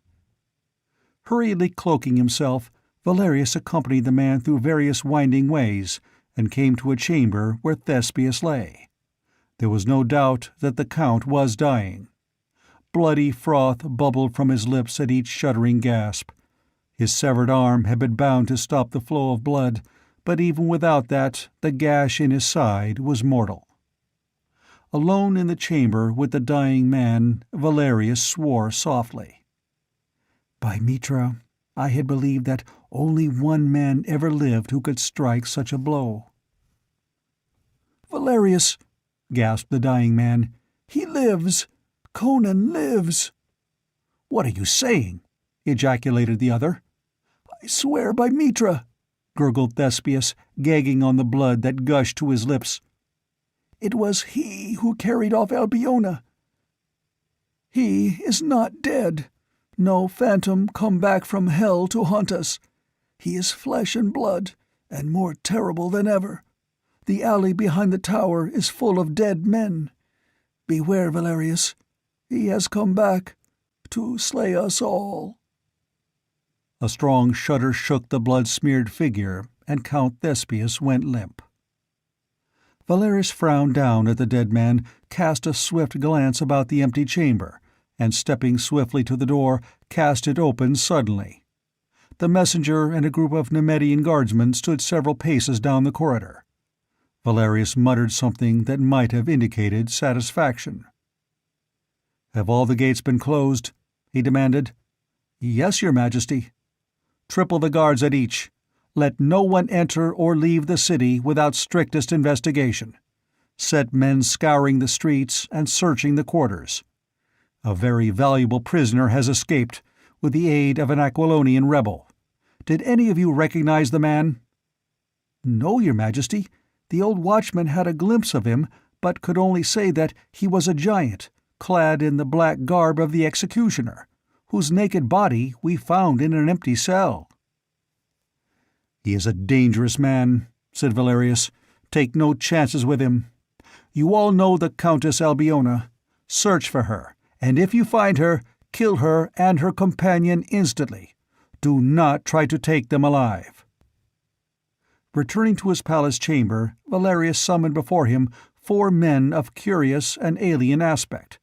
They were tall, gaunt, of yellowish skin and immobile countenances. They were very similar in appearance, clad alike in long black robes, beneath which their sandaled feet were just visible. Their features were shadowed by their hoods. They stood before Valerius with their hands in their wide sleeves, their arms folded. Valerius looked at them without pleasure. In his far journeyings he had encountered many strange races. "When I found you starving in the Khitan jungles," he said abruptly, "exiles from your kingdom, you swore to serve me. You have served me well enough in your abominable way.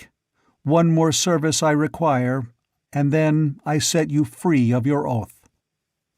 Conan, the Cimmerian king of Aquilonia, still lives, in spite of Zaltutun's sorcery, or perhaps because of it. I know not.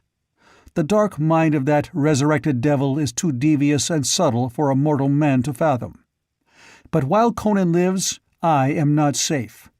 The people accepted me as the lesser of 2 evils, when they thought he was dead. Let him reappear, and the throne will be rocking under my feet in revolution before I can lift my hand. Perhaps my allies mean to use him to replace me, if they decide I have served my purpose. I do not know. I do know that this planet is too small for 2 kings of Aquilonia. Seek the Cimmerian. Use your uncanny talents to ferret him out wherever he hides or runs. He has many friends in Turantia. He had aid when he carried off Albiona. It took more than 1 man, even such a man as Conan, to wreak all that slaughter in the alley outside the tower. But no more. Take your staffs and strike his trail. Where that trail will lead you, I know not. But find him, and when you find him, slay him." The 4 Khitans bowed together, and still unspeaking, turned and padded noiselessly from the chamber. End of Chapter 10. Chapter 11. Swords of the South. Dawn that rose over the distant hills shone on the sails of a small craft that dropped down the river which curves to within a mile of the walls of Turantia, and loops southward like a great shining serpent. This boat differed from the ordinary craft plying the broad Corotus, fishermen and merchant barges loaded with rich goods. It was long and slender, with a high, curving prow, and was black as ebony, with white skulls painted along the gunwales. Amidships rose a small cabin, the windows closely masked. Other craft gave the ominously painted boat a wide berth, for it was obviously one of those pilgrim boats that carried a lifeless follower of Asura on his last mysterious pilgrimage southward to where, far beyond the Poitanian mountains, a river flowed at last into the blue ocean. In that cabin undoubtedly lay the corpse of the departed worshipper. All men were familiar with the sight of those gloomy craft, and the most fanatical votary of Mitra would not dare touch or interfere with their somber voyages. Where the ultimate destination lay, men did not know. Some said Stygia, some a nameless island lying beyond the horizon. Others said it was in the glamorous and mysterious land of Vendia, where the dead came home at last. But none knew certainly. They only knew that when a follower of Asura died, the corpse went southward down the great river in a black boat rowed by a giant slave, and neither boat nor corpse nor slave was ever seen again. Unless, indeed, certain dark tales were true, and it was always the same slave who rowed the boat southward. The man who propelled this particular boat was huge and brown as the others, though closer scrutiny might have revealed the fact that the hue was the result of carefully applied pigments. He was clad in leather loincloth and sandals, and he handled the long sweep and oars with unusual skill and power. But none approached the grim boat closely, for it was well known that the followers of Asura were accursed, and that these pilgrim boats were loaded with dark magic. So men swung their boats wide and muttered an incantation as the dark craft slid past, and they never dreamed that they were thus assisting in the flight of their king and the Countess Albiona. It was a strange journey in that black, slim craft down the great river for nearly 200 miles, to where the Corotus swings eastward, skirting the Poitanian mountains. Like a dream, the ever-changing panorama glided past. During the day, Albiona lay patiently in the little cabin, as quietly as the corpse she pretended to be.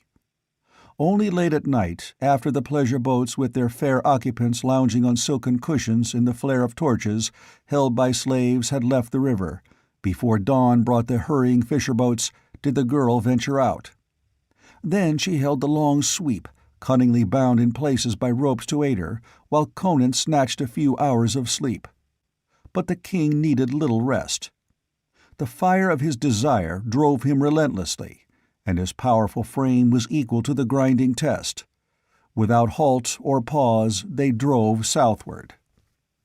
So down the river they fled, through nights when the flowing current mirrored the million stars, and through days of golden sunlight, leaving winter behind them as they sped southward. They passed cities in the night, above which throbbed and pulsed the reflection of the myriad lights, lordly river villas and fertile groves.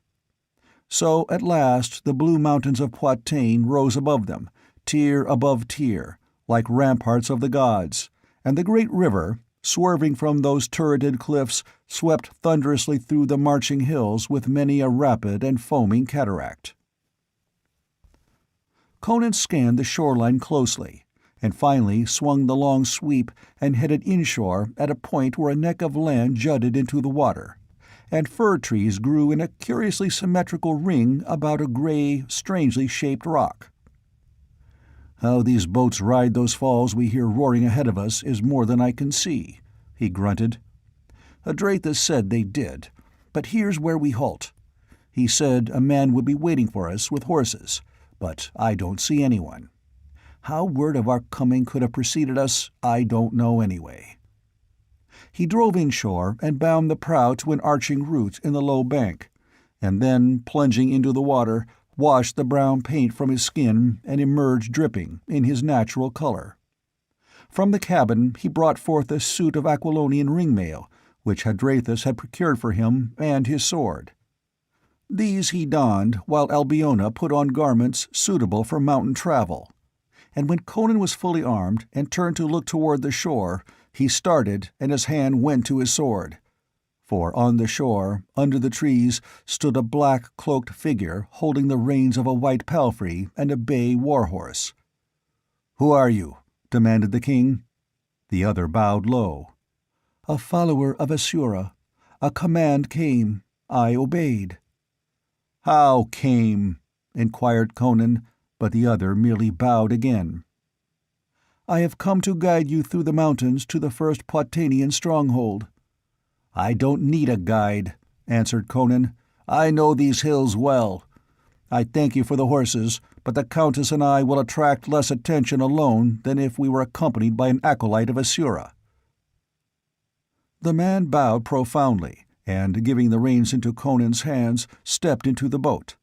Casting off, he floated down the swift current, toward the distant roar of the unseen rapids. With a baffled shake of his head, Conan lifted the Countess into the palfrey saddle, and then mounted the war-horse and reined toward the summits that castellated the sky. The rolling country at the foot of the towering mountains was now a borderland, in a state of turmoil, where the barons reverted to feudal practices, and bands of outlaws roamed unhindered. Poitain had not formally declared her separation from Aquilonia, but she was now, to all intents, a self-contained kingdom, ruled by her hereditary Count Trocero. The rolling south country had submitted nominally to Valerius, but he had not attempted to force the passes guarded by strongholds where the crimson leopard banner of Poitain waved defiantly. The king and his fair companion rode up the long blue slopes in the soft evening. As they mounted higher, the rolling country spread out like a vast purple mantle far beneath them, shot with the shine of rivers and lakes, the yellow glint of broad fields, and the white gleam of distant towers. Ahead of them, and far above, they glimpsed the first of the Poitanian holds, a strong fortress dominating a narrow pass, the crimson banner streaming against the clear blue sky. Before they reached it, a band of knights in burnished armor rode from among the trees, and their leader sternly ordered the travelers to halt. They were tall men, with the dark eyes and raven locks of the south. "Halt, sir, and state your business, and why you ride toward Poitain." "Is Poitain in revolt, then?" asked Conan, watching the other closely. "That a man in Aquilonian harness is halted and questioned like a foreigner?" "Many rogues ride out of Aquilonia these days," answered the other coldly. "As for revolt, if you mean the repudiation of a usurper, then Poitain is in revolt. We had rather serve the memory of a dead man than the scepter of a living dog." Conan swept off his helmet, shaking back his black mane, stared full at the speaker. The Poitanian stared violently and went livid. "Saints of heaven!" he gasped. "It is the king! Alive!" The others stared wildly, then a roar of wonder and joy burst from them. They swarmed about Conan, shouting their war cries and brandishing their swords in their extreme emotion. The acclaim of Poitanian warriors was a thing to terrify a timid man. "Oh, but Trocero will weep tears of joy to see you, sire!" cried one. "Aye, and Prospero!" shouted another. "The general has been like one wrapped in a mantle of melancholy, and curses himself night and day that he did not reach the Valkia in time to die beside his king."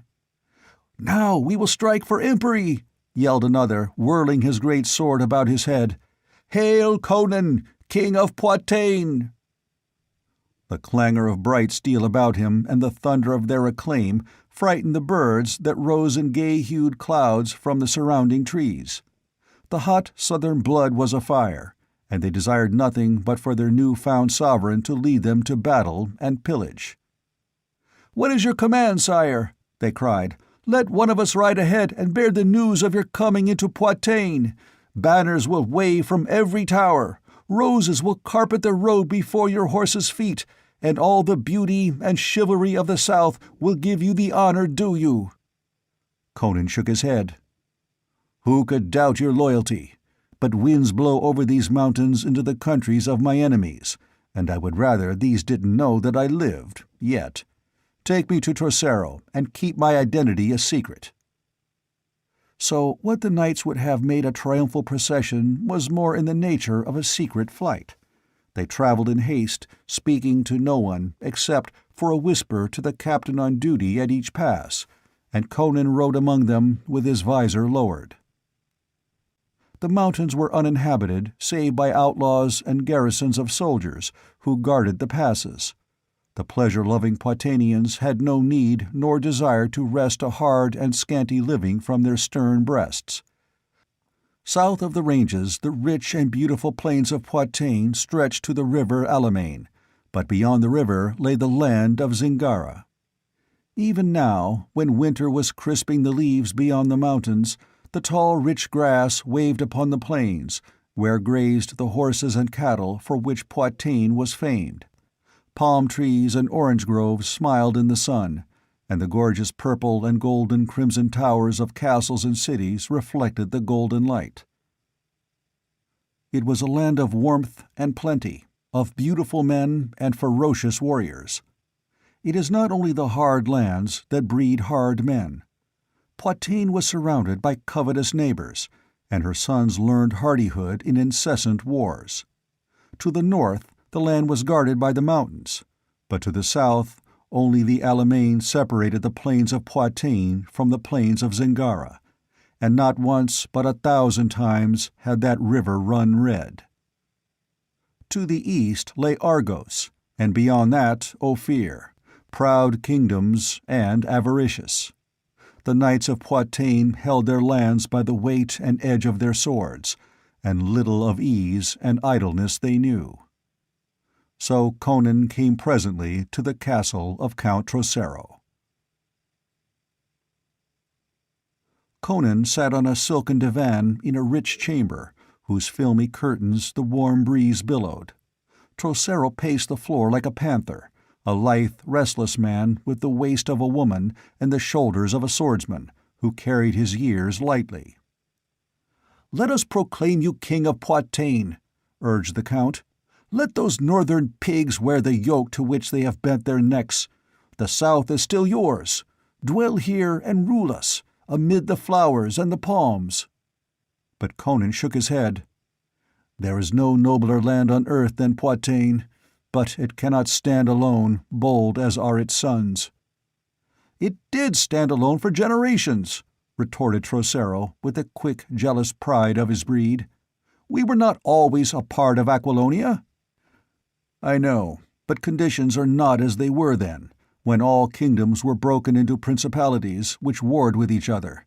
The days of dukedoms and free cities are past. The days of empires are upon us. Rulers are dreaming imperial dreams, and only in unity is there strength." "Then let us unite Zingara with Poitou," argued Trocero. "Half a dozen princes strive against each other, and the country is torn asunder by civil wars. We will conquer it, province by province, and add it to your dominions. Then, with the aid of the Zingarans, we will conquer Argos and Ophir. We will build an empire." Again Conan shook his head. "Let others dream imperial dreams. I but wish to hold what is mine. I have no desire to rule an empire welded together by blood and fire. It's one thing to seize a throne with the aid of its subjects and rule them with their consent. It's another to subjugate a foreign realm and rule it by fear. I don't wish to be another Valerius. No, Trocero, I'll rule all Aquilonia and no more, or I'll rule nothing." "Then lead us over the mountains, and we will smite the Nemedians." Conan's fierce eyes glowed with appreciation. "No, Trocero, it would be a vain sacrifice. I've told you what I must do to regain my kingdom. I must find the heart of Ahriman." "But this is madness," protested Trocero. "The maunderings of a heretical priest, the mumblings of a mad witch-woman." "You were not in my tent before Valkia," answered Conan grimly, involuntarily glancing at his right wrist, on which blue marks still showed faintly. "You didn't see the cliffs thunder down to crush the flower of my army. No, Trocero, I've been convinced. Zalto Tun's no mortal man, and only with the heart of Ahriman can I stand against him. So I'm riding to Cordova alone." "But that is dangerous," protested Trocero. "Life is dangerous," rumbled the king. "I won't go as king of Aquilonia, or even as a knight of Poitou, but as a wandering mercenary, as I rode in Zangara in the old days. Oh, I have enemies enough south of the Alamein, in the lands and the waters of the south. Many who won't know me as King of Aquilonia will remember me as Conan of the Barracan pirates, or Amra of the Black Corsairs. But I have friends, too, and men who'll aid me for their own private reasons." A faintly reminiscent grin touched his lips. Trocero dropped his hands helplessly and glanced at Albiona, who sat on a nearby divan. "I understand your doubts, my lord," said she. "But I too saw the coin in the temple of Asura. And look you, Hadrathus said it was dated 500 years before the fall of Acheron. If Zaltotun, then, is the man pictured on the coin, as His Majesty swears he is, that means he is no common wizard, even in his other life, for the years of his life were numbered by centuries, not as the lives of other men are numbered." Before Trocero could reply, a respectful rap was heard on the door, and a voice called, "My lord, we have caught a man skulking about the castle, who says he wishes to speak with your guest. I await your orders." "A spy from Aquilonia," hissed Trocero, catching at his dagger, but Conan lifted his voice and called, "Open the door and let me see him." The door was opened, and a man was framed in it, grasped on either hand by stern-looking men-at-arms. He was a slender man, clad in a dark hooded robe. "Are you a follower of Asura?" asked Conan. The man nodded, and the stalwart men-at-arms looked shocked and glanced hesitantly at Trocero. "The word came southward," said the man. "Beyond the Alamein we cannot aid you, for our sect goes no farther southward, but stretches eastward with the Korotus. But this I have learned. The thief who took the heart of Ahriman from Tarascus never reached Cordova. In the mountains of Poitín he was slain by robbers.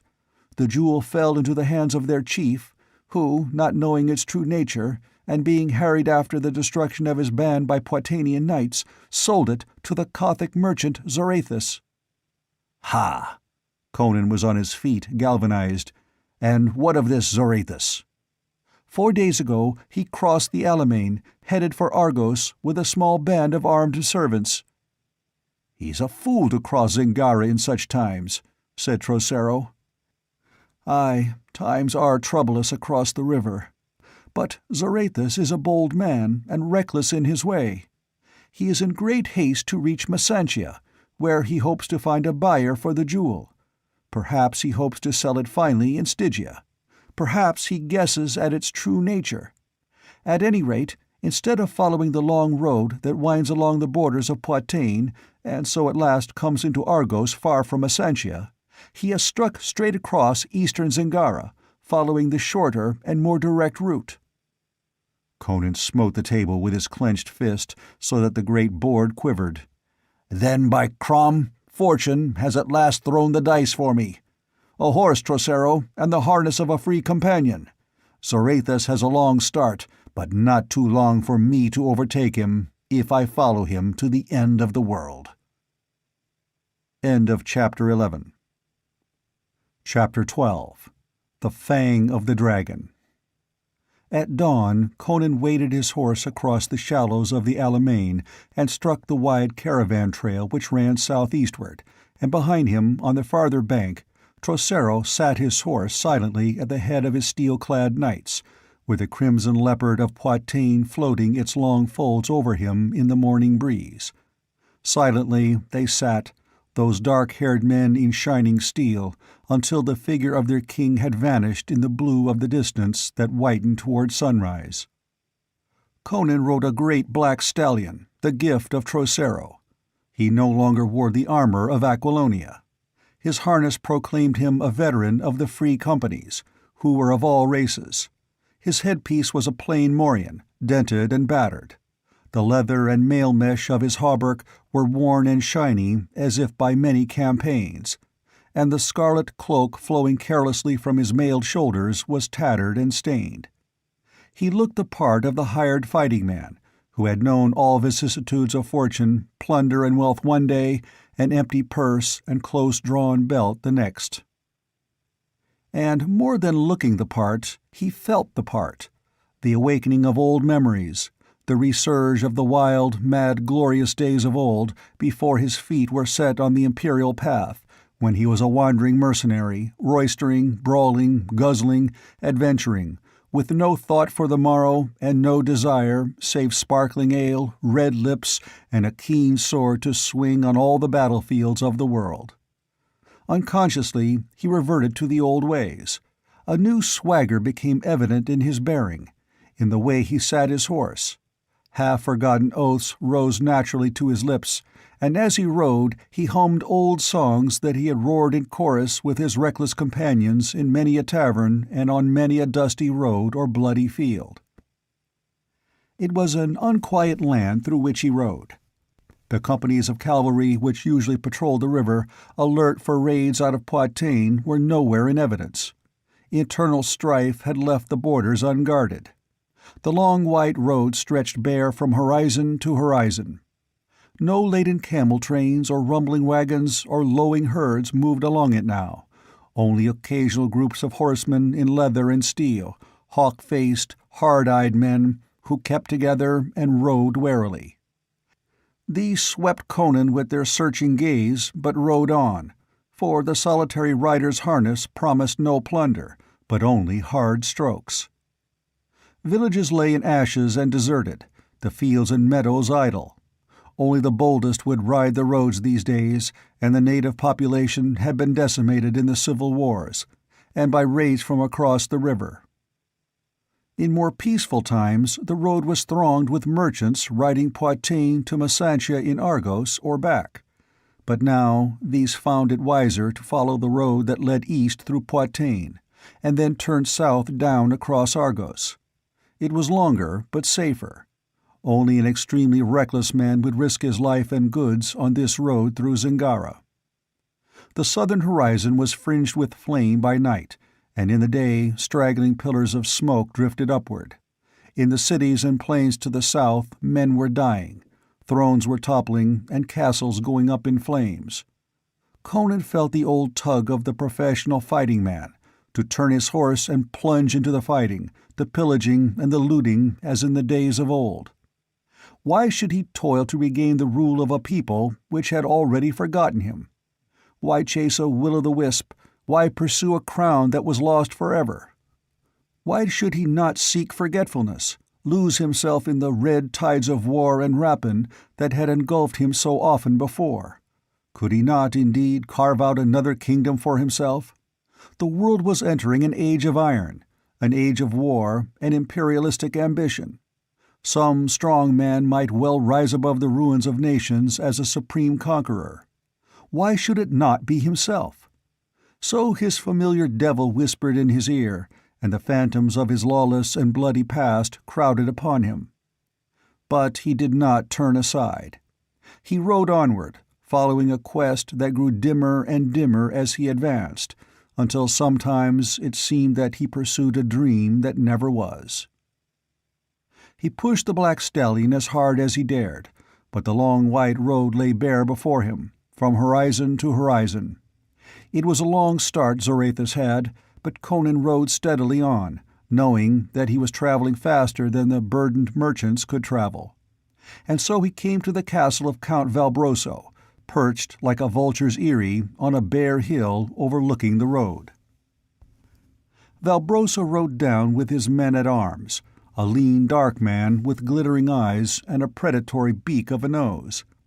He wore black plate armor and was followed by 30 spearmen, black-mustached hawks of the border wars, as avaricious and ruthless as himself. Of late the toll of the caravans had been slim, and Valbroso cursed the civil wars that stripped the roads of their fat traffic, even while he blessed them for the free hand they allowed him with his neighbors. He had not hoped much from the solitary rider he had glimpsed from his tower, but all was grist that came to his mill. With a practiced eye he took in Conan's worn mail and dark, scarred face, and his conclusions were the same as those of the riders who had passed the Cimmerian on the road: an empty purse and a ready blade. "Who are you, knave?" he demanded. "A mercenary, riding for Argos, answered Conan. "What matter names?" "You are riding in the wrong direction for a free companion," grunted Valbroso. "Southward the fighting is good, and also the plundering. Join my company. You won't go hungry. The road remains bare of fat merchants to strip, but I mean to take my rogues and fare southward to sell our swords to whichever side seems strongest." Conan did not at once reply, knowing that if he refused outright he might be instantly attacked by Valbroso's men-at-arms. Before he could make up his mind, the Zingaren spoke again. "You rogues of the free companies always know tricks to make men talk. I have a prisoner, the last merchant I caught by Mitra, and the only one I've seen for a week, and the knave is stubborn. He has an iron box, the secret of which defies us, and I've been unable to persuade him to open it. By Ishtar, I thought I knew all the modes of persuasion there are. But perhaps you, as a veteran free companion, know some that I do not. At any rate, come with me and see what you may do." Valbroso's words instantly decided Conan. That sounded a great deal like Zorathus. Conan did not know the merchant, but any man who was stubborn enough to try to traverse the Zingaren road in times like these would very probably be stubborn enough to defy torture. He fell in beside Valbroso and rode up the straggling road to the top of the hill where the gaunt castle stood. As a man-at-arms, he should have ridden behind the Count, but force of habit made him careless, and Valbroso paid no heed. Years of life on the border had taught the Count that the frontier is not the royal court. He was aware of the independence of the mercenaries, behind whose swords many a king had trodden the throne path. There was a dry moat, half filled with debris in some places. They clattered across the drawbridge and through the arch of the gate. Behind them, the portcullis fell with a sullen clang. They came into a bare courtyard, grown with straggling grass and with a well in the middle. Shacks for the men-at-arms straggled about the bailey wall, and women, slatternly or decked in gaudy finery, looked from the doors. Fighting men in rusty mail tossed dice on the flags under the arches. It was more like a bandit's hold than the castle of a nobleman. Valbroso dismounted and motioned Conan to follow him. They went through a doorway and along a vaulted corridor, where they were met by a scarred, hard-looking man in mail descending a stone staircase, evidently the captain of the guard. "How, Beloso?" quoth Valbroso. "Has he spoken?" "He is stubborn," muttered Beloso, shooting a glance of suspicion at Conan. Valbroso ripped out an oath and stamped furiously up the winding stair, followed by Conan and the captain. As they mounted, the groans of a man in mortal agony became audible. Valbroso's torture room was high above the court, instead of in a dungeon below. In that chamber, where a gaunt, hairy beast of a man in leather breeks squatted gnawing a beef-bone voraciously, stood the machines of torture: racks, boots, hooks, and all the implements that the human mind devises to tear flesh, break bones, and rend and rupture veins and ligaments. On a rack a man was stretched naked, and a glance told Conan that he was dying. The unnatural elongation of his limbs and body told of unhinged joints and unnameable ruptures. He was a dark man with an intelligent, aquiline face and quick, dark eyes. They were glazed and bloodshot now with pain, and the dew of agony glistened on his face. His lips were drawn back from blackened gums. "There is the box." Viciously Valbroso kicked a small but heavy iron chest that stood on the floor nearby. It was intricately carved, with tiny skulls and writhing dragons curiously intertwined, but Conan saw no catch or hasp that might serve to unlock the lid. The marks of fire, of axe and sledge and chisel showed on it but as scratches. "This is the dog's treasure box," said Valbroso angrily. "All men of the south know of Zorathus and his iron chest. Mitra knows what is in it, but he will not give up its secret." Zorathus! It was true, then. The man he sought lay before him. Conan's heart beat suffocatingly as he leaned over the writhing form, though he exhibited no evidence of his painful eagerness. "Ease those ropes, knave," he ordered the torturer harshly, and Valbroso and his captain stared. In the forgetfulness of the moment, Conan had used his imperial tone, and the brute in leather instinctively obeyed the knife edge of command in that voice. He eased away gradually, for else the slackening of the ropes had been as great a torment to the torn joints as further stretching. Catching up a vessel of wine that stood nearby, Conan placed the rim to the wretch's lips. Zorathus gulped spasmodically, the liquid slopping over on his heavy breast. Into the bloodshot eyes came a gleam of recognition, and the froth-smeared lips parted. From them issued a racking whimper in the Gothic tongue. "Is this death, then? Is the long agony ended? For this is King Conan, who died at Valkia, and I am among the dead." "You are not dead," said Conan, "but you're dying. You'll be tortured no more, I'll see to that. But I can't help you further. Yet, before you die, tell me how to open your iron box." "My iron box," mumbled Zorathus in delirious disjointed phrases. "The chest forged in unholy fires among the flaming mountains of Crosha, the metal no chisel can cut. How many treasures has it borne across the width and the breadth of the world, but no such treasure as it now holds." "Tell me how to open it," urged Conan. "It can do you no good, and it may aid me." "Aye, you are Conan," muttered the Kothian. "I have seen you sitting on your throne in the great public hall of Terentia, with your crown on your head and the scepter in your hand. But you are dead. You died at Valkia. And so I know my own end is at hand." "What does the dog say?" demanded Valbroso impatiently, not understanding Gothic. "Will he tell us how to open the box?"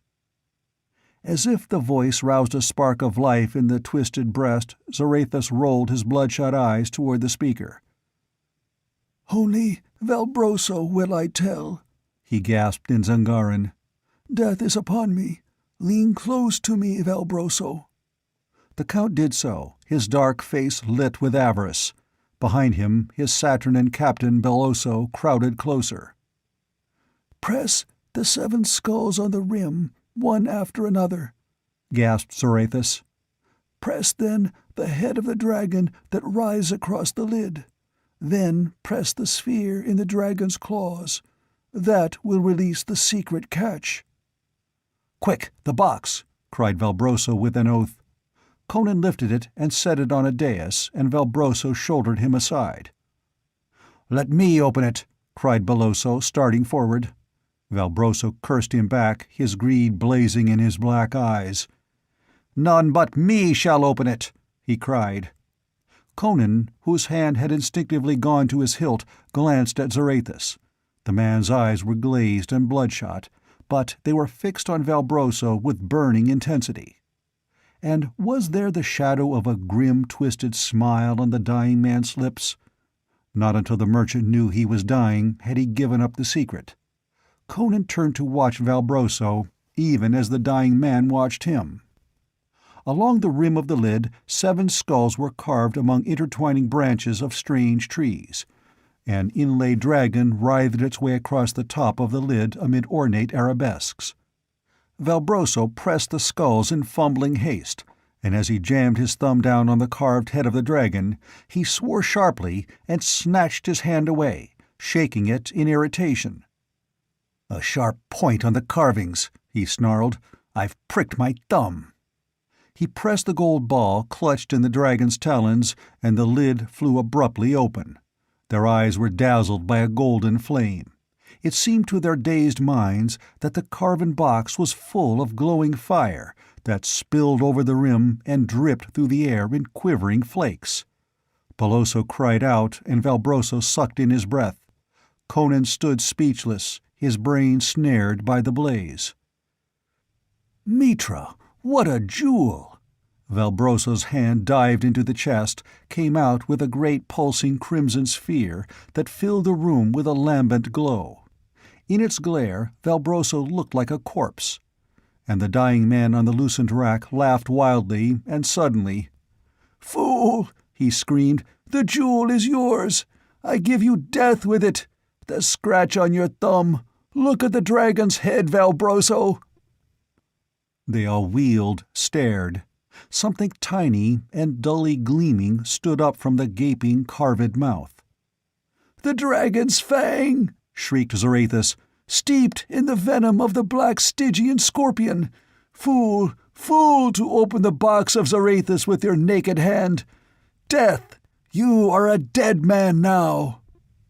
And with bloody foam on his lips, he died. Valbroso staggered, crying out, "Ah, Mitra, I burn!" he shrieked. "My veins race with liquid fire! My joints are bursting asunder! Death! Death!" And he reeled and crashed headlong. There was an instant of awful convulsions, in which the limbs were twisted into hideous and unnatural positions, and then in that posture the man froze, his glassy eyes staring sightlessly upward, his lips drawn back from blackened gums.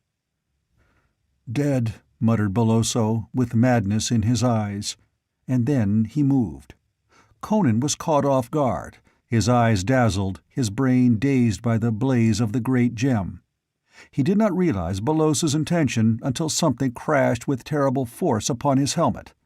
The glow of the jewel was splashed with redder flame, and he went to his knees under the blow.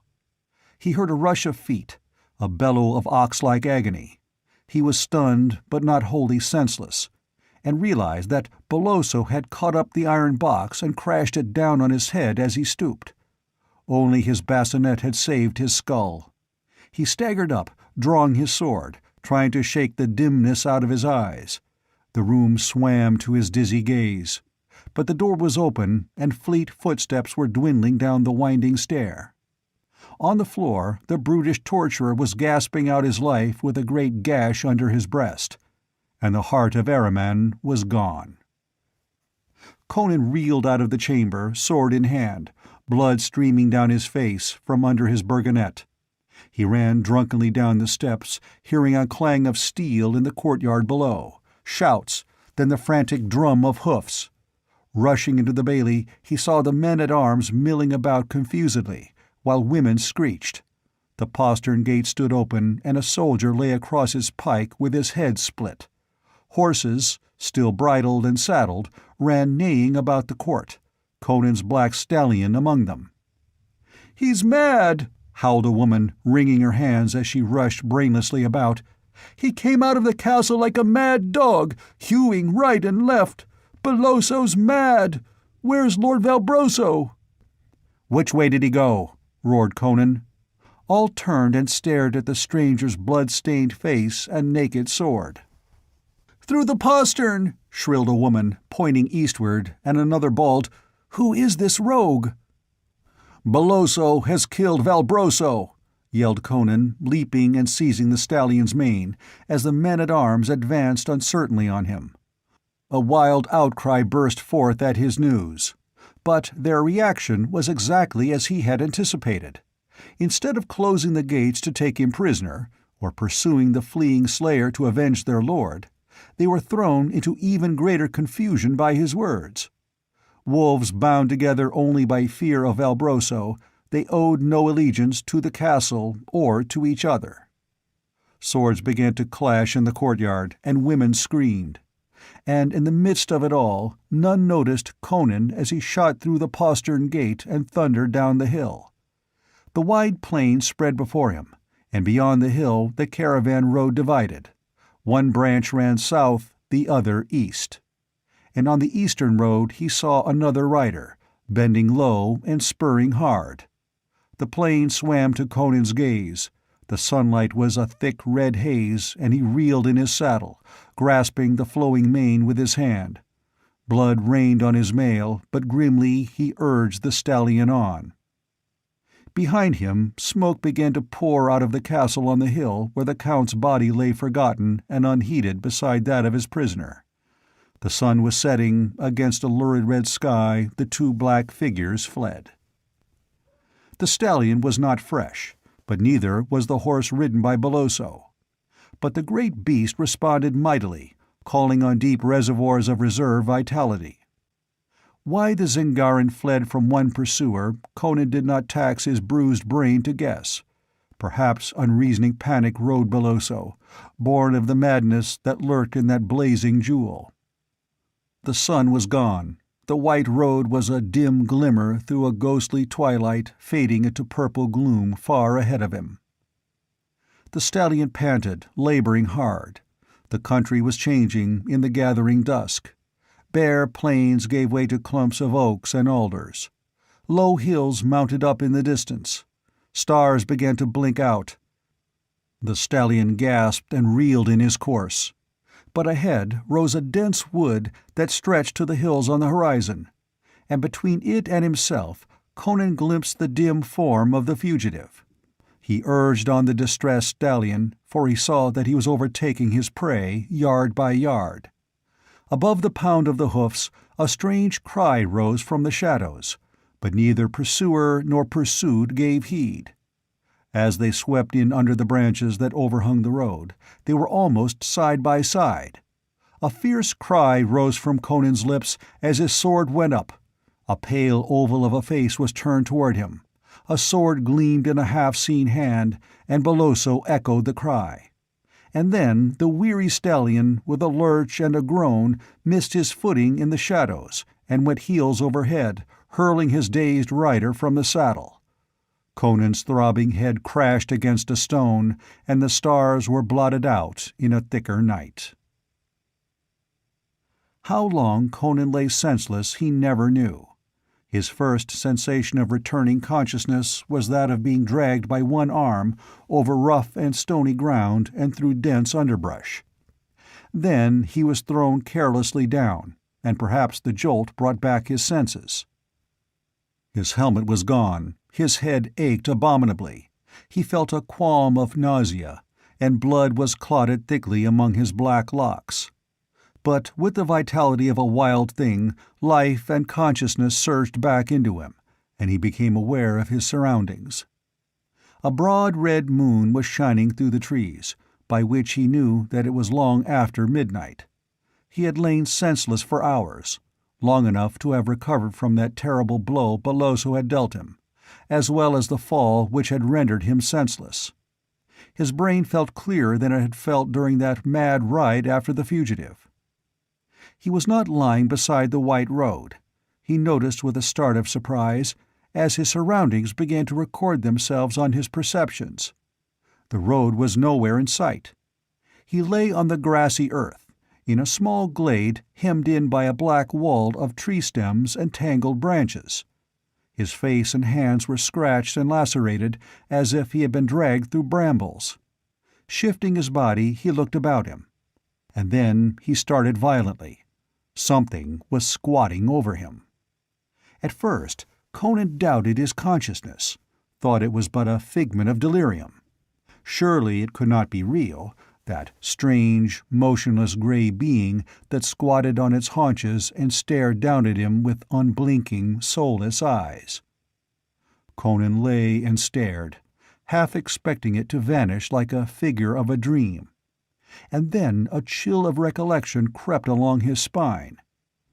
Half-forgotten memories surged back, of grisly tales whispered of the shapes that haunted these uninhabited forests at the foot of the hills that marked the Zingaran-Argosian border. Ghouls, men called them, eaters of human flesh, spawn of darkness, children of unholy matings of a lost and forgotten race with the demons of the underworld. Somewhere in these primitive forests were the ruins of an ancient, accursed city, men whispered, and among its tombs slunk gray, anthropomorphic shadows. Conan shuddered strongly. He lay staring at the malformed head that rose dimly above him, and cautiously he extended a hand toward the sword at his hip. With a horrible cry that the man involuntarily echoed, the monster was at his throat. Conan threw up his right arm, and the dog-like jaws closed on it, driving the mailed links into the hard flesh. The misshapen, yet man-like hands clutched for his throat, but he evaded them with a heave and a roll of his whole body, at the same time drawing his dagger with his left hand. They tumbled over and over on the grass, smiting and tearing. The muscles coiling under that gray, corpse-like skin were stringy and hard as steel wires, exceeding the strength of a man.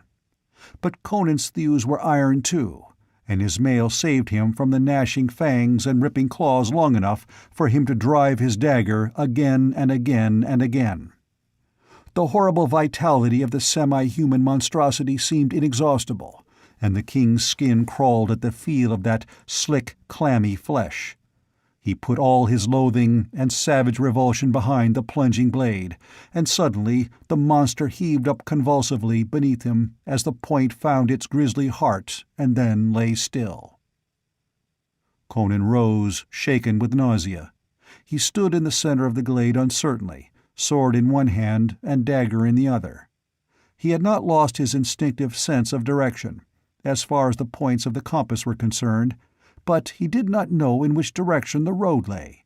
He had no way of knowing in which direction the ghoul had dragged him. Conan glared at the silent, black, moon-dappled woods which ringed him, and he felt cold moisture bead his flesh. He was without a horse and lost in these haunted woods, and that staring, deformed thing at his feet was a mute evidence of the horrors that lurked in the forest. He stood almost holding his breath in his painful intensity, straining his ears for some crack of a twig or rustle of grass. When a sound did come, he started violently. Suddenly, out of the night air, broke the scream of a terrified horse. His stallion. There were panthers in the wood, or ghouls ate beasts as well as men. He broke savagely through the brush in the direction of the sound, whistling shrilly as he ran, his fear drowned in berserk rage. If his horse was killed, there went his last chance of following Beloso and recovering the jewel. Again the stallion screamed with fear and fury, somewhere nearer. There was a sound of lashing heels and something that was struck heavily and gave way. Conan burst out into the wide white road without warning, and saw the stallion plunging and rearing in the moonlight, his ears laid back, his eyes and teeth flashing wickedly. He lashed out with his heels at a slinking shadow that ducked and bobbed about him. And then about Conan other shadows moved, gray, furtive shadows that closed in on all sides. A hideous charnel house scent reeked up in the night air. With a curse, the king hewed right and left with his broadsword, thrust and ripped with his dagger. Dripping fangs flashed in the moonlight. Foul paws caught at him, but he hacked his way through to the stallion, caught the rein, leapt into the saddle. His sword rose and fell, a frosty arc in the moonlight, showering blood as it split misshapen heads, clove shambling bodies. The stallion reared, biting and kicking. They burst through and thundered down the road. On either hand, for a short space, flitted gray, abhorrent shadows. Then these fell behind, and Conan, topping a wooded crest, saw a vast expanse of bare slopes sweeping up and away before him. End of Chapter 12. Chapter 13. A Ghost Out of the Past. Soon after sunrise, Conan crossed the Argosean border. Of Beloso he had seen no trace. Either the captain had made good his escape while the king lay senseless, or had fallen prey to the grim man-eaters of the Zingaran forest. But Conan had seen no signs to indicate the latter possibility. The fact that he had lain unmolested for so long seemed to indicate that the monsters had been engrossed in futile pursuit of the captain. And if the man lived, Conan felt certain that he was riding along the road somewhere ahead of him. Unless he had intended going into Argos, he would never have taken the eastward road in the first place. The helmeted guards at the frontier did not question the Cimmerian. A single wandering mercenary required no passport nor safe conduct, especially when his unadorned mail showed him to be in the service of no lord. Through the low grassy hills, where streams murmured and oak groves dappled the sward with lights and shadows, he rode, following the long road that rose and fell away ahead of him over dales and rises in the blue distance. It was an old, old road, this highway from Poitou to the sea. At peace. Laden ox wains rumbled along the road, and men with bare, brown, brawny arms toiled in orchards and fields that smiled away under the branches of the roadside trees. Old men on settles before inns under spreading oak branches called greetings to the wayfarer. From the men that worked the fields, from the garrulous old men in the inns where he slaked his thirst with great leathern jacks of foaming ale, from the sharp-eyed, silk-clad merchants he met upon the road, Conan sought for news of Boloso.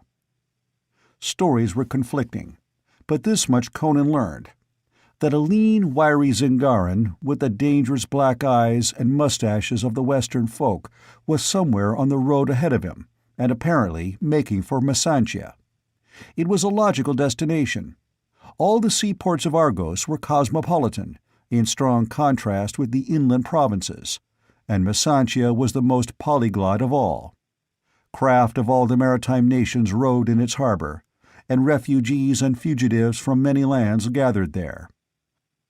Laws were lax, for Masantia thrived on the trade of the sea, and her citizens found it profitable to be somewhat blind on their dealings with seamen.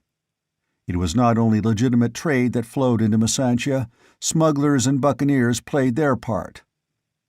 All this Conan knew well, for had he not, in the days of old when he was a Barracan pirate, sailed by night into the harbor of Masantia to discharge strange cargoes? Most of the pirates of the Barracan Isles, small islands off the southwestern coast of Zingara, were Argosian sailors, and as long as they confined their attentions to the shipping of other nations, the authorities of Argos were not too strict in their interpretation of sea laws. But Conan had not limited his activities to those of the Barracans. He had also sailed with the Zingaran buccaneers, and even with those wild black corsairs that swept up from the far south to harry the northern coasts, and this put him beyond the pale of any law. If he were recognized in any of the ports of Argos, it would cost him his head. But without hesitation he rode on to Masantia, halting day or night only to rest the stallion and to snatch a few winks of sleep for himself. He entered the city unquestioned, merging himself with the throngs that poured continually in and out of this great commercial center. No wall surrounded Masantia. The seas and the ships of the sea guarded the great southern trading city. It was evening when Conan rode leisurely through the streets that marched down to the waterfront. At the ends of these streets he saw the wharves and the masts and sails of ships. He smelled salt water for the first time in years, heard the thrum of cordage and the creak of spars in the breeze that was kicked up by whitecaps out beyond the headlands. Again the urge of far wandering tugged at his heart. But he did not go on to the wharves. He reined aside and rode up a steep flight of wide, worn stone steps, to a broad street where ornate white mansions overlooked the waterfront and the harbor below. Here dwelt the men who had grown rich from the hard-won fat of the seas, a few old sea captains who had found treasure afar, many traders and merchants who never trod the naked decks nor knew the roar of tempest or sea fight. Conan turned in his horse at a certain gold-worked gate, and rode into a court where a fountain tinkled and pigeons fluttered from marble coping to marble flagging. A page in jagged silken jupon and hose came forward inquiringly. The merchants of Masantia dealt with many strange and rough characters, but most of these smacked of the sea. It was strange that a mercenary trooper should so freely ride into the court of a lord of commerce. "The merchant Publio dwells here?" It was more statement than question, and something in the timbre of the voice caused the page to doff his feather chaperon as he bowed and replied, "Aye, so he does, my captain." Conan dismounted, and the page called a servitor, who came running to receive the stallion's rein. "Your master is within?" Conan drew off his gauntlets and slapped the dust of the road from cloak and mail. "Aye, my captain. Whom shall I announce?" "I'll announce myself," grunted Conan. I know the way well enough. Bide you here." And obeying that peremptory command, the page stood still, staring after Conan as the latter climbed a short flight of marble steps, and wondering what connection his master might have with this giant fighting man who had the aspect of a northern barbarian. Menials at their tasks halted and gaped open-mouthed as Conan crossed a wide, cool balcony overlooking the court and entered a broad corridor through which the sea breeze swept. Halfway down this, he heard a quill scratching and turned into a broad room whose many wide casements overlooked the harbor. Publio sat on a carved teakwood desk writing on rich parchment with a golden quill. He was a short man with a massive head and quick dark eyes. His blue robe was of the finest watered silk, trimmed with cloth of gold, and from his thick white throat hung a heavy gold chain. As the Cimmerian entered, the merchant looked up with a gesture of annoyance. He froze in the midst of his gesture. His mouth opened. He stared as at a ghost out of the past. Unbelief and fear glimmered in his wide eyes. "Well," said Conan, "have you no word of greeting, Publio?" Publio moistened his lips. "Conan," he whispered incredulously. "Mitra! Conan! Amra!" "Who else?" The Cimmerian unclasped his cloak and threw it with his gauntlets down upon the desk. "Oh, man," he exclaimed irritably, "can't you at least offer me a beaker of wine? My throat's caked with the dust of the highway." "Aye, wine," echoed Publio mechanically. Instinctively, his hand reached for a gong, then recoiled as from a hot coal, and he shuddered.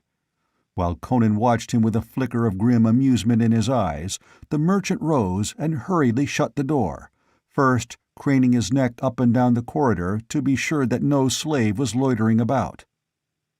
Then, returning, he took a gold vessel of wine from a nearby table and was about to fill a slender goblet when Conan impatiently took the vessel from him and, lifting it with both hands, drank deep and with gusto. "Aye, it's Conan all right," muttered Publio. "Man, are you mad?"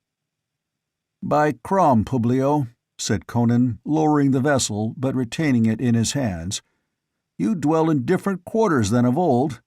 It takes an Argosian merchant to wring wealth out of a little waterfront shop that stank of rotten fish and cheap wine." "The old days are past," muttered Publio, drawing his robe about him with a slight, involuntary shudder. "I have put off the past like a worn-out cloak." "Well," retorted Conan, "you can't put me off like an old cloak. It isn't much I want of you, but that much I do want, and you can't refuse me. We had too many dealings in the old days. Am I such a fool that I am not aware of that this fine mansion was built on my sweat and blood? How many cargoes from my galleys passed through your shop?" "All merchants of Mysantia have dealt with sea rovers at one time or another," mumbled Publio nervously. "But not with the black corsairs," answered Conan grimly. "For Mitra's sake, be silent!" ejaculated Publio, sweat starting out on his brow. His fingers jerked at the gilt-worked edge of his robe. "Well, I only wish to recall it to your mind," answered Conan. "Don't be so fearful. You took plenty of risks in the past, when you were struggling for life and wealth in that lousy little shop down by the wharves, and were hand and glove with every buccaneer and smuggler and pirate from here to the Baraccan Isles. Prosperity must have softened you." "I am respectable," began Publio. "Meaning you're rich as hell," snorted Conan. "Why? Why did you grow wealthy so much quicker than your competitors? Was it because you did a big business in ivory and ostrich feathers, copper and skins and pearls and hammered gold ornaments and other things from the coast of Kush? And where did you get them so cheaply, while other merchants were paying their weight in silver to the Stygians for them? I'll tell you, in case you've forgotten. You bought them from me, at considerably less than their value, and I took them from the tribes of the Black Coast, and from the ships of the Stygians, I and the black corsairs. "In Mitra's name, cease!" begged Publio. "I have not forgotten, but what are you doing here? I am the only man in Argos who knew that the king of Aquilonia was once Conan the Buccaneer, in the old days, but word has come southward of the overthrow of Aquilonia and the death of the king." "My enemies have killed me 100 times by rumors," grunted Conan. "Yet here I sit and guzzle wine of Kyros." And he suited the action to the word. Lowering the vessel, which was now nearly empty, he said, "It's but a small thing I ask of you, Publio. I know that you're aware of everything that goes on in Messantia. I want to know if a Zangaran named Beloso, or he might call himself anything, is in this city. He is tall and lean and dark like all his race, and it's likely he'll seek to sell a very rare jewel." Publio shook his head. "I have not heard of such a man, but thousands come and go in Messantia. If he is here, my agents will discover him." "Good. Send them to look for him. And in the meantime, have my horse cared for, and have food served me here in this room." Publio assented volubly, and Conan emptied the wine vessel, tossed it carelessly into a corner, and strode to a nearby casement, involuntarily expanding his chest as he breathed deep of the salt air. He was looking down upon the meandering waterfront streets. He swept the ships in the harbor with an appreciative glance, then lifted his head and stared beyond the bay, far into the blue haze of the distance where sea met sky. And his memory sped beyond that horizon, to the golden seas of the south, under flaming suns, where laws were not and life ran hotly. Some vagrant scent of spice or palm woke clear-etched images of strange coasts, where mangroves grew and drums thundered, of ships locked in battle and decks running blood, of smoke and flame and the crying of slaughter. Lost in his thoughts, he scarcely noticed when Publio stole from the chamber. Gathering up his robe, the merchant hurried along the corridors until he came to a certain chamber, where a tall, gaunt man with a scar upon his temple wrote continually upon parchment. There was something about this man which made his clerkly occupation seem incongruous. To him Publio spoke abruptly. "Conan has returned." "Conan?" The gaunt man started up, and the quill fell from his fingers. "The Corsair?" "Aye." The gaunt man went livid. "Is he mad? If he is discovered here, we are ruined. They will hang a man who shelters or trades with a Corsair as quickly as they'll hang the Corsair himself. What if the governor should learn of our past connections with him?" "He will not learn," answered Publio grimly. "Send your men into the markets and wharfside dives, and learn if one Beloso, a Zangaran, is in Messantia. Conan said he had a gem, which he will probably seek to dispose of. The jewel merchant should know of him, if any do. And here is another task for you. Pick up a dozen or so desperate villains who can be trusted to do away with the man and hold their tongues afterward. You understand me?" "I understand." The other nodded slowly and somberly. "I have not stolen, cheated, lied, and fought my way up from the gutter to be undone now by a ghost out of my past," muttered Publio, and the sinister darkness of his countenance at that moment would have surprised the wealthy nobles and ladies who bought their silks and pearls from his many stalls. But when he returned to Conan a short time later, bearing in his own hands a platter of fruits and meats, he presented a placid face to his unwelcome guest. Conan still stood at the casement, staring down into the harbor at the purple and crimson and vermilion and scarlet sails of galleons at Charax and galleys and Dromons. "There's a Stygian galley, if I'm not blind," he remarked, pointing to a long, low, slim black ship lying apart from the others, anchored off the low, broad, sandy beach that curved round to the distant headland. "Is there peace, then, between Stygia and Argos?" "The same sort that has existed before," answered Publio, setting the platter on the table with a sigh of relief, for it was heavily laden. He knew his guest of old. "Stygian ports are temporarily open to our ships, as ours to theirs. But may no craft of mine meet their cursed galleys out of sight of land. That galley crept into the bay last night. What its masters wish, I do not know. So far, they have neither bought nor sold. I distrust those dark-skinned devils. Treachery had its birth in that dusky land. "I've made them howl," said Conan carelessly, turning from the window. "In my galley manned by black corsairs, I crept to the very bastions of the sea-washed castles of black-walled Kemi by night, and burned the galleons anchored there.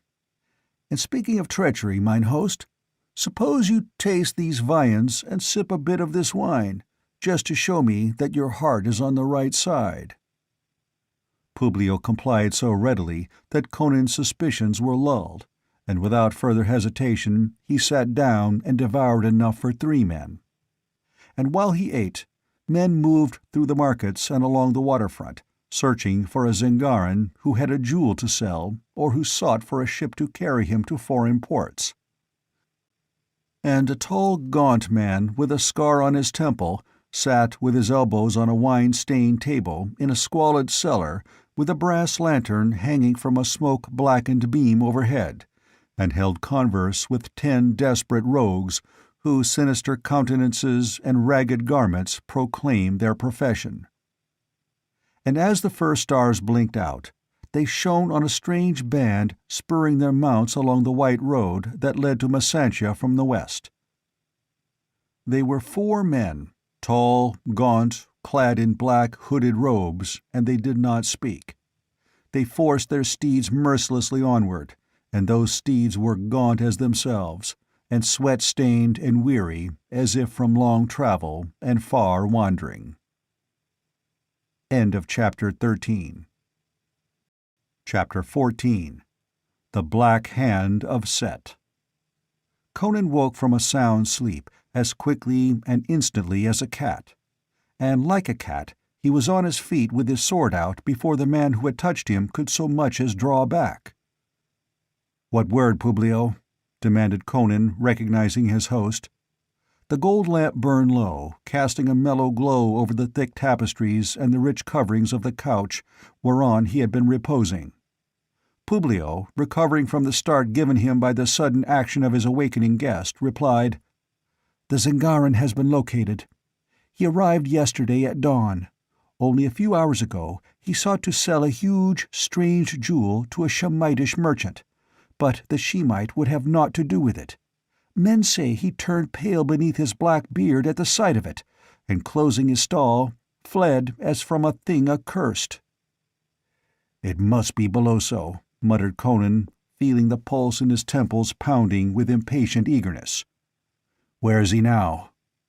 "He sleeps in the house of Servio." "I know that dive of old," grunted Conan.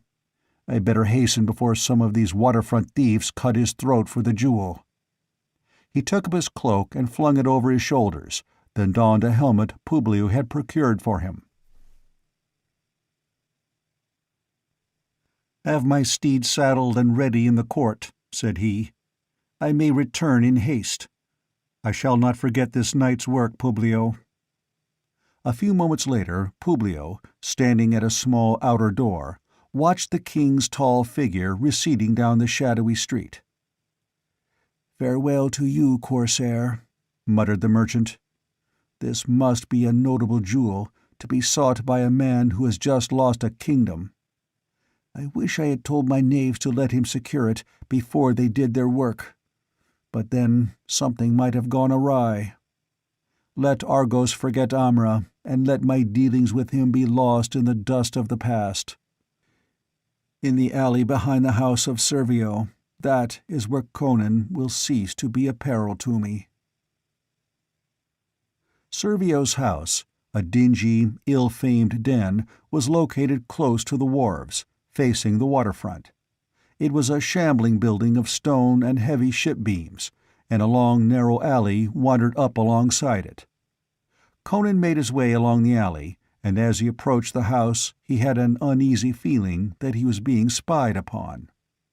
He stared hard into the shadows of the squalid buildings, but saw nothing, though once he caught the faint rasp of cloth or leather against flesh. But that was nothing unusual. Thieves and beggars prowled these alleys all night, and they were not likely to attack him after one look at his size and harness.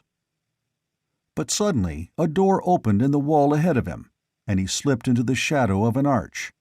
A figure emerged from the open door and moved along the alley, not furtively, but with a natural noiselessness, like that of a jungle beast.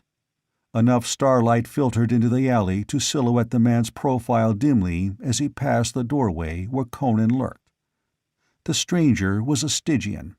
There was no mistaking that hawk-faced, shaven head, even in the starlight, nor the mantle over the broad shoulders. He passed on down the alley in the direction of the beach, and once Conan thought he must be carrying a lantern among his garments, for he caught a flash of lambent light, just as the man vanished. But the Cimmerian forgot the stranger as he noticed that the door through which he had emerged still stood open.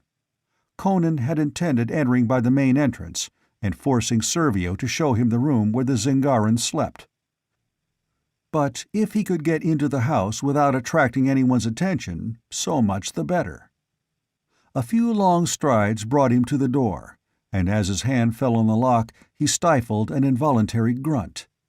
His practiced fingers, skilled among the thieves of Zamora long ago, told him that the lock had been forced, apparently by some terrific pressure from the outside that had twisted and bent the heavy iron bolts, tearing the very sockets loose from the jambs. How such damage could have been wrought so violently without awakening everyone in the neighborhood, Conan could not imagine, but he felt sure that it had been done that night. A broken lock, if discovered, would not go unmended in the house of Servio, in this neighborhood of thieves and cutthroats. Conan entered stealthily, poniard in hand, wondering how he was to find the chamber of the Zingaran. Groping in total darkness, he halted suddenly. He sensed death in that room as a wild beast senses it, not as peril threatening him, but a dead thing, something freshly slain.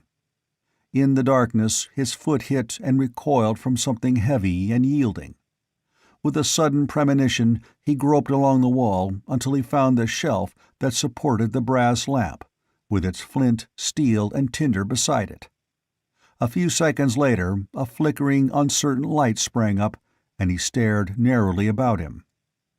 A bunk built against the rough stone wall, a bare table and a bench completed the furnishings of the squalid chamber. An inner door stood closed and bolted, and on the hard-beaten dirt floor lay Beloso. On his back he lay, with his head drawn back between his shoulders so that he seemed to stare with his wide glassy eyes at the sooty beams of the cobwebbed ceiling. His lips were drawn back from his teeth in a frozen grin of agony. His sword lay near him, still in its scabbard. His shirt was torn open, and on his brown, muscular breast was the print of a black hand, thumb and 4 fingers plainly distinct. Conan glared in silence, feeling the short hairs bristle at the back of his neck. "Crom," he muttered, "the black hand of Set." He had seen that mark of old, the death mark of the black priests of Set, the grim cult that ruled in the dark Stygia. And suddenly he remembered that curious flash he had seen emanating from the mysterious Stygian who had emerged from this chamber. "The heart, by Crom," he muttered. "He was carrying it under his mantle. He stole it. He burst that door by his magic and slew Beloso. He was a priest of Set." A quick investigation confirmed at least part of his suspicions. The jewel was not on the Zingaran's body. An uneasy feeling rose in Conan that this had not happened by chance or without design. A conviction that the mysterious Stygian galley had come into the harbor of Masantia on a definite mission. How could the priests of Set know that the heart had come southward? Yet the thought was no more fantastic than the necromancy that could slay an armed man by the touch of an open, empty hand. Footfall outside the door brought him round like a great cat. With one motion, he extinguished the lamp and drew his sword. His ears told him that men were out there in the darkness, were closing in on the doorway. As his eyes became accustomed to the sudden darkness, he could make out dim figures ringing the entrance. He could not guess their identity, but as always he took the initiative, leaping suddenly forth from the doorway without awaiting the attack. His unexpected movement took the skulkers by surprise. He sensed and heard men close about him, saw a dim masked figure in the starlight before him. Then his sword crunched home, and he was fleeting away down the alley before the slower-thinking and slower-acting attackers could intercept him. As he ran, he heard, somewhere ahead of him, a faint creak of oarlocks, and he forgot the men behind him. A boat was moving out into the bay. Gritting his teeth, he increased his speed, but before he reached the beach, he heard the rasp and creak of ropes and the grind of the great sweep in its socket. Thick clouds rolling up from the sea obscured the stars. In thick darkness, Conan came upon the strand, straining his eyes out across the black, restless water. Something was moving out there, a long, low black shape that receded in the darkness, gathering momentum as it went. To his ears came the rhythmical clack of long oars. He ground his teeth in helpless fury. It was the Stygian galley, and she was racing out to sea, bearing with her the jewel that meant to him the throne of Aquilonia. With a savage curse, he took a step toward the waves that lapped against the sands, catching at his hauberk and intending to rip it off and swim after the vanishing ship. Then the crunch of a heel in the sand brought him about. He had forgotten his pursuers. Dark figures closed in on him with a rush of feet through the sands. The first went down beneath the Cimmerian's flailing sword, but the others did not falter. Blades whickered dimly about him in the darkness or rasped on his mail.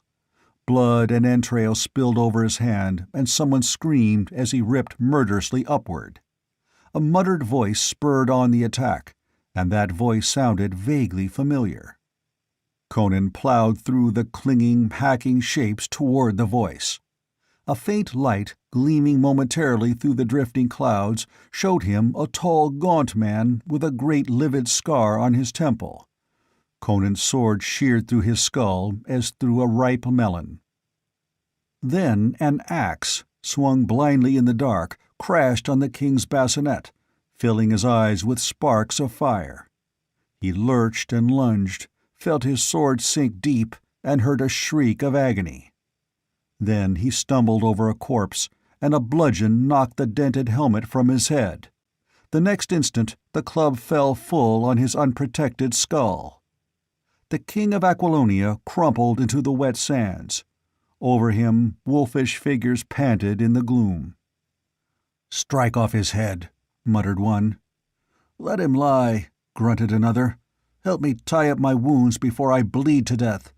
The tide will wash him into the bay. See, he fell at the water's edge. His skull's split. No man could live after such blows." "Help me strip him," urged another. "His harness will fetch a few pieces of silver. And haste, Tiberio is dead, and I hear seamen singing as they reel along the strand. Let us be gone." There followed hurried activity in the darkness, and then the sound of quickly receding footsteps. The tipsy singing of the seamen grew louder. In his chamber, Publio, nervously pacing back and forth before a window that overlooked the shadowed bay, whirled suddenly, his nerves tingling. To the best of his knowledge, the door had been bolted from within, but now it stood open and 4 men filed into the chamber. At the sight of them his flesh crawled. Many strange beings Publio had seen in his lifetime, but none before like these. They were tall and gaunt, black-robed, and their faces were dim yellow ovals in the shadows of their coifs. He could not tell much about their features, and was unreasoningly glad that he could not. Each bore a long, curiously modeled staff. "Who are you?" he demanded, and his voice sounded brittle and hollow. "What do you wish here?" "Where is Conan, he who was king of Aquilonia?" demanded the tallest of the four in a passionless monotone that made Publio shudder. It was like the hollow tone of a chiton temple bell. "I do not know what you mean," stammered the merchant, his customary poise shaken by the uncanny aspect of his visitors. "I know no such man." "He has been here," returned the other with no change of inflection. "His horse is in the courtyard. Tell us where he is before we do you an injury."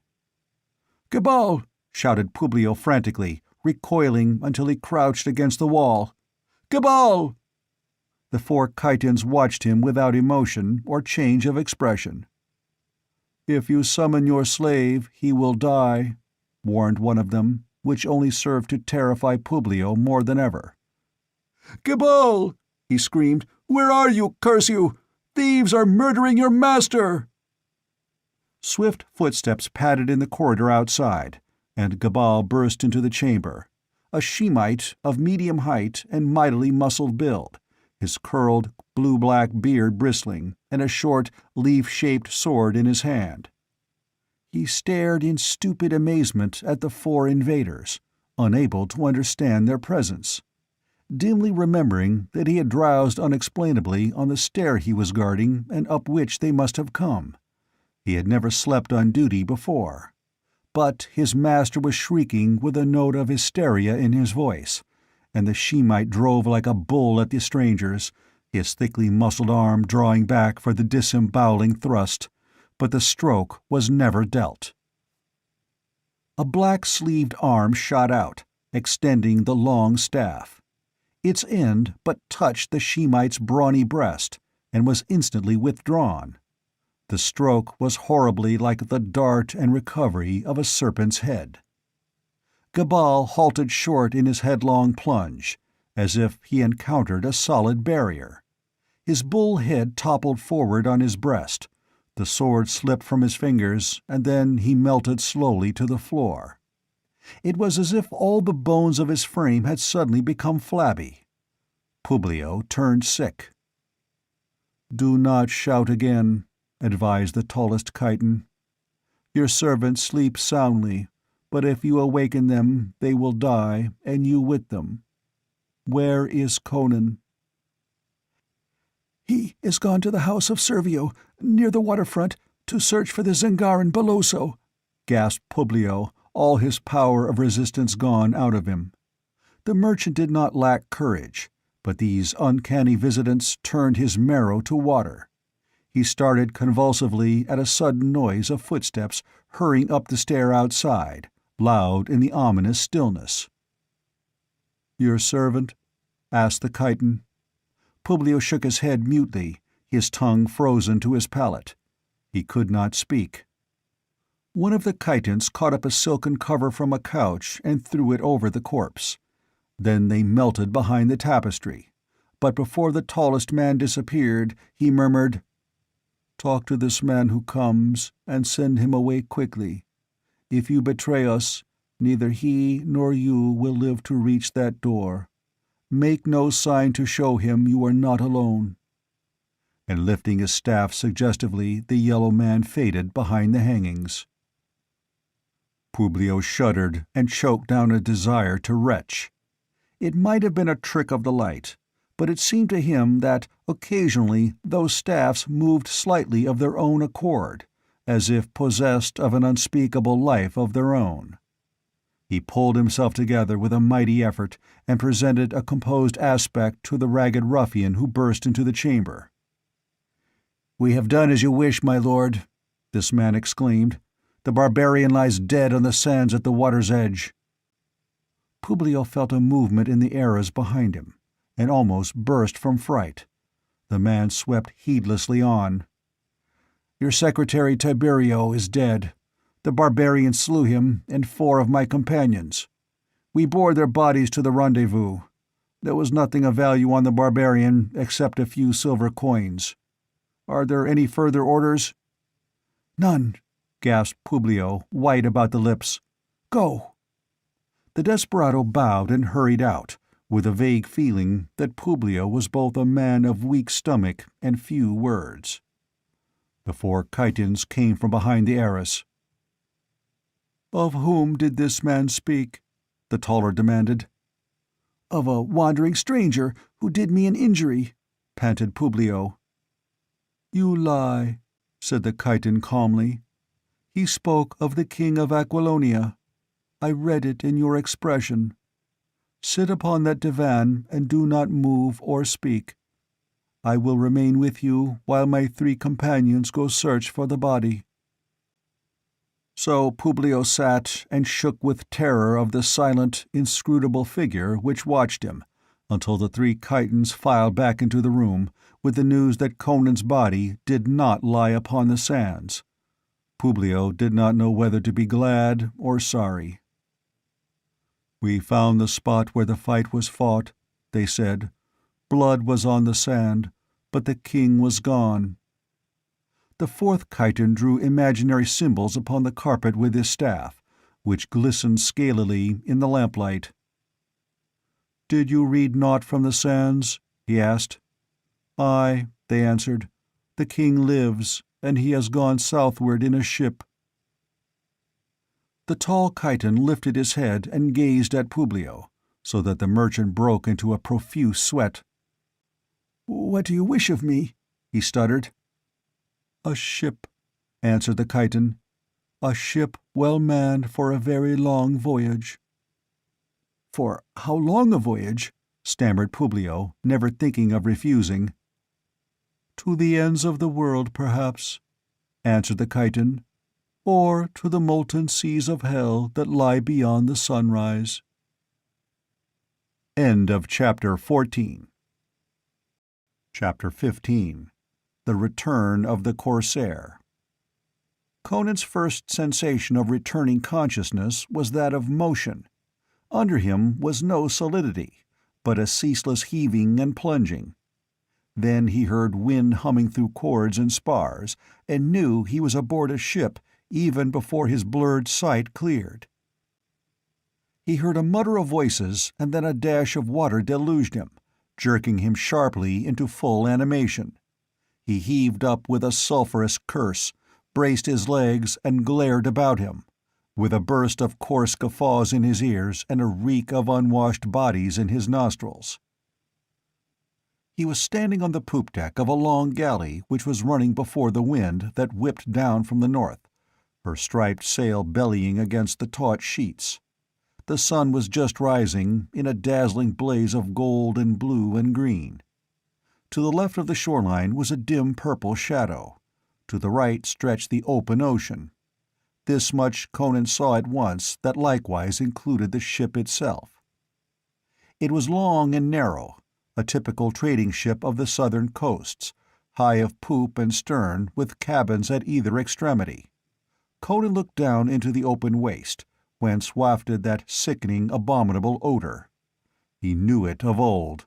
It was the body scent of the oarsmen, chained to their benches.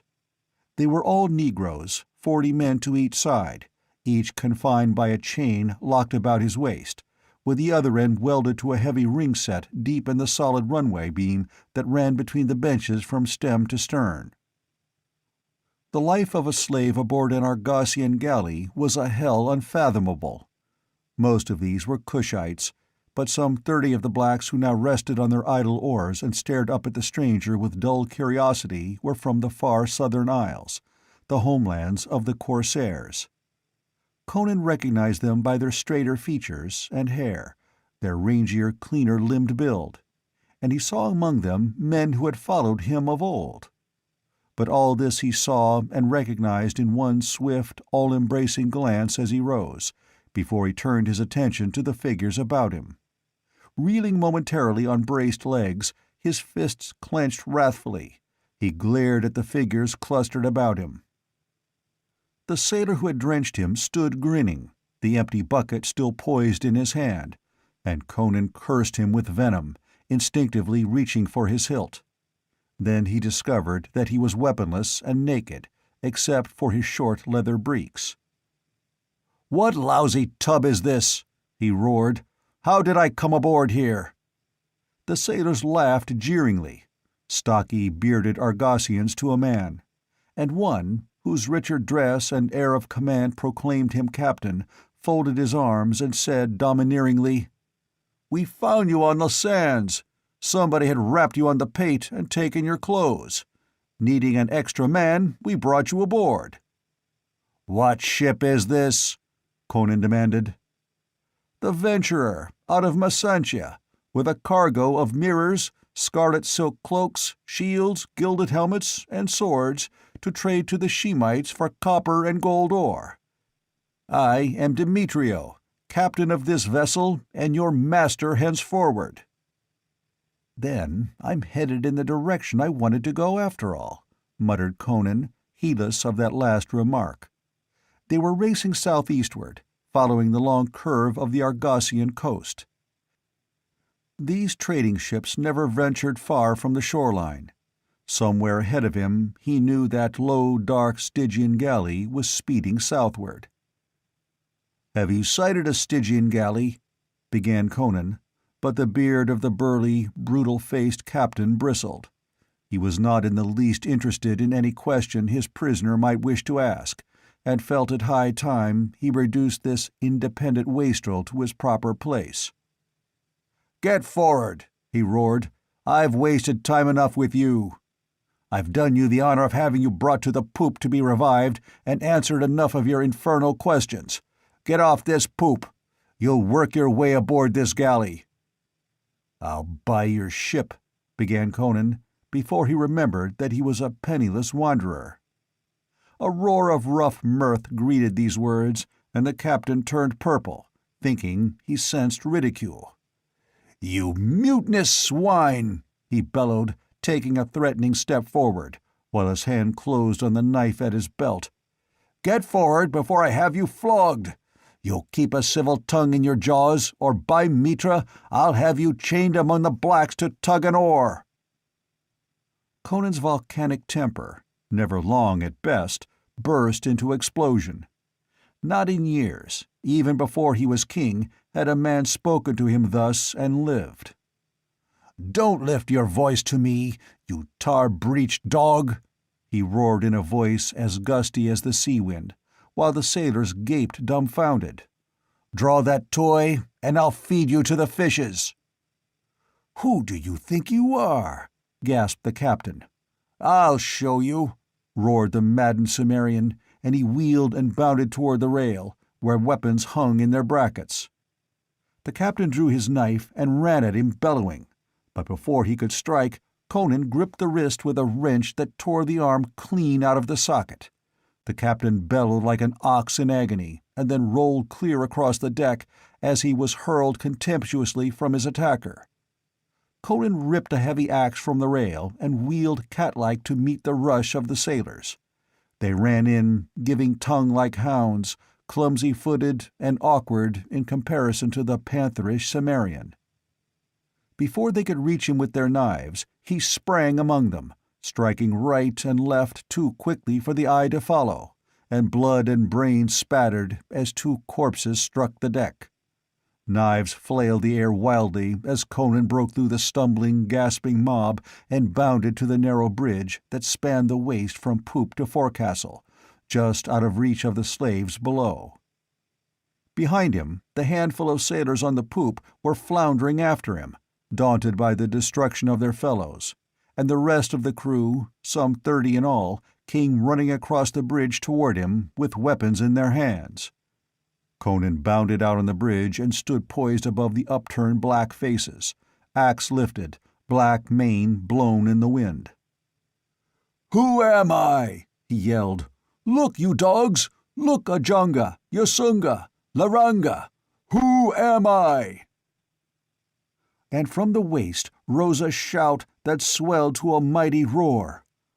"Amra! It is Amra! The lion has returned!" The sailors who caught and understood the burden of that awesome shout paled and shrank back, staring in sudden fear at the wild figure on the bridge. Was this, in truth, that bloodthirsty ogre of the southern seas who had so mysteriously vanished years ago, but who still lived in gory legends? The blacks were frothing crazy now, shaking and tearing at their chains and shrieking the name of Amra like an invocation. Kushites who had never seen Conan before took up the yell. The slaves in the pen under the after cabin began to batter at the walls, shrieking like the damned. Demetrio, hitching himself along the deck on one hand and his knees, livid with the agony of his dislocated arm, screamed, "In and kill him, dogs, before the slaves break loose!" Fired to desperation by that word, the most dread to all galleymen, the sailors charged onto the bridge from both ends. But with a lion-like bound, Conan left the bridge and hit like a cat on his feet on the runway between the benches. "Death to the masters!" he thundered, and his axe rose and fell crashingly full on a shackle chain, severing it like matchwood. In an instant, a shrieking slave was free, splintering his oar for a bludgeon. Men were racing frantically along the bridge above, and all hell and bedlam broke loose on the Venturer.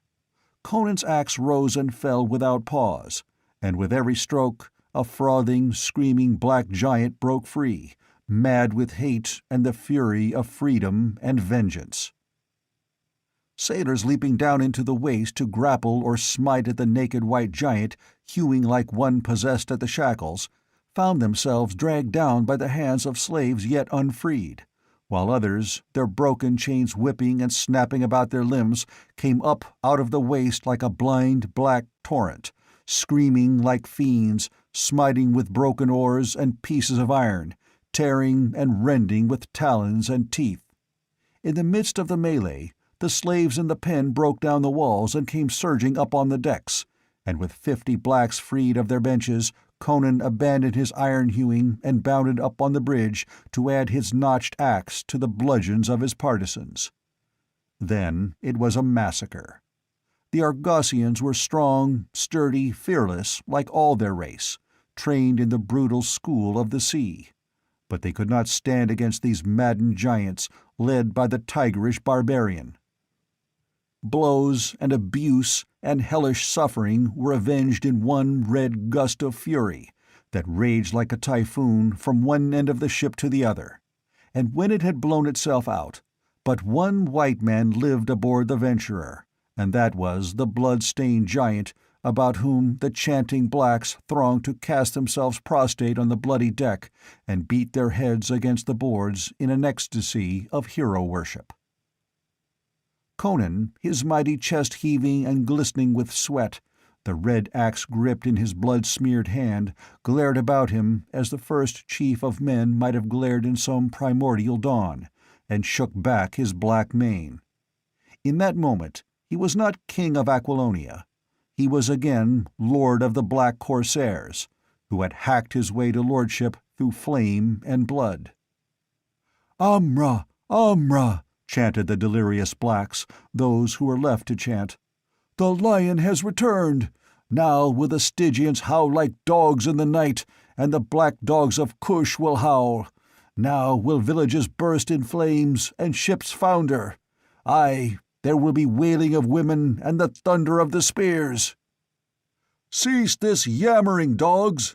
Conan roared in a voice that drowned the clap of the sail in the wind. "10 of you, go below and free the oarsmen who are yet chained. The rest of you man the sweeps and bend to oars and halyards.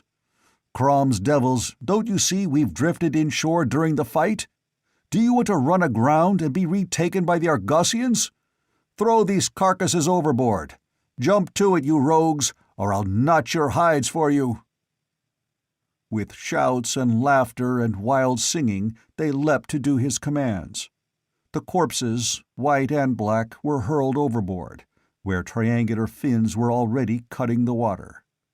Conan stood on the poop, frowning down at the black men who watched him expectantly. His heavy brown arms were folded. His black hair, grown long in his wanderings, blew in the wind. A wilder and more barbaric figure never trod the bridge of a ship, and in this ferocious corsair few of the courtiers of Aquilonia would have recognized their king. "There's food in the hold," he roared. "Weapons in plenty for you, for this ship carried blades and harness to the Shemites who dwell along the coast. There are enough of us to work ship, aye, and to fight. You rowed in chains for the Argosian dogs. Will you row as free men for Amra?" "Aye," they roared. "We are thy children. Lead us where you will." "Then fall to and clean out that waste," he commanded. "Free men don't labor in such filth. 3 of you come with me and break out food from the after cabin. By Crom, I'll pad out your ribs before this cruise is done." Another yell of approbation answered him, as the half-starved blacks scurried to do his bidding. The sail bellied as the wind swept over the waves with renewed force, and the white crests danced along the sweep of the wind. Conan planted his feet to the heave of the deck, breathed deep, and spread his mighty arms. King of Aquilonia he might no longer be. King of the Blue Ocean he was still. End of Chapter 15. Chapter 16. Black-Walled Kimai. The Venturer swept southward like a living thing, her oars pulled now by free and willing hands. She had been transformed from a peaceful trader into a war galley, insofar as the transformation was possible. Men sat at the benches now with swords at their sides and gilded helmets on their kinky heads. Shields were hung along the rails, and sheafs of spears, bows, and arrows adorned the mast. Even the elements seemed to work for Conan now. The broad purple sail bellied to a stiff breeze that held day by day, needing little aid from the oars. But though Conan kept a man on the masthead day and night, they did not sight a long, low black galley fleeing southward ahead of them. Day by day the blue waters rolled empty to their view, broken only by fishing craft which fled like frightened birds before them, at sight of the shields hung along the rail. The season for trading was practically over for the year, and they sighted no other ships. When the lookout did sight a sail, it was to the north, not to the south. Far on the skyline behind them appeared a racing galley, with full spread of purple sail. The blacks urged Conan to turn and plunder it, but he shook his head. Somewhere south of him a slim black galley was racing toward the ports of Stygia. Before darkness shut down, the lookout's last glimpse showed him the racing galley on the horizon, and at dawn it was still hanging on their tail, afar off, tiny in the distance. Conan wondered if it was following him, though he could think of no logical reason for such a supposition. But he paid little heed. Each day that carried him farther southward filled him with fiercer impatience. Doubts never assailed him. As he believed in the rise and set of the sun, he believed that a priest of Set had stolen the heart of Ahriman. And where would a priest of Set carry it but to Stygia? The blacks sensed his eagerness and toiled as they had never toiled under the lash, though ignorant of his goal. They anticipated a red career of pillage and plunder and were content. The men of the southern isles knew no other trade, and the Kushites of the crew joined wholeheartedly in the prospect of looting their own people, with the callousness of their race. Blood ties meant little. A victorious chieftain and personal gain, everything. Soon the character of the coastline changed. No longer they sailed past steep cliffs with blue hills marching behind them. Now the shore was the edge of broad meadowlands which barely rose above the water's edge and swept away and away into the hazy distance. There were few harbors and fewer ports, but the green plain was dotted with the cities of the Shemites. Green sea lapping the rim of the green plains, and the ziggurats of the cities gleaming whitely in the sun, some small in the distance. Through the grazing lands moved the herds of cattle, and squat, broad riders with cylindrical helmets and curled blue-black beards, with bows in their hands. This was the shore of the lands of Shem, where there was no law save as each city-state could enforce its own. Far to the eastward, Conan knew the meadowlands gave way to desert, where there were no cities and the nomadic tribes roamed unhindered. Still, as they plied southward, past the changeless panorama of city-dotted meadowland, at last the scenery again began to alter. Clumps of tamarind appeared, the palm groves grew denser. The shoreline became more broken, a marching rampart of green fronds and trees, and behind them rose bare, sandy hills. Streams poured into the sea, and along their moist banks vegetation grew thick and of vast variety. So at last they passed the mouth of a broad river that mingled its flow with the ocean, and saw the great black walls and towers of Kimai rise against the southern horizon. The river was the Styx, the real border of Stygia. Kimai was Stygia's greatest port, and at that time her most important city. The king dwelt at more ancient Luxor, but in Kimai reigned the priestcraft, though men said the center of their dark religion lay far inland in a mysterious, deserted city near the bank of the Styx. This river, springing from some nameless source far in the unknown lands south of Stygia, ran northward for 1,000 miles before it turned and flowed westward for some hundreds of miles to empty at last into the ocean. The venturer, showing no lights, stole past the port in the night, and before dawn discovered her, anchored in a small bay a few miles south of the city. It was surrounded by marsh, a green tangle of mangroves, palms and lianas, swarming with crocodiles and serpents. Discovery was extremely unlikely. Conan knew the place of old. He had hidden there before in his corsair days. As they slid silently past the city, whose great black bastions rose on the jutting prongs of land which locked the harbor, torches gleamed and smoldered luridly, and to their ears came the low thunder of drums. The port was not crowded with ships as were the harbors of Argos. The Stygians did not base their glory and power upon ships and fleets. Trading vessels and war galleys indeed they had, but not in proportion to their inland strength. Many of their craft plied up and down the great river rather than along the sea-coasts. The Stygians were an ancient race, a dark, inscrutable people, powerful and merciless. Long ago their rule had stretched far north of the Styx, beyond the meadowlands of Shem, and into the fertile uplands now inhabited by the peoples of Koth and Ophir and Argos. Their borders had marched with those of ancient Acheron.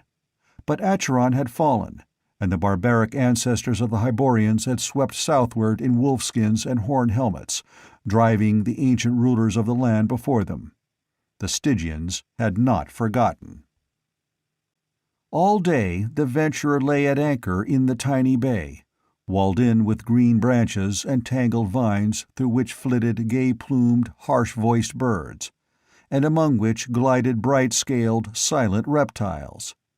Toward sundown, a small boat crept out and down along the shore, seeking and finding that which Conan desired, a Stygian fisherman in his shallow, flat-prowed boat. They brought him to the deck of the venturer, a tall, dark, rangily built man, ashy with fear of his captors, who were ogres of that coast. He was naked, except for his silken breeks, for, like the Hyrcanians, even the commoners and slaves of Stygia wore silk, and in his boat was a wide mantle, such as these fishermen flung about their shoulders against the chill of the night.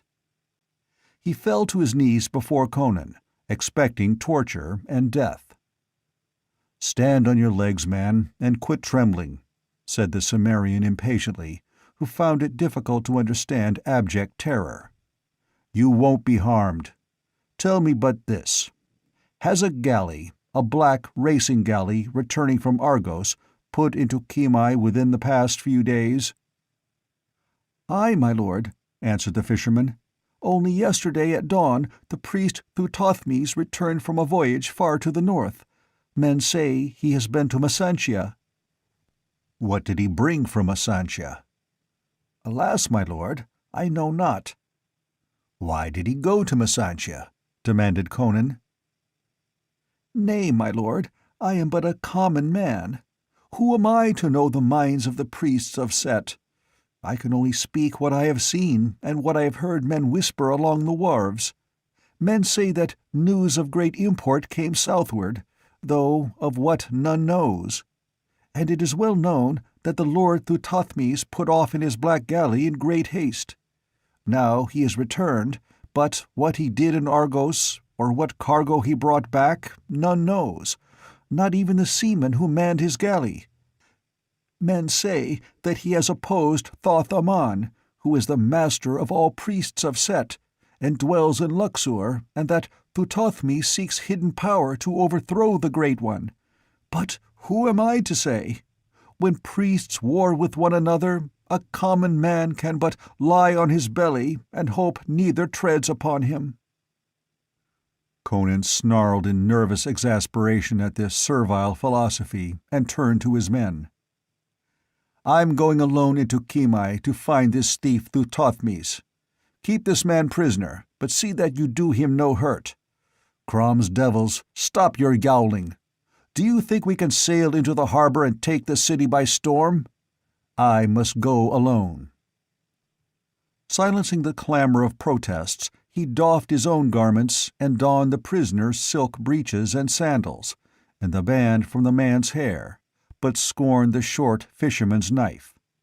The common men of Stygia were not allowed to wear swords, and the mantle was not voluminous enough to hide the Cimmerian's long blade.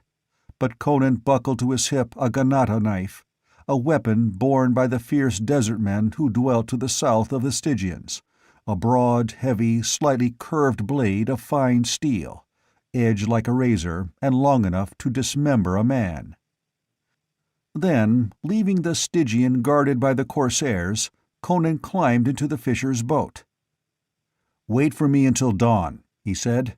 "If I haven't come then, I'll never come, so hasten southward to your own homes." As he clambered over the rail, they set up a doleful wail at his going, until he thrust his head back into sight to curse them into silence. Then, dropping into the boat, he grasped the oars and sent the tiny craft shooting over the waves more swiftly than its owner had ever propelled it. End of Chapter 16. Chapter 17. He has slain the sacred son of Set. The harbor of Kimai lay between two great jutting points of land that ran into the ocean. He rounded the southern point, where the great black castles rose like a man-made hill, and entered the harbor just at dusk, when there was still enough light for the watchers to recognize the fisherman's boat and mantle, but not enough to permit recognition of betraying details. Unchallenged, he threaded his way among the great black war-galleys lying silent and unlighted at anchor, and drew up to a flight of wide stone steps which mounted up from the water's edge. There he made his boat fast to an iron ring set in the stone, as numerous similar craft were tied. There was nothing strange in a fisherman leaving his boat there. None but a fisherman could find a use for such a craft, and they did not steal from one another. No one cast him more than a casual glance as he mounted the long steps, unobtrusively avoiding the torches that flared at intervals above the lapping black water. He seemed but an ordinary empty-handed fisherman, returning after a fruitless day along the coast. If one had observed him closely, it might have seemed that his step was somewhat too springy and sure, his carriage somewhat too erect and confident for a lowly fisherman. But he passed quickly, keeping in the shadows, and the commoners of Stygia were no more given to analysis than were the commoners of the less exotic races. He was not unlike the warrior castes of the Stygians, who were a tall, muscular race. Bronzed by the sun, he was nearly as dark as many of them. His black hair, square-cut and confined by a copper band, increased the resemblance. The characteristics which set him apart from them were the subtle difference in his walk, and his alien features and blue eyes. But the mantle was a good disguise, and he kept as much in the shadows as possible, turning away his head when a native passed him too closely. But it was a desperate game, and he knew he could not long keep up the deception. Kimai was not unlike the seaports of the Hyborians, where types of every race swarmed. The only aliens here were Negro and Shemite slaves, and he resembled neither even as much as he resembled the Stygians themselves. Strangers were not welcome in the cities of Stygia, tolerated only when they came as ambassadors or licensed traders. But even then, the latter were not allowed ashore after dark. And now there were no Hyborian ships in the harbor at all. A strange restlessness ran through the city, a stirring of ancient ambitions, a whispering none could define except those who whispered. This Conan felt rather than knew, his whetted primitive instinct sensing unrest about him. If he were discovered, his fate would be ghastly. They would slay him merely for being a stranger. If he were recognized as Amra, the corsair chief who had swept their coasts with steel and flame, an involuntary shudder twitched Conan's broad shoulders. Human foes he did not fear, nor any death by steel or fire. But this was a black land of sorcery and nameless horror. Set, the old serpent, men said, banished long ago from the Hyborian races, yet lurked in the shadows of the cryptic temples, and awful and mysterious were the deeds done in the nighted shrines. He had drawn away from the waterfront streets with their broad steps leading down to the water, and was entering the long, shadowy streets of the main part of the city. There was no such scene as was offered by any Hyborian city, no blaze of lamps and cressets, with gay-clad people laughing and strolling along the pavements, and shops and stalls wide open and displaying their wares. Here the stalls were closed at dusk. The only lights along the streets were torches, flaring smokily at wide intervals. People walking the streets were comparatively few. They went hurriedly and unspeaking, and their numbers decreased with the lateness of the hour. Conan found the scene gloomy and unreal. The silence of the people, their furtive haste, the great black stone walls that rose on each side of the streets. There was a grim massiveness about Stygian architecture that was overpowering and oppressive.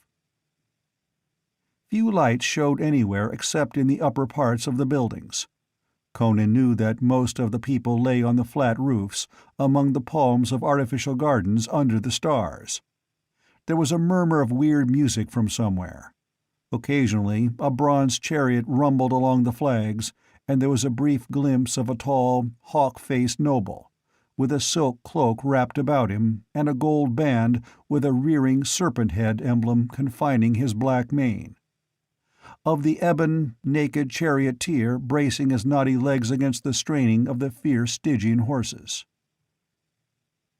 But the people who yet traversed the streets on foot were commoners, slaves, tradesmen, harlots, toilers, and they became fewer as he progressed.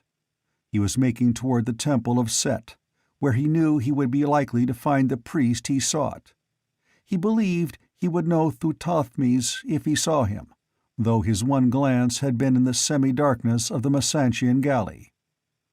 That the man he had seen there had been the priest he was certain. Only occultists high in the mazes of the hideous Black Ring possessed the power of the Black Hand that dealt death by its touch, and only such a man would dare defy Thoth Amon, whom the Western world knew only as a figure of terror and myth. The street broadened, and Conan was aware that he was getting into the part of the city dedicated to the temples. The great structures reared their black bulks against the dim stars, grim, indescribably menacing in the flare of the few torches. And suddenly he heard a low scream from a woman on the other side of the street, and somewhat ahead of him. A naked courtesan wearing the tall plumed headdress of her class. She was shrinking back against the wall, staring across at something he could not yet see. At her cry, the few people on the street halted suddenly, as if frozen. At the same instant, Conan was aware of a sinister slithering ahead of him. Then, about the dark corner of the building he was approaching, poked a hideous, wedge-shaped head, and after it flowed coil after coil of rippling, darkly glistening trunk. The Cimmerian recoiled, remembering tales he had heard, serpents who were sacred to Set, god of Stygia, who men said was himself a serpent. Monsters such as this were kept in the temples of Set, and when they hungered, were allowed to crawl forth into the streets to take what prey they wished. Their ghastly feasts were considered a sacrifice to the scaly god. The Stygians within Conan's sight fell to their knees, men and women, and passively awaited their fate. One the great serpent would select would lap in scaly coils, crush to a red pulp, and swallow as a rat snake swallows a mouse. The others would live. That was the will of the gods. But it was not Conan's will. The python glided toward him, its attention probably attracted by the fact that he was the only human in sight still standing erect. Gripping his great knife under his mantle, Conan hoped the slimy brute would pass him by. But it halted before him and reared up horrifically in the flickering torchlight, its forked tongue flickering in and out, its cold eyes glittering with the ancient cruelty of the serpent folk. Its neck arched, but before it could dart, Conan whipped his knife from under his mantle and struck like a flicker of lightning. The broad blade split that wedge-shaped head and sheared deep into the thick neck. Conan wrenched his knife free and sprang clear as the great body nodded and looped and whipped terrifically in its death throes. In the moment that he stood staring in morbid fascination, the only sound was the thud and swish of the snake's tail against the stones. Then from the shocked votaries burst a terrible cry. "Blasphemer! He has slain the sacred son of Set! Slay him! Slay! Slay!" Stones whizzed about him, and the crazed Stygians rushed at him, shrieking hysterically, while from all sides others emerged from their houses and took up the cry. With a curse, Conan wheeled and darted into the black mouth of an alley. He heard the patter of bare feet on the flags behind him as he ran more by feel than by sight, and the walls resounded to the vengeful yells of the pursuers. Then his left hand found a break in the wall, and he turned sharply into another, narrower alley. On both sides rose sheer black stone walls. High above him he could see a thin line of stars. These giant walls, he knew, were the walls of temples. He heard behind him the pack sweep past the dark mouth in full cry. Their shouts grew distant, faded away. They had missed the smaller alley and run straight on in the blackness.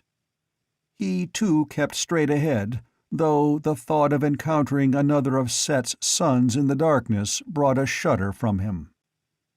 Then, somewhere ahead of him, he caught a moving glow, like that of a crawling glowworm. He halted, flattened himself against the wall, and gripped his knife. He knew what it was, a man approaching with a torch. Now it was so close he could make out the dark hand that gripped it, and the dim oval of a dark face. A few more steps and the man would certainly see him. He sank into a tigerish crouch. The torch halted. A door was briefly etched in the glow, while the torch-bearer fumbled with it. Then it opened, the tall figure vanished through it, and darkness closed again on the alley. There was a sinister suggestion of furtiveness about that slinking figure, entering the alley door in darkness. A priest, perhaps, returning from some dark errand. But Conan groped toward the door. If one man came up that alley with a torch, others might come at any time. To retreat the way he had come might mean to run full into the mob from which he was fleeing. At any moment they might return, find the narrower alley, and come howling down it. He felt hemmed in by those sheer, unscalable walls, desirous of escape, even if escape meant invading some unknown building. The heavy bronze door was not locked. It opened under his fingers, and he peered through the crack. He was looking into a great square chamber of massive black stone. A torch smoldered in a niche in the wall. The chamber was empty. He glided through the lacquered door and closed it behind him. His sandaled feet made no sound as he crossed the black marble floor. A teak door stood partly open, and gliding through this, knife in hand, he came out into a great, dim, shadowy place whose lofty ceiling was only a hint of darkness high above him, toward which the black wall swept upward. On all sides, black arched doorways opened into the great still hall. It was lit by curious bronze lamps that gave a dim, weird light. On the other side of the great hall a broad black marble stairway, without a railing, marched upward to lose itself in gloom, and above him on all sides dim galleries hung like black stone ledges. Conan shivered. He was in a temple of some Stygian god. If not Set himself, then someone barely less grim. And the shrine did not lack an occupant. In the midst of the great hall stood a black stone altar, massive, somber, without carvings or ornament, and upon it coiled one of the great sacred serpents, its iridescent scales shimmering in the lamplight. It did not move, and Conan remembered stories that the priests kept these creatures drugged part of the time. The Cimmerian took an uncertain step out from the door, then shrank back suddenly, not into the room he had just quitted, but into a velvet-curtained recess. He had heard a soft step somewhere nearby. From one of the black arches emerged a tall, powerful figure in sandals and silken loincloth, with a wide mantle trailing from his shoulders. But face and head were hidden by a monstrous mask, a half-bestial, half-human countenance, from the crest of which floated a mass of ostrich plumes. In certain ceremonies the Stygian priests went masked. Conan hoped the man would not discover him, but some instinct warned the Stygian. He turned abruptly from his destination, which apparently was the stair, and stepped straight to the recess. As he jerked aside the velvet hanging, a hand darted from the shadows, crushed the cry in his throat, and jerked him headlong into the alcove, and the knife impaled him. Conan's next move was the obvious one suggested by logic. He lifted the grinning mask and drew it over his own head. The fisherman's mantle he flung over the body of the priest, which he concealed behind the hangings, and drew the priestly mantle about his own brawny shoulders. Fate had given him a disguise. All Kimai might well be searching now for the blasphemer who dared defend himself against a sacred snake. But who would dream of looking for him under the mask of a priest? He strode boldly from the alcove and headed for one of the arched doorways at random, but he had not taken a dozen strides when he wheeled again, all his senses edged for peril. A band of masked figures filed down the stair, appareled exactly as he was. He hesitated, caught in the open, and stood still, trusting to his disguise, though cold sweat gathered on his forehead and the backs of his hands. No word was spoken. Like phantoms, they descended into the great hall and moved past him toward a black arch. The leader carried an ebon staff which supported a grinning white skull, and Conan knew it was one of the ritualistic processions so inexplicable to a foreigner, but which played a strong, and often sinister, part in the Stygian religion. The last figure turned his head slightly toward the motionless Cimmerian, as if expecting him to follow. Not to do what was obviously expected of him would rouse instant suspicion. Conan fell in behind the last man and suited his gait to their measured pace. They traversed a long, dark, vaulted corridor in which, Conan noticed uneasily, the skull on the staff glowed phosphorescently. He felt a surge of unreasoning, wild animal panic that urged him to rip out his knife and slash right and left at these uncanny figures, to flee madly from the grim, dark temple. But he held himself in check, fighting down the dim, monstrous intuitions that rose in the back of his mind and peopled the gloom with shadowy shapes of horror, and presently he barely stifled a sigh of relief as they filed through a great double-valve door which was 3 times higher than a man and emerged into the starlight. Conan wondered if he dared fade into some dark alley, but hesitated, uncertain, and down the long dark street they padded silently, while such folk as they met turned their heads away and fled from them. The procession kept far out from the walls. To turn and bolt into any of the alleys they passed would be too conspicuous. While he mentally fumed and cursed, they came to a low-arched gateway in the southern wall, and through this they filed. Ahead of them and about them lay clusters of low, flat-topped mud houses and palm groves, shadowy in the starlight. Now, if ever, thought Conan, was his time to escape his silent companions. But the moment the gate was left behind them, those companions were no longer silent. They began to mutter excitedly among themselves. The measured, ritualistic gate was abandoned. The staff with its skull was tucked unceremoniously under the leader's arm, and the whole group broke ranks and hurried onward. And Conan hurried with them. For in the low murmur of speech he had caught a word that galvanized him. The word was Thuthothmes. End of Chapter 17. Chapter 18. I am the woman who never died.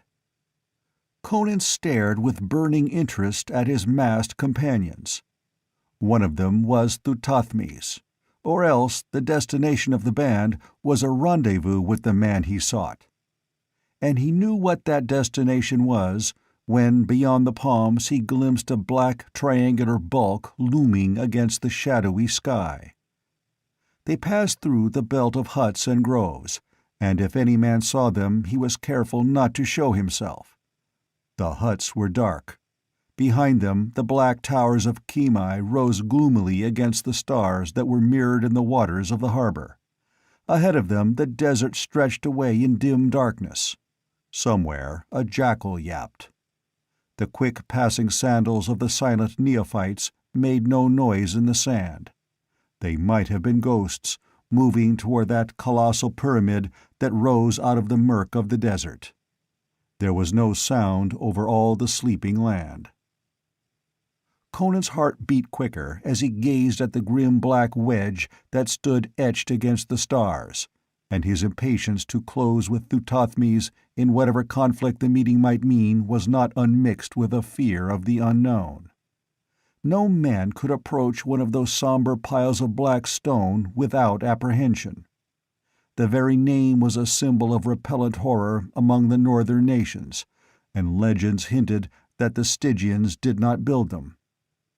That they were in the land at whatever immeasurably ancient date the dark-skinned people came into the land of the great river.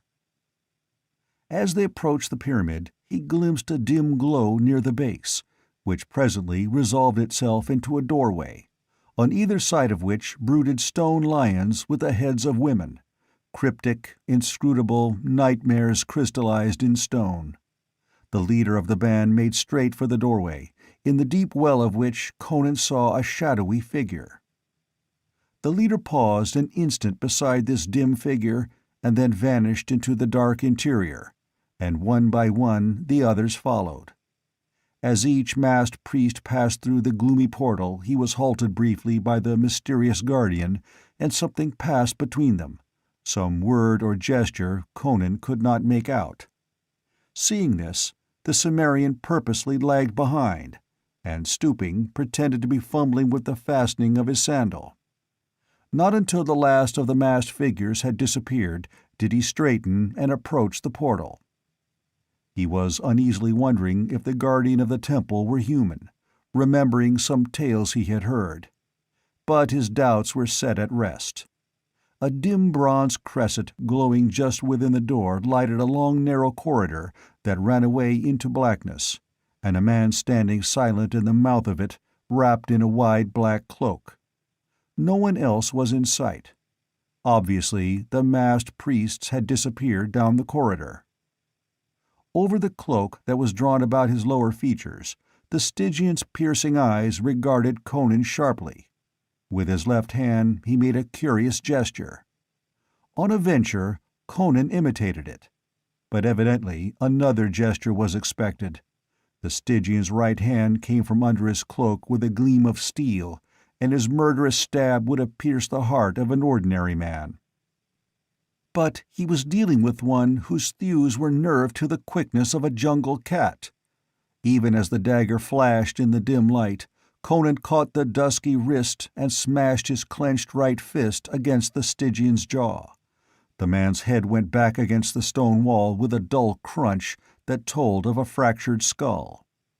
Standing for an instant above him, Conan listened intently. The cresset burned low, casting vague shadows about the door. Nothing stirred in the blackness beyond, though far away and below him, as it seemed, he caught the faint, muffled note of a gong. He stooped and dragged the body behind the great bronze door, which stood wide, opened inward, and then the Cimmerian went warily but swiftly down the corridor, toward what doom he did not even try to guess. He had not gone far when he halted, baffled. The corridor split in two branches, and he had no way of knowing which the masked priests had taken. At a venture he chose the left. The floor slanted slightly downward and was worn smooth as by many feet. Here and there a dim cresset cast a faint nightmarish twilight. Conan wondered uneasily for what purpose these colossal piles had been reared, in what forgotten age. This was an ancient, ancient land. No one knew how many ages the black temples of Stygia had looked against the stars. Narrow black arches opened occasionally to right and left, but he kept to the main corridor, although a conviction that he had taken the wrong branch was growing in him. Even with their start on him, he should have overtaken the priests by this time. He was growing nervous. The silence was like a tangible thing. And yet he had a feeling that he was not alone. More than once, passing a nighted arch, he seemed to feel the glare of unseen eyes fixed upon him. He paused, half-minded to turn back to where the corridor had first branched. He wheeled abruptly, knife lifted, every nerve tingling.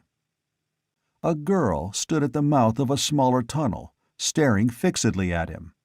Her ivory skin showed her to be Stygian of some ancient noble family, and like all such women she was tall, lithe, voluptuously figured, her hair a great pile of black foam, among which gleamed a sparkling ruby. But for her velvet sandals and broad jewel-crusted girdle about her supple waist she was quite nude. "What do you here?" she demanded. To answer would betray his alien origin. He remained motionless, a grim, somber figure in the hideous mask with the plumes floating over him. His alert gaze sought the shadows behind her and found them empty, but there might be hordes of fighting men within her call. She advanced toward him, apparently without apprehension, though with suspicion. "You are not a priest," she said. "You are a fighting man. Even with that mask that is plain. There is as much difference between you and a priest as there is between a man and a woman." "By Set!" she exclaimed, halting suddenly, her eyes flaring wide. "I do not believe you are even a Stygian." With a movement too quick for the eye to follow, his hand closed about her round throat, lightly as a caress. "Not a sound out of you," he muttered. Her smooth ivory flesh was cold as marble, yet there was no fear in the wide, dark, marvelous eyes which regarded him. "Do not fear," she answered calmly. "I will not betray you. But you are mad to come, a stranger and a foreigner, to the forbidden temple of Set?" "I'm looking for the priest Thothmes," he answered. "Is he in this temple?" "Why do you seek him?" she parried. "He has something of mine which was stolen." "I will lead you to him," she volunteered, so promptly that his suspicions were instantly aroused.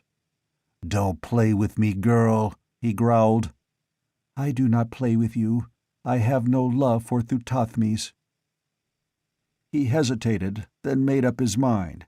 After all, he was as much in her power as she was in his. "Walk beside me," he commanded, shifting his grasp from her throat to her wrist. "But walk with care. If you make a suspicious move—" She led him down the slanting corridor, down and down, until there were no more cressets, and he groped his way in darkness, aware less by sight than by feel and sense of the woman at his side. Once, when he spoke to her, she turned her head toward him, and he was startled to see her eyes glowing like golden fire in the dark. Dim doubts and vague, monstrous suspicions haunted his mind, but he followed her, through a labyrinthine maze of black corridors that confused even his primitive sense of direction. He mentally cursed himself for a fool, allowing himself to be led into that black abode of mystery. But it was too late to turn back now. Again he felt life and movement in the darkness about him, sensed peril and hunger burning impatiently in the blackness. Unless his ears deceived him, he caught a faint sliding noise that ceased and receded at a muttered command from the girl. She led him at last into a chamber lighted by a curious 7-branches candelabrum in which black candles burned weirdly. He knew they were far below the earth. The chamber was square, with walls and ceiling of polished black marble, and furnished after the manner of the ancient Stygians. There was a couch of ebony, covered with black velvet, and on a black stone dais lay a carven mummy case. Conan stood waiting expectantly, staring at the various black arches which opened into the chamber, but the girl made no move to go farther. Stretching herself on the couch with feline suppleness, she intertwined her fingers behind her sleek head and regarded him from under long, drooping lashes. "Well?" he demanded impatiently. "What are you doing? Where's Thuthothmes?" "There is no haste," she answered lazily. "What is an hour, or a day, or a year, or a century, for that matter? Take off your mask. Let me see your features." With a grunt of annoyance, Conan dragged off the bulky headpiece, and the girl nodded as if in approval as she scanned his dark, scarred face and blazing eyes. "There is strength in you, great strength. You could strangle a bullock." He moved restlessly, his suspicion growing. With his hand on his hilt, he peered into the gloomy arches. "If you've brought me into a trap," he said, "you won't live to enjoy your handiwork.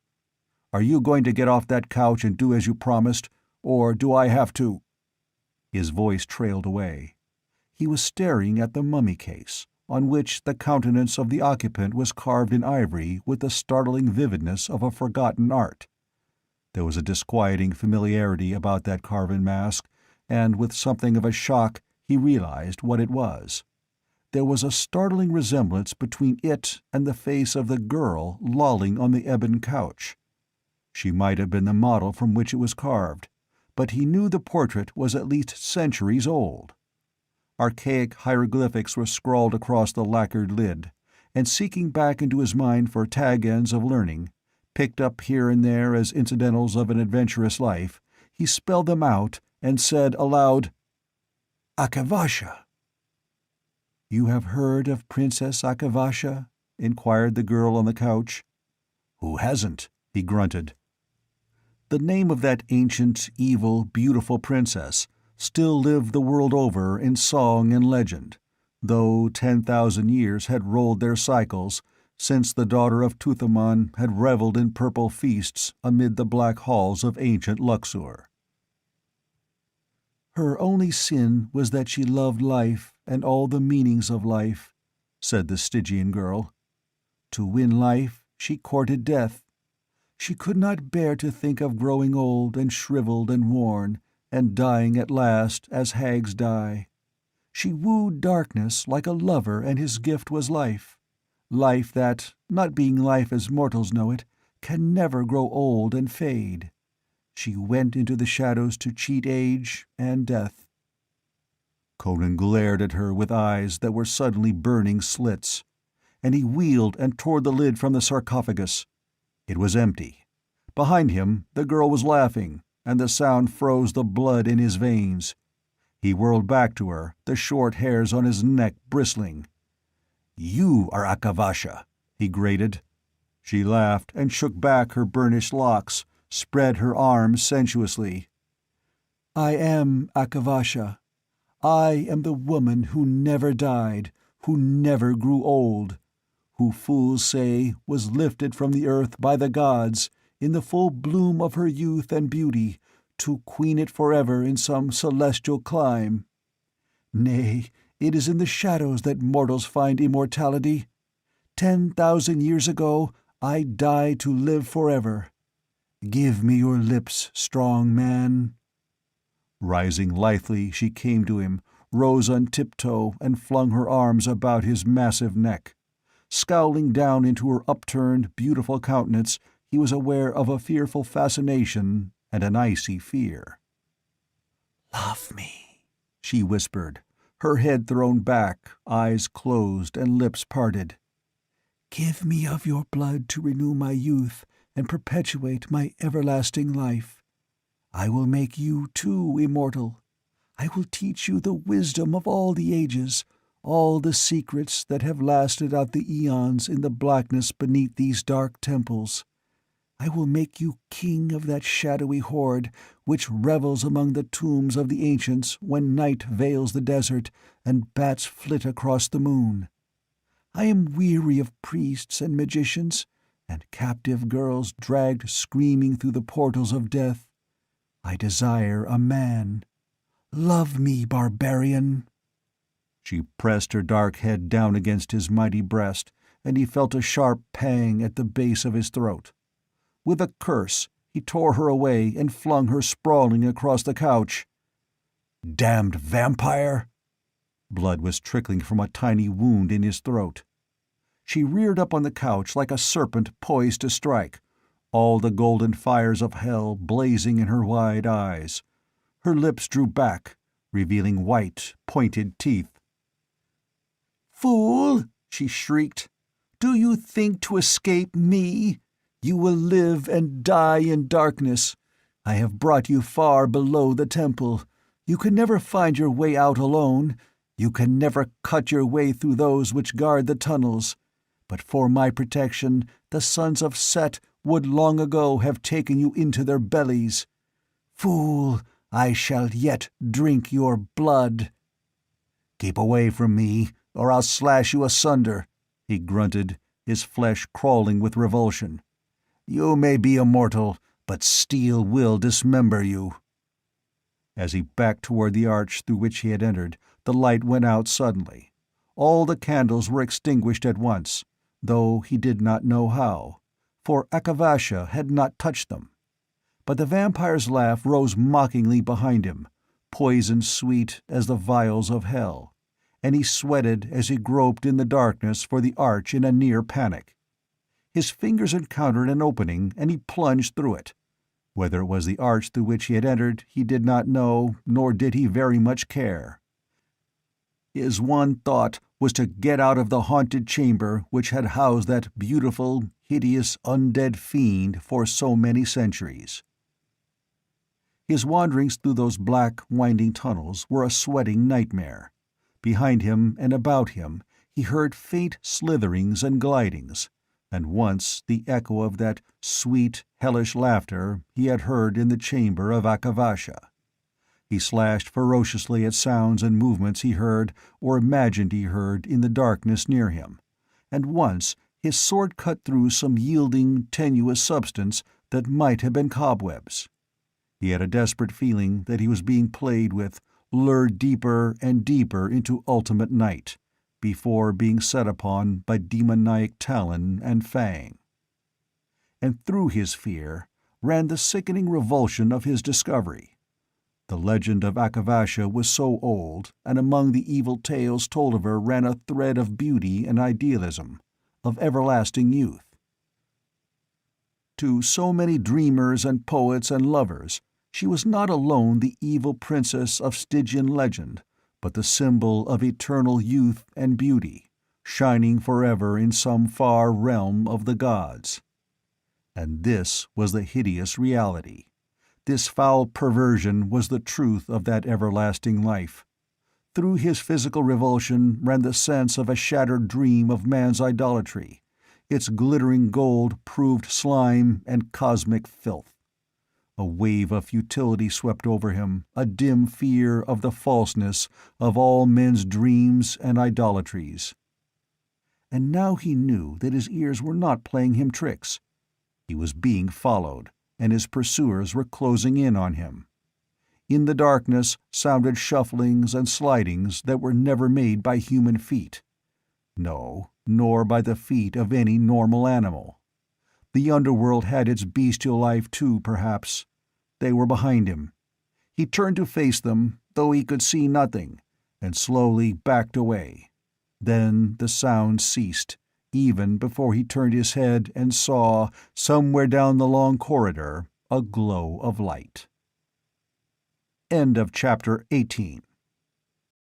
Chapter 19. In the Hall of the Dead. Conan moved cautiously in the direction of the light he had seen, his ear cocked over his shoulder. But there was no further sound of pursuit, though he felt the darkness pregnant with sentient life. The glow was not stationary. It moved, bobbing grotesquely along. Then he saw the source.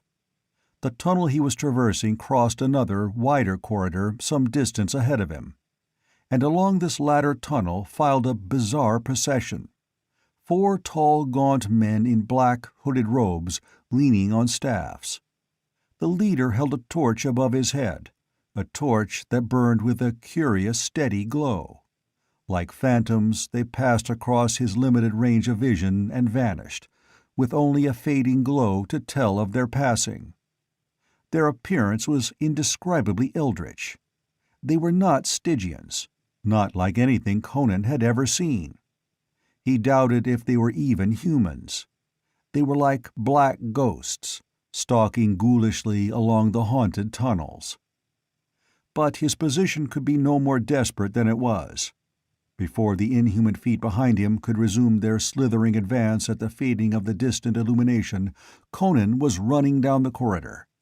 He plunged into the other tunnel and saw, far down it, small in the distance, the weird procession moving in the glowing sphere. He stole noiselessly after them, then shrank suddenly back against the wall as he saw them halt and cluster together as if conferring on some matter. They turned as if to retrace their steps, and he slipped into the nearest archway. Groping in the darkness to which he had become so accustomed that he could all but see through it, he discovered that the tunnel did not run straight, but meandered, and he fell back beyond the first turn so that the light of the stranger should not fall on him as they passed. He stood there. He was aware of a low hum of sound from somewhere behind him, like the murmur of human voices. Moving down the corridor in that direction, he confirmed his first suspicion. Abandoning his original intention of following the ghoulish travelers to whatever destination might be theirs, he set out in the direction of the voices. Presently he saw a glint of light ahead of him, and turning into the corridor from which it issued, saw a broad arch filled with a dim glow at the other end. On his left, a narrow stone stair went upward, and instinctive caution prompted him to turn and mount the stair. The voices he heard were coming from beyond that flame-filled arch. The sounds fell away beneath him as he climbed, and presently he came out through a low arched door into a vast open space glowing with a weird radiance. He was standing on a shadowy gallery from which he looked down into a broad, dim-lit hall of colossal proportions. It was the Hall of the Dead, which few ever see but the silent priests of Stygia. Along the black walls rose tier above tier of carven, painted sarcophagi. Each stood in a niche in the dusky stone, and the tiers mounted up and up to be lost in the gloom above. Thousands of carven masks stared impassively down upon the group in the midst of the hall, rendered futile and insignificant by that vast array of the dead. Of this group, 10 were priests, and though they had discarded their masks, Conan knew they were the priests he had accompanied to the pyramid. They stood before a tall, hawk-faced man beside a black altar, on which lay a mummy in rotting swathings. And the altar seemed to stand in the heart of a living fire which pulsed and shimmered, dripping flakes of quivering golden flame on the black stones about it. This dazzling glow emanated from a great red jewel which lay upon the altar, and in the reflection of which the faces of the priests looked ashy and corpse-like. As he looked, Conan felt the pressure of all the weary leagues and the weary nights and days of his long quest, and he trembled with the mad urge to rush among those silent priests, clear his way with mighty blows of naked steel, and grasp the red gem with passion-taut fingers.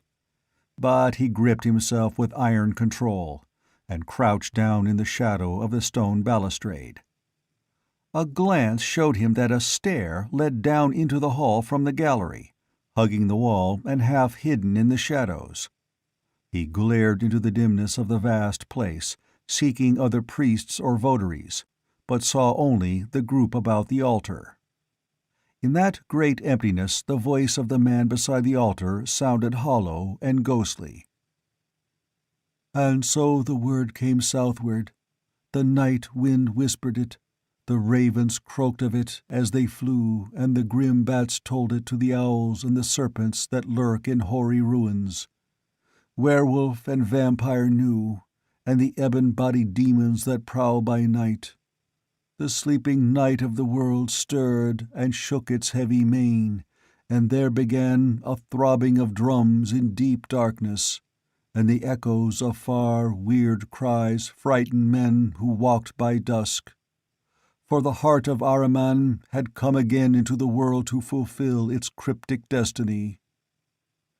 Ask me not how I, Thuthothmes of Kimai, and the night, heard the word before Thoth-Amon, who calls himself Prince of all Wizards. There are secrets not meet for such ears even as yours, and Thoth-Amon is not the only lord of the Black Ring. I knew, and I went to meet the heart which came southward. It was like a magnet which drew me unerringly. From death to death it came, riding on a river of human blood. Blood feeds it, blood draws it. Its power is greatest when there is blood on the hands that grasp it, when it is wrested by slaughter from its holder. Wherever it gleams, blood is spilt and kingdoms totter, and the forces of nature are put in turmoil. And here I stand, the master of the heart, and have summoned you to come secretly, who are faithful to me, to share in the black kingdom that shall be. Tonight you shall witness the breaking of Thoth-Amon's chains which enslave us, and the birth of empire. Who am I, even I, Thuthothmes, to know what powers lurk and dream in those crimson deeps? It holds secrets forgotten for 3,000 years, but I shall learn. These shall tell me." He waved his hand toward the silent shapes that lined the hall. "See how they sleep, staring through their carven masks. Kings, queens, generals, priests, wizards, the dynasties and the nobility of Stygia for 10,000 years. The touch of the heart will awaken them from their long slumber. Long, long the heart throbbed and pulsed in ancient Stygia. Here was its home in the centuries before it journeyed to Acheron. The ancients knew its full power, and they will tell me when by its magic I restore them to life to labor for me. I will rouse them, will waken them, will learn their forgotten wisdom, the knowledge locked in those withered skulls. By the lore of the dead we shall enslave the living. Aye, kings and generals and wizards of old shall be our helpers and our slaves. Who shall stand before us? Look, this dried, shriveled thing on the altar was once Thoth-Mekri, a high priest of Set, who died 3,000 years ago. He was an adept of the Black Ring. He knew of the heart. He will tell us of its powers." Lifting the great jewel, the speaker laid it on the withered breast of the mummy, and lifted his hand as he began an incantation. But the incantation was never finished. With his hand lifted and his lips parted, he froze, glaring past his acolytes, and they wheeled to stare in the direction in which he was looking. Through the black arch of a door, 4 gaunt, black-robed shapes had filed into the great hall. Their faces were dim yellow ovals in the shadow of their hoods.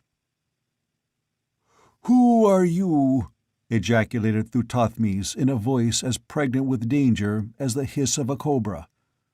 "Are you mad to invade the holy shrine of Set?" The tallest of the strangers spoke, and his voice was toneless as a chiton temple bell. "We follow Conan of Aquilonia." "He is not here," answered Thuthothmes, shaking back his mantle from his right hand with a curious, menacing gesture, like a panther unsheathing his talons. "You lie. He is in this temple. We tracked him from a corpse behind the bronze door of the outer portal through a maze of corridors. We were following his devious trail when we became aware of this conclave. We go now to take it up again, but first, give us the heart of Ahriman." "Death is the portion of madmen," murmured Thuthothmes, moving nearer the speaker. His priest closed in on cat-like feet, but the strangers did not appear to heed. "Who can look upon it without desire?" said the chiton.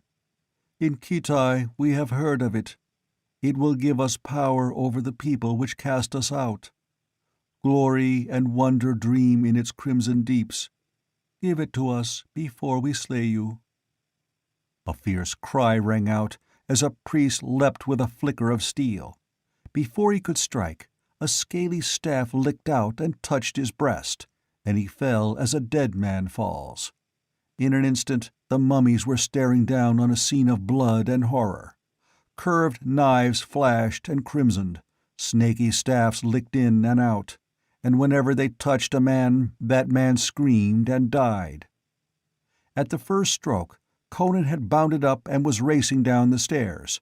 He caught only glimpses of that brief, fiendish fight, saw men swaying, locked in battle and streaming blood, saw one chiton fairly hacked to pieces, yet still on his feet and dealing death, when Thuthothmes smote him on the breast with his open empty hand and he dropped dead, though naked steel had not been enough to destroy his uncanny vitality.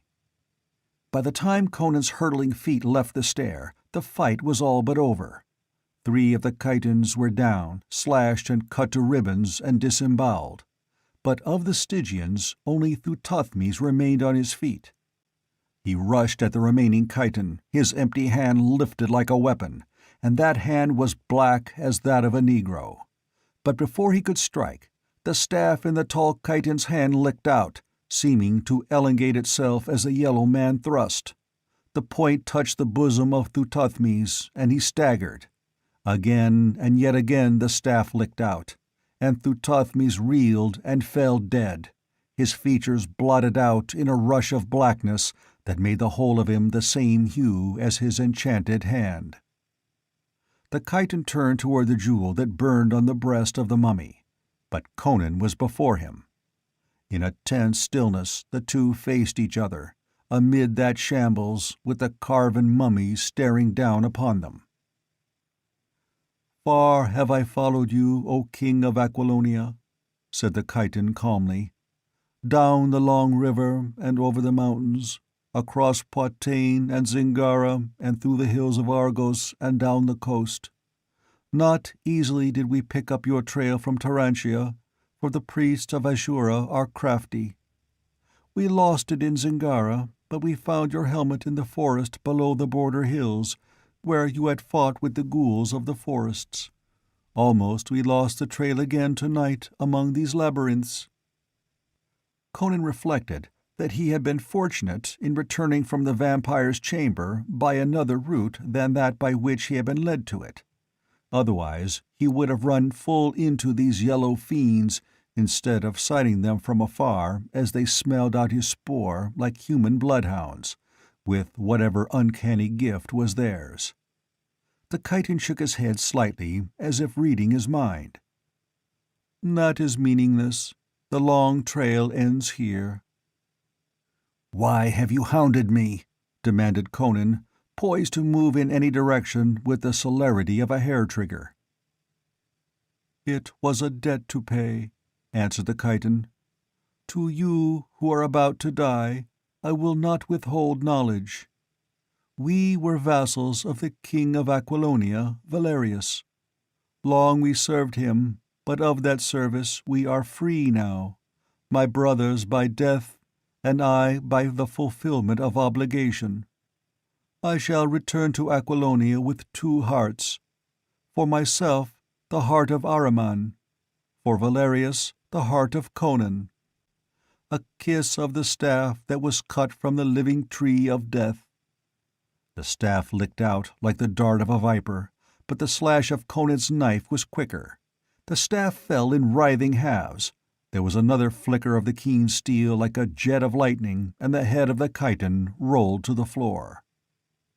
Conan wheeled and extended his hand toward the jewel. Then he shrank back, his hair bristling, his blood congealing icily.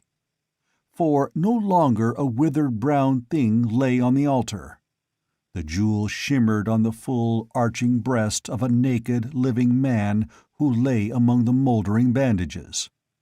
Living, Conan could not decide.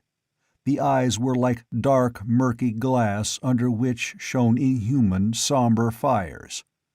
Slowly the man rose, taking the jewel in his hand. He towered beside the altar, dusky, naked, with a face like a carven image.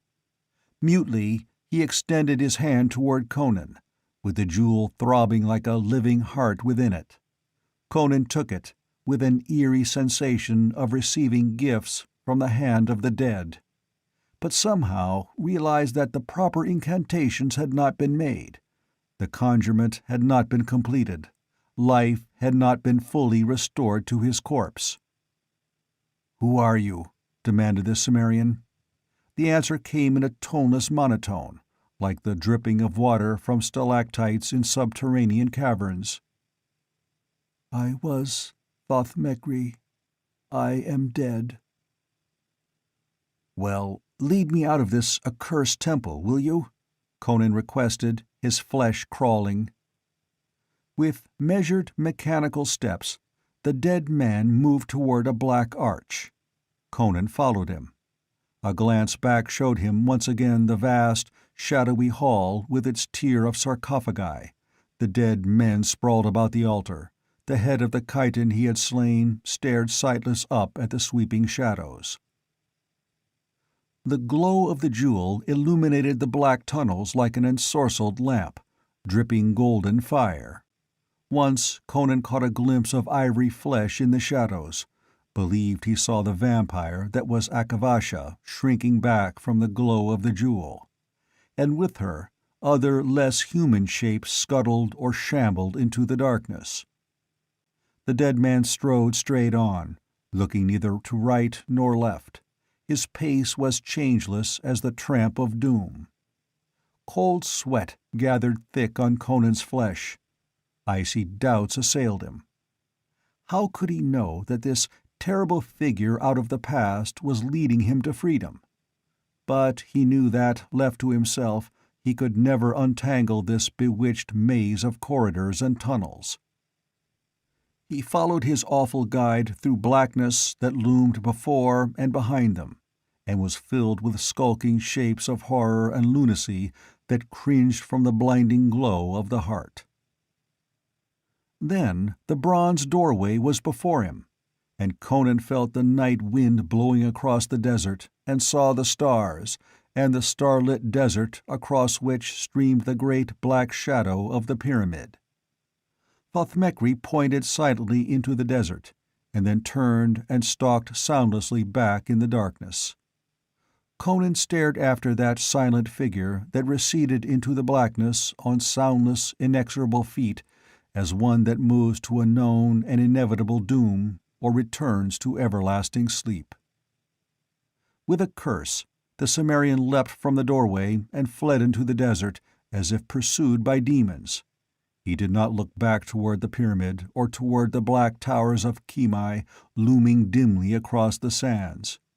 He headed southward toward the coast, and he ran as a man runs in ungovernable panic. The violent exertion shook his brain free of black cobwebs. The clean desert wind blew the nightmares from his soul, and his revulsion changed to a wild tide of exultation before the desert gave way to a tangle of swampy growth through which he saw the black water lying before him and the venturer at anchor.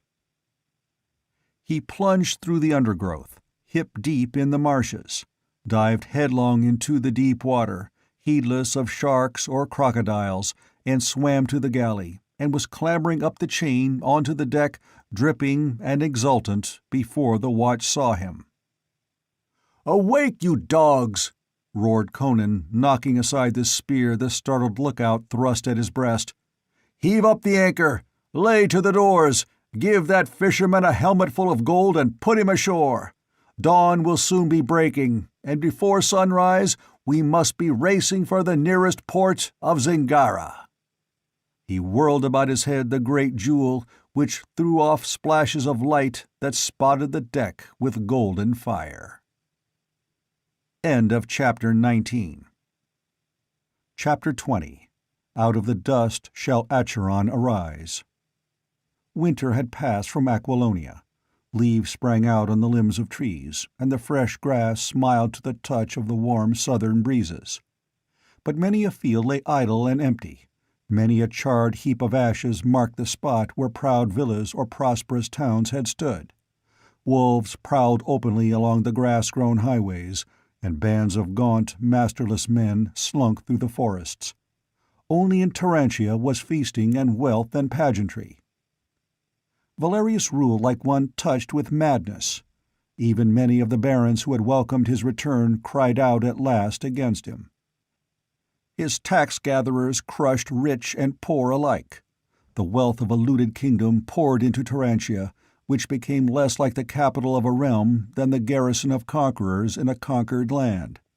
Its merchants waxed rich, but it was a precarious prosperity, for none knew when he might be accused of treason on a trumped-up charge, and his property confiscated, himself cast into prison or brought to the bloody block.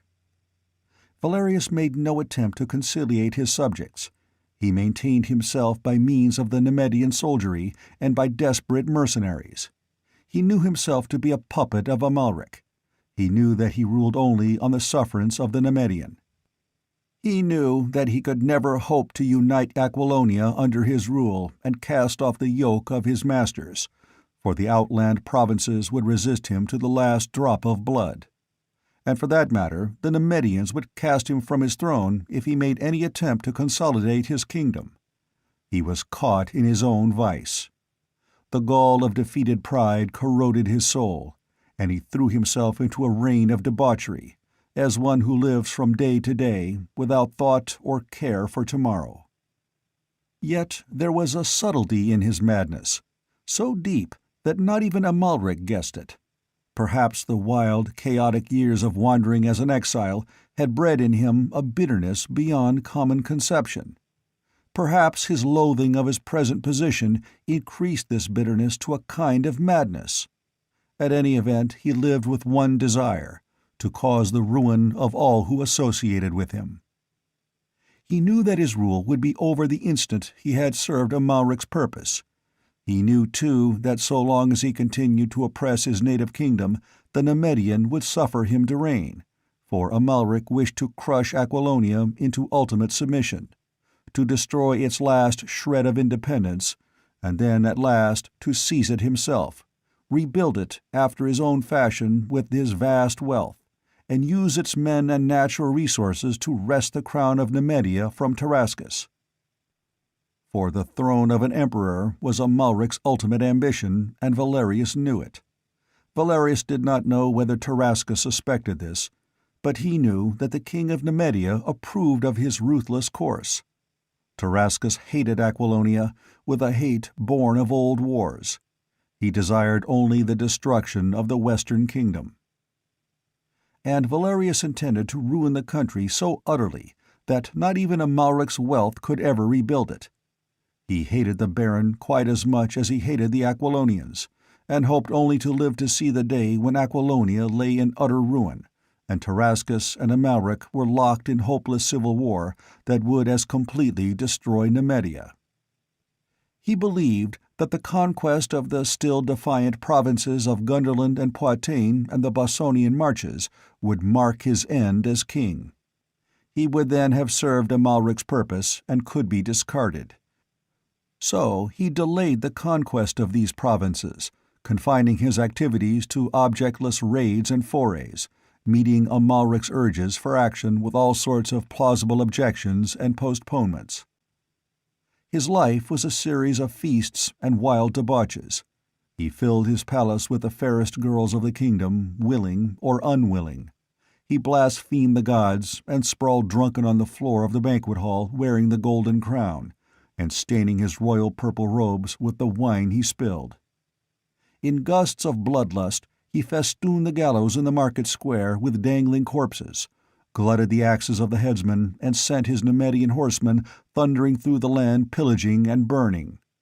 Driven to madness, the land was in a constant upheaval of frantic revolt, savagely suppressed. Valerius plundered and raped and looted and destroyed until even Amalric protested, warning him that he would beggar the kingdom beyond repair, not knowing that such was his fixed determination. While in both Aquilonia and Nemedia men talked of the madness of the king, in Nemedia men talked much of Zaltotun, the masked one. Yet few saw him on the streets of Belverus. Men said he spent much of his time in the hills, in curious conclaves with surviving remnants of an old race, dark, silent folk who claimed descent from an ancient kingdom. Men whispered of drums beating far up in the dreaming hills, of fires glowing in the darkness, and strange chantings borne on the winds, chantings and rituals forgotten centuries ago except as meaningless formulas mumbled beside mountain hearths in villages whose inhabitants differed strangely from the people of the valleys. The reason for these conclaves none knew, unless it was Erastes, who frequently accompanied the Pythonian and on whose countenance a haggard shadow was growing. But in the full flood of spring a sudden whisper passed over the sinking kingdom that woke the land to eager life. It came like a murmurous wind drifting up from the south, waking men sunk in the apathy of despair. Yet how it first came none could truly say. Some spoke of a strange, grim old woman who came down from the mountains with her hair flowing in the wind, and a great grey wolf following her like a dog. Others whispered of the priests of Ashura, who stole like furtive phantoms from Gunderland to the marches of Poitou and to the forest villages of the Bossonians. However the word came, revolt ran like a flame along the borders. Outlying Nemedian garrisons were stormed and put to the sword. Foraging parties were cut to pieces. The West was up in arms, and there was a different air about the rising, a fierce resolution and inspired wrath rather than the frantic despair that had motivated the preceding revolts. It was not only the common people. Barons were fortifying their castles and hurling defiance at the governors of the provinces.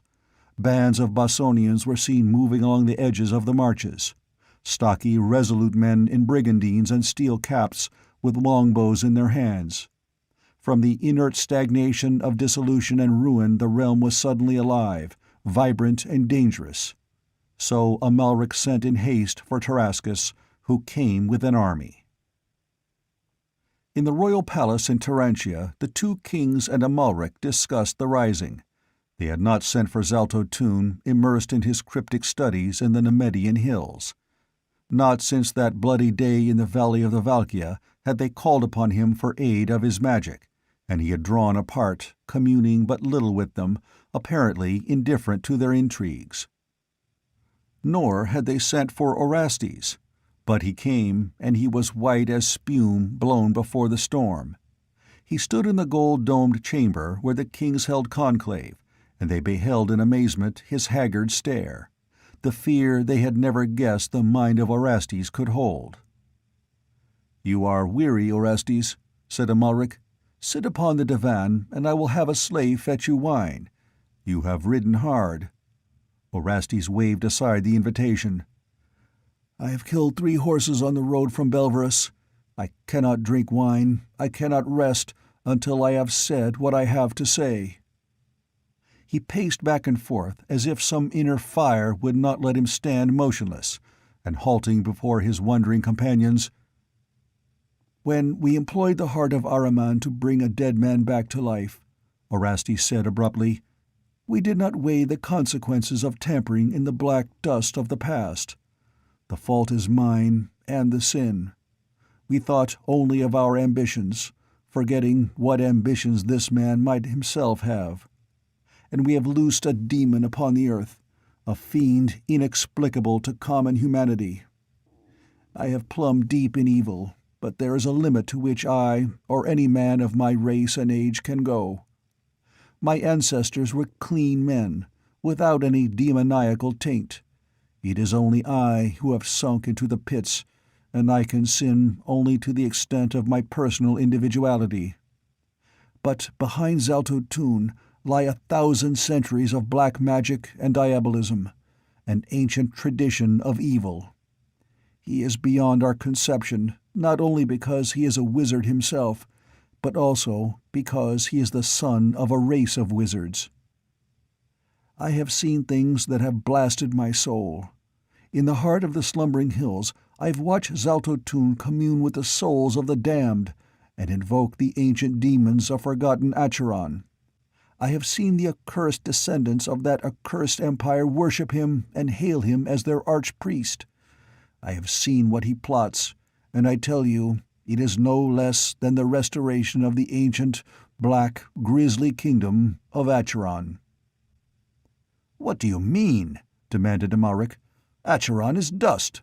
There are not enough survivals to make an empire. Not even Zaltotun can reshape the dust of 3,000 years." "You know little of his black powers," answered Orestes grimly. "I have seen the very hills take on an alien and ancient aspect under the spell of his incantations. I have glimpsed, like shadows behind the realities, the dim shapes and outlines of valleys, forests, mountains and lakes that are not as they are today, but as they were in that dim yesterday. Have even sensed, rather than glimpsed, the purple towers of forgotten Python shimmering like figures of mist in the dusk. And in the last conclave to which I accompanied him, understanding of his sorcery came to me at last, while the drums beat and the beast-like worshippers howled with their heads in the dust. I tell you, he would restore Acheron by his magic, by the sorcery of a gigantic blood sacrifice such as the world has never seen. He would enslave the world, and with a deluge of blood wash away the present and restore the past." "You are mad!" exclaimed Tarascus. "Mad?" Orestes turned a haggard stare upon him. "Can any man see what I have seen and remain wholly sane? Yet I speak the truth. He plots the return of Acheron, with its towers and wizards and kings and horrors, as it was in the long ago. The descendants of Acheron will serve him as a nucleus upon which to build, but it is the blood and the bodies of the people of the world today that will furnish the mortar and the stones for the rebuilding. I cannot tell you how. My own brain reels when I try to understand. But I have seen. Acheron will be Acheron again, and even the hills, the forests, and the rivers will resume their ancient aspect. Why not? If I, with my tiny store of knowledge, could bring to life a man dead 3,000 years, why cannot the greatest wizard of the world bring back to life a kingdom dead 3,000 years? Out of the dust shall Acheron arise at his bidding." "How can we thwart him?" asked Tarascus, impressed. "There is but one way," answered Orestes. "We must steal the heart of Ahriman." "But I—" began Tarascus involuntarily, then closed his mouth quickly. None had noticed him, and Orestes was continuing. "It is a power that can be used against him. With it in my hands, I might defy him. But how shall we steal it? He has it hidden in some secret place, from which not even a Zamorian thief might filch it. I cannot learn its hiding place. If he would only sleep again the sleep of the Black Lotus, but the last time he slept thus was after the Battle of the Valkyr, when he was weary because of the great magic he had performed, and—" The door was locked and bolted, but it swung silently open, and Zalto Tun stood before them, calm, tranquil, stroking his patriarchal beard. But the lambent lights of hell flickered in his eyes. "I have taught you too much," he said calmly, pointing a finger like an index of doom at Orestes. And before any could move, he had cast a handful of dust on the floor near the feet of the priest, who stood like a man turned to marble. It flamed, smoldered. A blue serpentine of smoke rose and swayed upward about Orestes in a slender spiral. And when it had arisen above his shoulders, it curled about his neck with a whipping suddenness, like the stroke of a snake. Orestes' scream was choked to a gurgle. His hands flew to his neck. His eyes were distended, his tongue protruded. The smoke was like a blue rope about his neck. Then it faded and was gone, and Orestes slumped to the floor, a dead man. Zalto Tun smote his hands together, and two men entered, men often observed accompanying him. Small, repulsively dark, with red oblique eyes and pointed rat-like teeth. They did not speak. Lifting the corpse, they bore it away. Dismissing the matter with a wave of his hand, Zalto Tun seated himself at the ivory table about which sat the Pale Kings. "Why are you in conclave?" he demanded. "The Aquilonians have risen in the west," answered Amalric, recovering from the grisly jolt the death of Orestes had given him. "The fools believe that Conan is alive, and coming at the head of a Poitanian army to reclaim his kingdom. If he had reappeared immediately after Valkyr, or if a rumor had been circulated that he lived, the central provinces would not have risen under him. They feared your powers so. But they have become so desperate under Valerius' misrule that they are ready to follow any man who can unite them against us, and prefer sudden death to torture and continual misery. Of course, the tale has lingered stubbornly in the land that Conan was not really slain at Valkyr, but not until recently have the masses accepted it. But Pallantides is back from exile in Ophir, swearing that the king was ill in his tent that day, and that a man-at-arms wore his harness, and a squire, who but recently recovered from the stroke of a mace received at Valkyr, confirms his tale, or pretends to. An old woman with a pet wolf has wandered up and down the land proclaiming that King Conan yet lives, and will return some day to reclaim the crown. And of late the cursed priests of Ashura sing the same song. They claim that word has come to them by some mysterious means that Conan is returning to reconquer his domain. I cannot catch either her or them. This is, of course, a trick of Trocero's. My spies tell me there is indisputable evidence that the Poitanians are gathering to invade Aquilonia. I believe that Trocero will bring forward some pretender who he will claim is King Conan." Tarascus laughed, but there was no conviction in his laughter.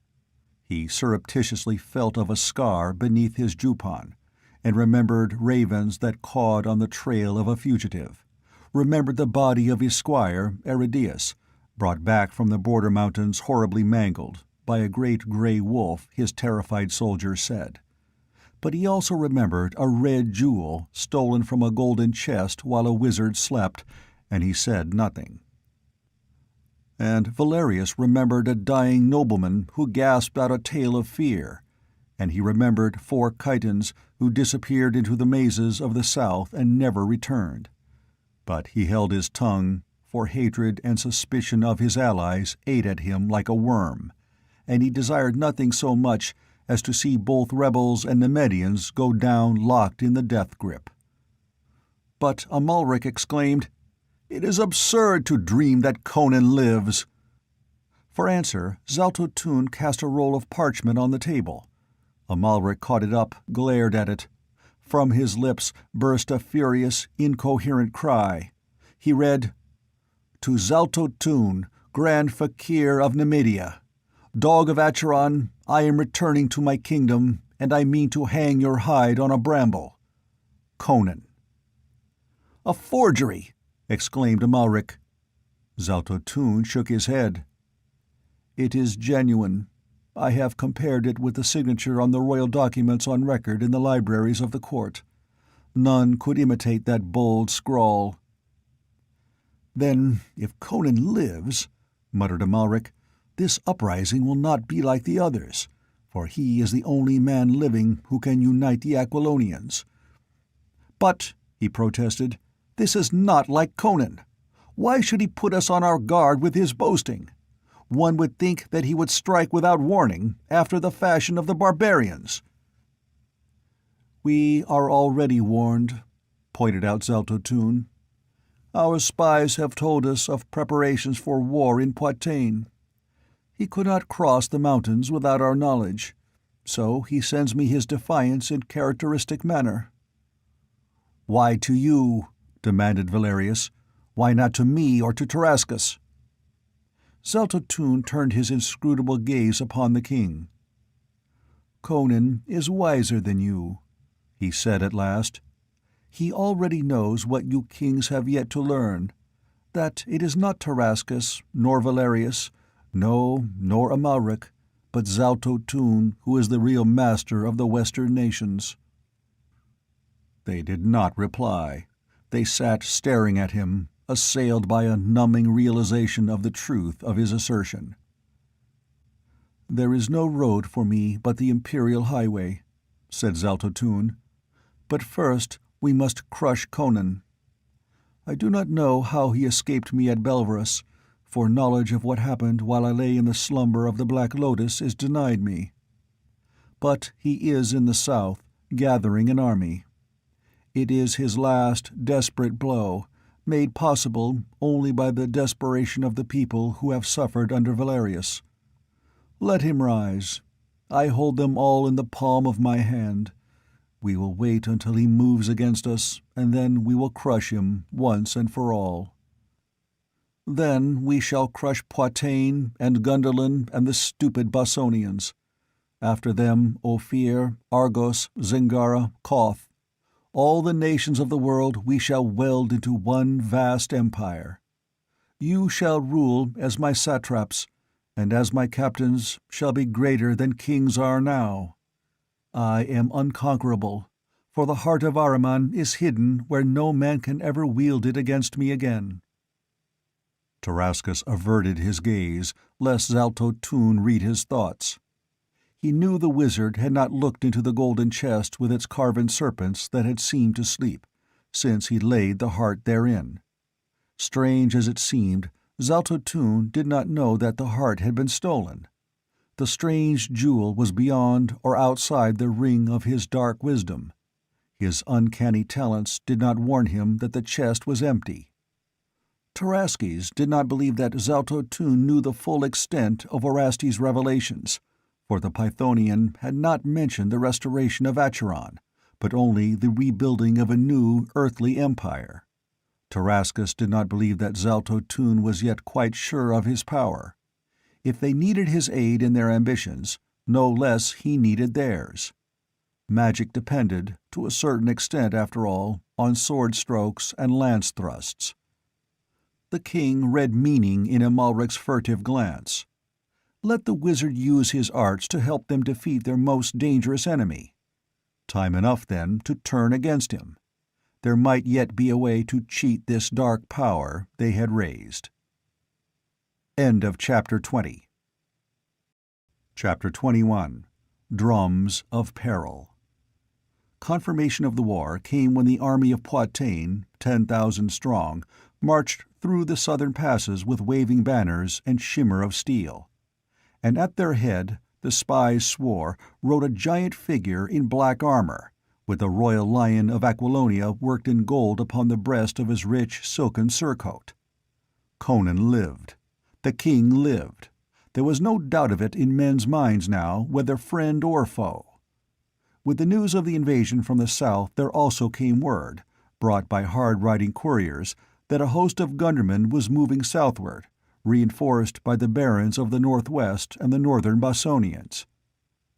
Tarascus marched with 31,000 men to Galparan on the river Shirki, which the gundermen must cross to strike at the town still held by the Nemedians. The Shirki was a swift, turbulent river rushing southwestward through rocky gorges and canyons, and there were few places where an army could cross at that time of the year, when the stream was almost bank full with the melting of the snows. All the country east of the Shirki was in the hands of the Nemedians, and it was logical to assume that the gundermen would attempt to cross either at Galparan or at Tanasul, which lay to the south of Galparan. Reinforcements were daily expected from Nemedia, until word came that the king of Ophir was making hostile demonstrations on Nemedia's southern border, and to spare any more troops would be to expose Nemedia to the risk of an invasion from the south. Amalric and Valerius moved out from Tarantia with 25,000 men, leaving as large a garrison as they dared to discourage revolts in the cities during their absence. They wished to meet and crush Conan before he could be joined by the rebellious forces of the kingdom. The king and his Poitanians had crossed the mountains, but there had been no actual clash of arms, no attack on towns or fortresses. Conan had appeared and disappeared. Apparently, he had turned westward through the wild, thinly settled hill country, and entered the Bossonian marches, gathering recruits as he went. Amalric and Valerius, with their host, Nemedians, Aquilonian renegades, and ferocious mercenaries, moved through the land in baffled wrath, looking for a foe which did not appear. Amalric found it impossible to obtain more than vague general tidings about Conan's movements. Scouting parties had a way of riding out and never returning, and it was not uncommon to find a spy crucified to an oak. The countryside was up and striking as peasants and country folk strike, savagely, murderously, and secretly. All that Amalric knew certainly was that a large force of gundermen and northern Bossonians was somewhere to the north of him, beyond the Shirki, and that Conan with a smaller force of Poitanians and southern Bossonians was somewhere to the southwest of him. He began to grow fearful that if he and Valerius advanced further into the wild country, Conan might elude him entirely, march around them, and invade the central provinces behind them. Amalric fell back from the Shirki Valley and camped in a plain a day's ride from Tanasul. There he waited. Tarascus maintained his position at Galparan, for he feared that Conan's maneuvers were intended to draw him southward, and so let the gundermen into the kingdom at the northern crossing. To Amalric's camp came Zaltotun in his chariot, drawn by the uncanny horses that never tired, and he entered Amalric's tent where the Baron conferred with Valerius over a map spread on an ivory camp table. This map Zaltotun crumpled and flung aside. "What your scouts cannot learn for you," quoth he, "my spies tell me, though their information is strangely blurred and imperfect, as if unseen forces were working against me. Conan is advancing along the Shirki River with 10,000 Poitanians, 3,000 southern Bossonians, and barons of the west and south with their retainers to the number of 5,000. An army of 30,000 gundermen and northern Bossonians is pushing southward to join him. They have established contact by means of secret communications used by the cursed priests of Ashura, who seem to be opposing me, and whom I will feed to a serpent when the battle is over. I swear it by Set. Both armies are headed for the crossing at Tanasul, but I do not believe that the Gundermen will cross the river. I believe that Conan will cross, instead, and join them." "Why should Conan cross the river?" "Because it is to his advantage to delay the battle. The longer he waits, the stronger he will become, the more precarious our position. The hills on the other side of the river swarm with people passionately loyal to his cause: broken men, refugees, fugitives from Valerius' cruelty. From all over the kingdom men are hurrying to join his army, singly and by companies. Daily, parties from our armies are ambushed and cut to pieces by country folk. Revolt grows in the central provinces, and will soon burst into open rebellion. The garrisons we left there are not sufficient, and we can hope for no reinforcements from Nemedia for the time being. I see the hand of Pallantides in this brawling in the Ophirian frontier. He has kin in Ophir. If we do not catch and crush Conan quickly, the provinces will be in a blaze of revolt behind us. We shall have to fall back to Turantia to defend what we have taken, and we may have to fight our way through a country in rebellion, with Conan's whole force at our heels, and then stand siege in the city itself, with enemies within as well as without. No, we cannot wait. We must crush Conan before his army grows too great, before the central provinces rise. With his head hanging above the gate at Turantia, you will see how quickly the rebellion will fall apart." "Why do you not put a spell on his army to slay them all?" asked Valerius, half in mockery. Zeltotun stared at the Aquilonian as if he read the full extent of the mocking madness that lurked in those wayward eyes. "Do not worry," he said at last. "My arts shall crush Conan finally like a lizard under the heel. But even sorcery is aided by pikes and swords." "If he crosses the river and takes up his position in the Goralian hills, he may be hard to dislodge," said Amalric. "But if we catch him in the valley on this side of the river, we can wipe him out. How far is Conan from Tanasul?" "At the rate he is marching, he should reach the crossing sometime tomorrow night. His men are rugged, and he is pushing them hard. He should arrive there at least a day before the Gundermen." "Good!" Amalric smote the table with his clenched fist. "I can reach Tanasul before he can. I'll send a rider to Tarascus, bidding him to follow me to Tanasul. By the time he arrives, I will have cut Conan off from the crossing and destroyed him. Then our combined force can cross the river and deal with the Gundermen." Zeltotun shook his head impatiently. "A good enough plan if you were dealing with anyone but Conan.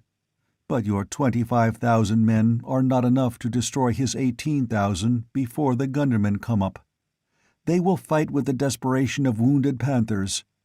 And suppose the Gundermen come up while the hosts are locked in battle. You will be caught between two fires and destroyed before Tarascus can arrive.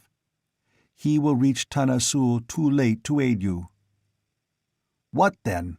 demanded Amalric. "Move with your whole strength against Conan," answered the man from Acheron. "Send a rider bidding Tarascus join us here. We will wait his coming. Then we will march together to Tanasul." "But while we wait," protested Amalric, "Conan will cross the river and join the Gundermen." "Conan will not cross the river," answered Zeltotun. Amalric's head jerked up, and he stared into the cryptic, dark eyes. "What do you mean?" "Suppose there were torrential rains far to the north, at the head of the Shirki. Suppose the river came down in such flood as to render the crossing at Tanasul impassable.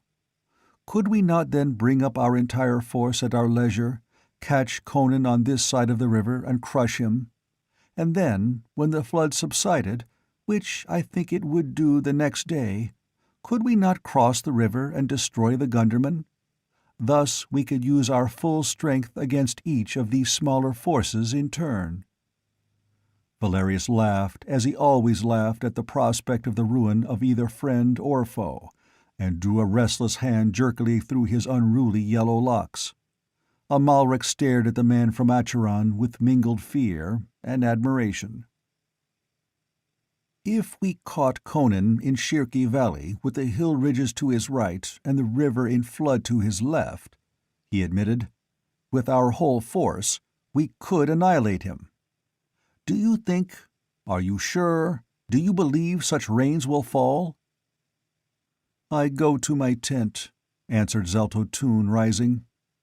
"Necromancy is not accomplished with the waving of a wand. Send a rider to Tarascus, and let none approach my tent." That last command was unnecessary. No man in that host could have been bribed to approach that mysterious black silken pavilion, the door flaps of which were always closely drawn. None but Zaltotun ever entered it, yet voices were often heard issuing from it. Its walls billowed sometimes without a wind, and weird music came from it. Sometimes, deep in midnight, its silken walls were lit red by flames flickering within, limning misshapen silhouettes that passed to and fro. Lying in his own tent that night, Amalric heard the steady rumble of a drum in Zaltotun's tent. Through the darkness it boomed steadily, and occasionally the Nemedian could have sworn that a deep, croaking voice mingled with the pulse of the drum. And he shuddered, for he knew that voice was not the voice of Zaltotun. The drum rustled and muttered on like deep thunder, heard afar off, and before dawn Amalric, glancing from his tent, caught the red flicker of lightning afar on the northern horizon. In all other parts of the sky the great stars blazed whitely, but the distant lightning flickered incessantly like the crimson glint of firelight on a tiny turning blade. At sunset of the next day Tarascus came up with his host, dusty and weary from hard marching, the footmen straggling hours behind the horsemen. They camped in the plain near Amalric's camp, and at dawn the combined army moved westward. Ahead of him roved a swarm of scouts, and Amalric waited impatiently for them to return and tell of the Poitanians trapped beside a furious flood. But when the scouts met the column, it was with the news that Conan had crossed the river. "What?" exclaimed Amalric. "Did he cross before the flood?" "There was no flood," answered the scouts, puzzled. "Late last night he came up to Tanasul and flung his army across." "No flood?" exclaimed Zaltotun, taken aback for the first time in Amalric's knowledge. "Impossible! There were mighty rains upon the headwaters of the Shirki last night and the night before that." "That may be, your lordship," answered the scout. "It is true the water was muddy, and the people of Tanasul said that the river rose perhaps a foot yesterday, but that was not enough to prevent Conan's crossing." Zaltotun's sorcery had failed. The thought hammered in Amalric's brain. His horror of this strange man out of the past had grown steadily since that night in Belverus, when he had seen a brown, shriveled mummy swell and grow into a living man. And the death of Orestes had changed lurking horror into active fear. In his heart was a grisly conviction that the man, or devil, was invincible. Yet now he had undeniable proof of his failure. Yet even the greatest of necromancers might fail occasionally, thought the Baron. At any rate, he dared not oppose the man from Acheron, yet. Orestes was dead, writhing in Mitra only knew what nameless hell, and Amalric knew his sword would scarcely prevail where the black wisdom of the renegade priest had failed. What grisly abomination Zaltotun plotted lay in the unpredictable future. Conan and his host were a present menace against which Zaltotun's wizardry might well be needed before the play was all played. They came to Tanasul, a small fortified village at the spot where a reef of rocks made a natural bridge across the river, passable always except in times of greatest flood. Scouts brought in the news that Conan had taken up his position in the Goralian hills, which began to rise a few miles beyond the river, and just before sundown the gunderman had arrived in his camp. Amalric looked at Zalto Tun, inscrutable and alien in the light of the flaring torches. Night had fallen. "What now? Your magic has failed.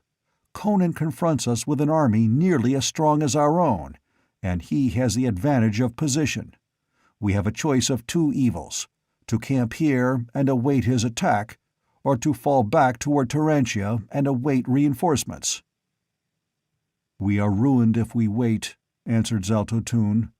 "Cross the river and camp on the plain. We will attack at dawn." "But his position is too strong!" exclaimed Amalric. "Fool!" A gust of passion broke the veneer of the wizard's calm. "Have you forgotten Valkia?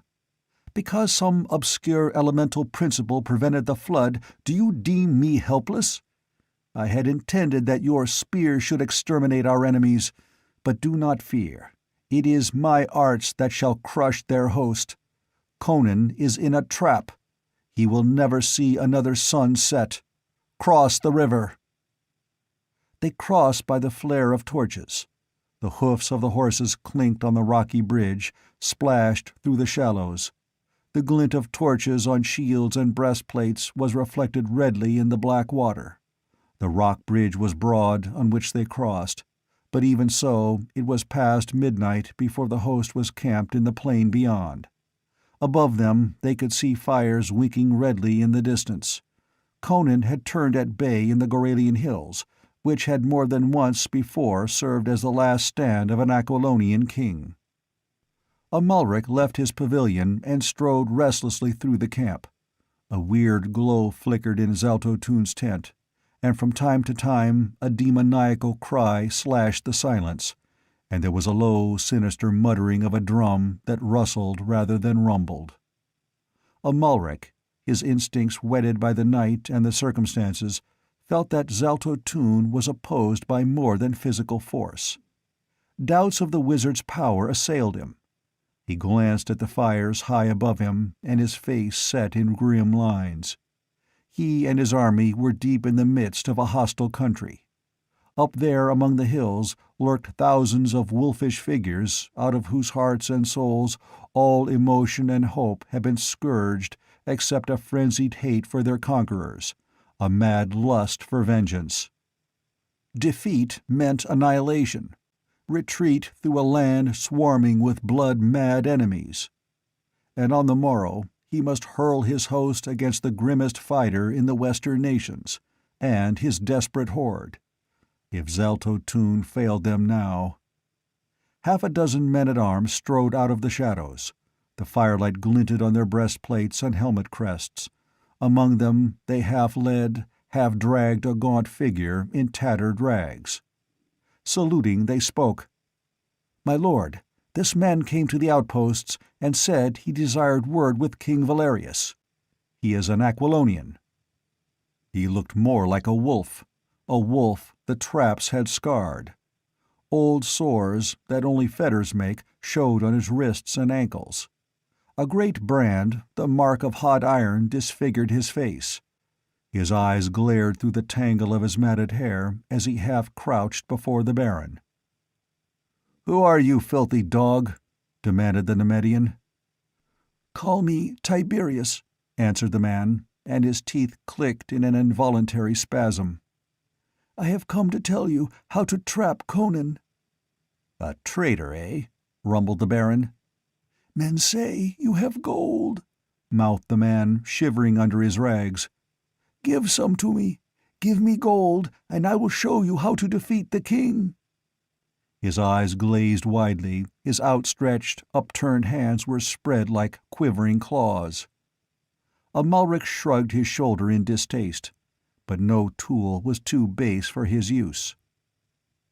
"If you speak the truth, you shall have more gold than you can carry," he said.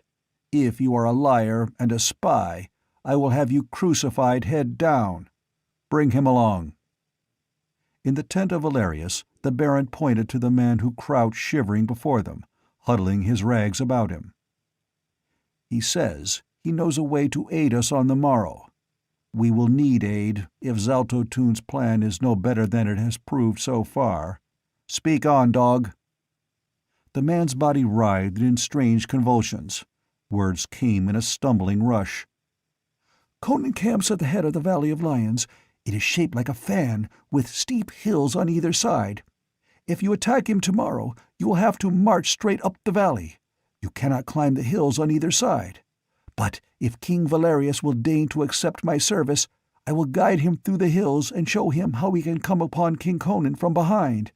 But if it is to be done at all, we must start soon. It is many hours' riding, for one must go miles to the west, then miles to the north, then turn eastward, and so come into the Valley of Lions from behind, as the Gundermen came."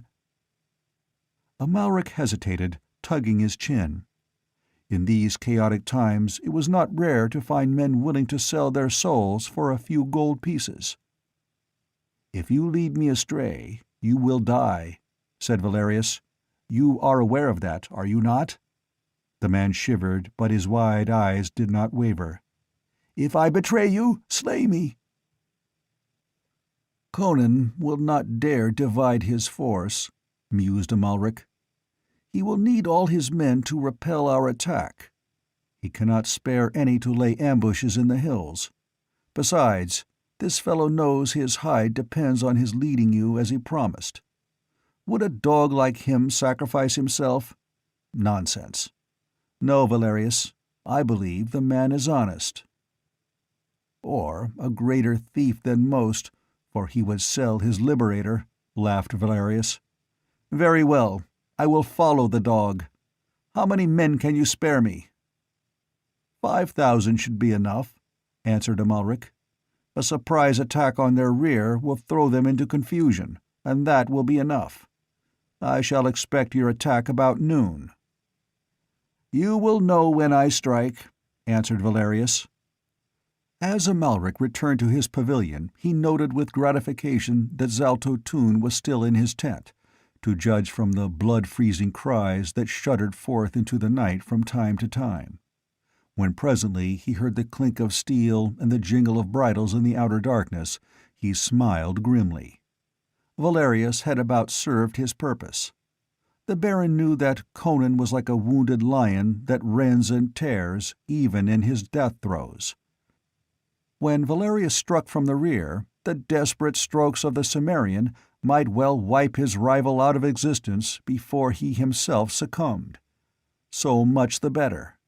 Amalric felt he could well dispense with Valerius once he had paved the way for a Nemedian victory.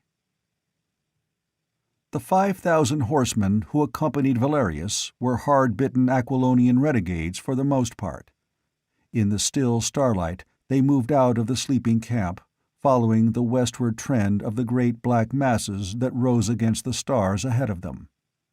Valerius rode at their head, and beside him rode Tiberius, a leather thong about his wrist gripped by a man-at-arms who rode on the other side of him. Others kept close behind with drawn swords. "Play us false, and you die instantly," Valerius pointed out. "I do not know every sheep path in these hills, but I know enough about the general configuration of the country to know the directions we must take to come in behind the Valley of Lions. See that you do not lead us astray." The man ducked his head and his teeth chattered as he volubly assured his captor of his loyalty, staring up stupidly at the banner that floated over him, the golden serpent of the old dynasty. Skirting the extremities of the hills that locked the Valley of Lions, they swung wide to the west. An hour's ride and they turned north, forging through wild and rugged hills, following dim trails and tortuous paths. Sunrise found them some miles northwest of Conan's position, and here the guide turned eastward and led them through a maze of labyrinths and crags. Valerius nodded, judging their position by various peaks thrusting up above the others. He had kept his bearings in a general way, and he knew they were still headed in the right direction. But now, without warning, a gray, fleecy mass came billowing down from the north, veiling the slopes, spreading out through the valleys. It blotted out the sun, the world became a blind gray void in which visibility was limited to a matter of yards. Advance became a stumbling, groping muddle. Valerius cursed. He could no longer see the peaks that had served him as guideposts. He must depend wholly upon the traitorous guide. The golden serpent drooped in the windless air. Presently, Tiberius seemed himself confused. He halted, stared about uncertainly. "Are you lost, dog?" demanded Valerius harshly. "Listen." Somewhere ahead of them a faint vibration began, the rhythmic rumble of a drum. "Conan's drum!" exclaimed the Aquilonian. "If we are close enough to hear the drum," said Valerius, "why do we not hear the shouts and the clang of arms? Surely battle has joined." "The gorges and the winds play strange tricks," answered Tiberius, his teeth chattering with the ague that is frequently the lot of men who have spent much time in damp underground dungeons. "Listen!" Faintly to their ears came a low, muffled roar. "They are fighting down in the valley!" cried Tiberius. "The drum is beating on the heights! Let us hasten!" He rode straight on toward the sound of the distant drum as one who knows his ground at last. Valerius followed, cursing the fog. Then it occurred to him that it would mask his advance. Conan could not see him coming. He would be at the Cimmerian's back before the noonday sun dispelled the mists. Just now he could not tell what lay on either hand, whether cliffs, thickets, or gorges. The drum throbbed unceasingly, growing louder as they advanced, but they heard no more of the battle. Valerius had no idea toward what point of the compass they were headed. He started as he saw gray rock walls looming through the smoky drifts on either hand, and realized that they were riding through a narrow defile. But the guide showed no sign of nervousness, and Valerius hove a sigh of relief when the walls widened out and became invisible in the fog. They were through the defile. If an ambush had been planned, it would have been made in that pass. But now Tiberius halted again. The drum was rumbling louder, and Valerius could not determine from what direction the sound was coming. Now it seemed ahead of him, now behind, now on one hand or the other. Valerius glared about him impatiently, sitting on his war-horse with wisps of mist curling about him and the moisture gleaming on his armor. Behind him, the long lines of steel-clad riders faded away and away like phantoms into the mist. "Why do you tarry, dog?" he demanded. The man seemed to be listening to the ghostly drum. Slowly, he straightened in his saddle, turned his head and faced Valerius, and the smile on his lips was terrible to see. "The fog is thinning, Valerius," he said in a new voice, pointing a bony finger. "Look." The drum was silent. The fog was fading away. First, the crests of cliffs came in sight above the gray clouds, tall and spectral. Lower and lower crawled the mists, shrinking, fading. Valerius started up in his stirrups with a cry that the horsemen echoed behind him. On all sides of them the cliffs towered. They were not in a wide open valley, as he had supposed. They were in a blind gorge walled by sheer cliffs hundreds of feet high. The only entrance or exit was that narrow defile through which they had ridden. "Dog!" Valerius struck Tiberius full in the mouth with his clenched, mailed hand. "What devil's trick is this?" Tiberius spat out a mouthful of blood and shook with fearful laughter. "A trick that shall rid the world of a beast. Look, dog!" Again Valerius cried out, more in fury than in fear. The defile was blocked by a wild and terrible band of men who stood silent as images, ragged, shock-headed men with spears in their hands, hundreds of them. And up on the cliffs appeared other faces, thousands of faces, wild, gaunt, ferocious faces, marked by fire and steel and starvation. "A trick of Conan's!" raged Valerius. "Conan knows nothing of it," laughed Tiberius. It was the plot of broken men, of men you ruined and turned to beasts. Amalric was right. Conan has not divided his army. We are the rabble who followed him, the wolves who skulk in these hills, the homeless men, the hopeless men. This was our plan, and the priests of Ashura aided us with their mist. Look at them, Valerius. Each bears the mark of your hand, on his body or on his heart. Look at me. You do not know me, do you? What of this scar your hangman burned upon me? Once you knew me. Once I was lord of Amelius, the man whose sons you murdered, whose daughter your mercenaries ravished and slew. You said I would not sacrifice my trap to you?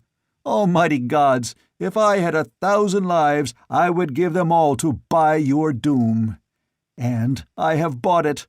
Look on the men you broke, dead men who once played the king. Their hour has come. This gorge is your tomb. Try to climb the cliffs. They are steep. They are high. Try to fight your way back through the defile. Spears will block your path. Boulders will crush you from above. Dog, I will be waiting for you in hell." Throwing back his head, he laughed until the rocks rang. Valerius leaned from his saddle and slashed down with his great sword, severing shoulder bone and breast. Tiberius sank to the earth, still laughing gastily through a gurgle of gushing blood. The drums had begun again, encircling the gorge with guttural thunder. Boulders came crashing down. Above the screams of dying men shrilled the arrows in blinding clouds from the cliffs. End of Chapter 21. Chapter 22. The Road to Acheron. Dawn was just whitening the east when Amalric drew up his hosts in the mouth of the Valley of Lions. This valley was flanked by low, rolling but steep hills, and the floor pitched upward in a series of irregular natural terraces. On the uppermost of these terraces Conan's army held its position, awaiting the attack. The host that had joined him, marching down from Gunderland, had not been composed exclusively of spearmen. With them had come 7,000 Bossonian archers, and 4,000 barons and their retainers of the north and west, swelling the ranks of his cavalry. The pikemen were drawn up in a compact wedge-shaped formation at the narrow head of the valley. There were 19,000 of them, mostly Gundermen, though some 4,000 were Aquilonians of other provinces. They were flanked on either hand by 5,000 Bossonian archers. Behind the ranks of the pikemen, the knights sat their steeds motionless, lances raised. 10,000 knights of Poitou, 9,000 Aquilonians, barons and their retainers. It was a strong position. His flanks could not be turned, for that would mean climbing the steep wooded hills in the teeth of the arrows and swords of the Bossonians. His camp lay directly behind him in a narrow, steep-walled valley, which was indeed merely a continuation of the Valley of Lions, pitching up at a higher level. He did not fear a surprise from the rear, because the hills behind him were full of refugees and broken men whose loyalty to him was beyond question. But if his position was hard to shake, it was equally hard to escape from. It was a trap as well as a fortress for the defenders, a desperate last stand of men who did not expect to survive unless they were victorious. The only line of retreat possible was through the narrow valley at their rear. Zaltotun mounted a hill on the left side of the valley near the wide mouth. This hill rose higher than the others and was known as the King's Altar, for a reason long forgotten. Only Zaltotun knew, and his memory dated back 3,000 years. He was not alone. His two familiars, silent, hairy, furtive, and dark, were with him, and they bore a young Aquilonian girl, bound hand and foot. They laid her on an ancient stone which was curiously like an altar, and which crowned the summit of the hill. For long centuries it had stood there, worn by the elements, until many doubted that it was anything but a curiously shapen natural rock. But what it was and why it stood there, Zaltotun remembered from of old. The familiars went away, with their bent backs like silent gnomes, and Zaltotun stood alone beside the altar, his dark beard blown in the wind, overlooking the valley. He could see clear back to the winding Shirki, and up into the hills beyond the head of the valley. He could see the gleaming wedge of steel drawn up at the head of the terraces, the burgonets of the archers glinting among the rocks and bushes, the silent knights motionless on their steeds, their pennons flowing above their helmets, their lances rising in a bristling thicket. Looking in the other direction, he could see the long serried lines of the Nemedians moving in ranks of shining steel into the mouth of the valley. Behind them, the gay pavilions of the lords and knights and the drab tents of the common soldiers stretched back almost to the river. Like a river of molten steel, the Nemedian host flowed into the valley, the great scarlet dragon rippling over it. First marched the bowmen, in even ranks, arbalests half raised, bolts knocked, fingers on triggers. After them came the pikemen, and behind them the real strength of the army, the mounted knights, their banners unfurled to the wind, their lances lifted, walking their great steeds forward as if they rode to a banquet. And higher up the slopes the smaller Aquilonian host stood grimly silent.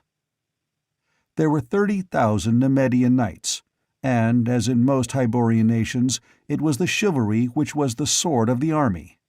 The footmen were used only to clear the way for a charge of the armored knights. There were 21,000 of these, pikemen and archers. The bowmen began loosing as they advanced, without breaking ranks, launching their quarrels with a whir and tang. But the bolts fell short or rattled harmlessly from the overlapping shields of the gundermen.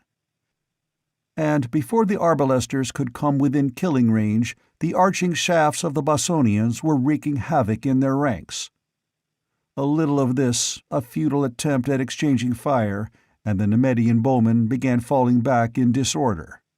Their armor was light, their weapons no match for the Bossonian longbows. The western archers were sheltered by bushes and rocks. Moreover, the Nemedian footmen lacked something of the morale of the horsemen, knowing as they did that they were being used merely to clear the way for the knights. The crossbowmen fell back, and between their opening lines the pikemen advanced. These were largely mercenaries, and their masters had no compunction about sacrificing them. They were intended to mask the advance of the knights until the latter were within smiting distance. So, while the arbalesters plied their bolts from either flank at long range, the pikemen marched into the teeth of the blast from above, and behind them the knights came on. When the pikemen began to falter beneath the savage hail of death that whistled down the slopes among them, a trumpet blew, their companies divided to right and left, and through them the mailed knights thundered. They ran full into a cloud of stinging death. The cloth-yard shafts found every crevice in their armor and the housings of the steeds. Horses scrambling up the grassy terraces reared and plunged backward, bearing their riders with them. Steel-clad forms littered the slopes. The charge wavered and ebbed back. Back down in the valley, Amalric reformed his ranks. Tarascus was fighting with drawn sword under the Scarlet Dragon, but it was the Baron of Tor who commanded that day. Amalric swore as he glanced at the forest of lance-tips visible above and beyond the headpieces of the gundermen. He had hoped his retirement would draw the knights out in a charge down the slopes after him, to be raked from either flank by his bowmen and swamped by the numbers of his horsemen. But they had not moved. Camp servants brought skins of water from the river. Knights doffed their helmets and drenched their sweating heads. The wounded on the slopes screamed vainly for water. In the upper valley, springs supplied the defenders. They did not thirst that long, hot spring day. On the king's altar, beside the ancient carven stone, Zaltotun watched the steel tide ebb and flow. On came the knights, with waving plumes and dipping lances. Through a whistling cloud of arrows they plowed to break like a thundering wave on the bristling wall of spears and shields. Axes rose and fell above the plumed helmets, spears thrust upward, bringing down horses and riders. The pride of the Gundermen was no less fierce than that of the knights.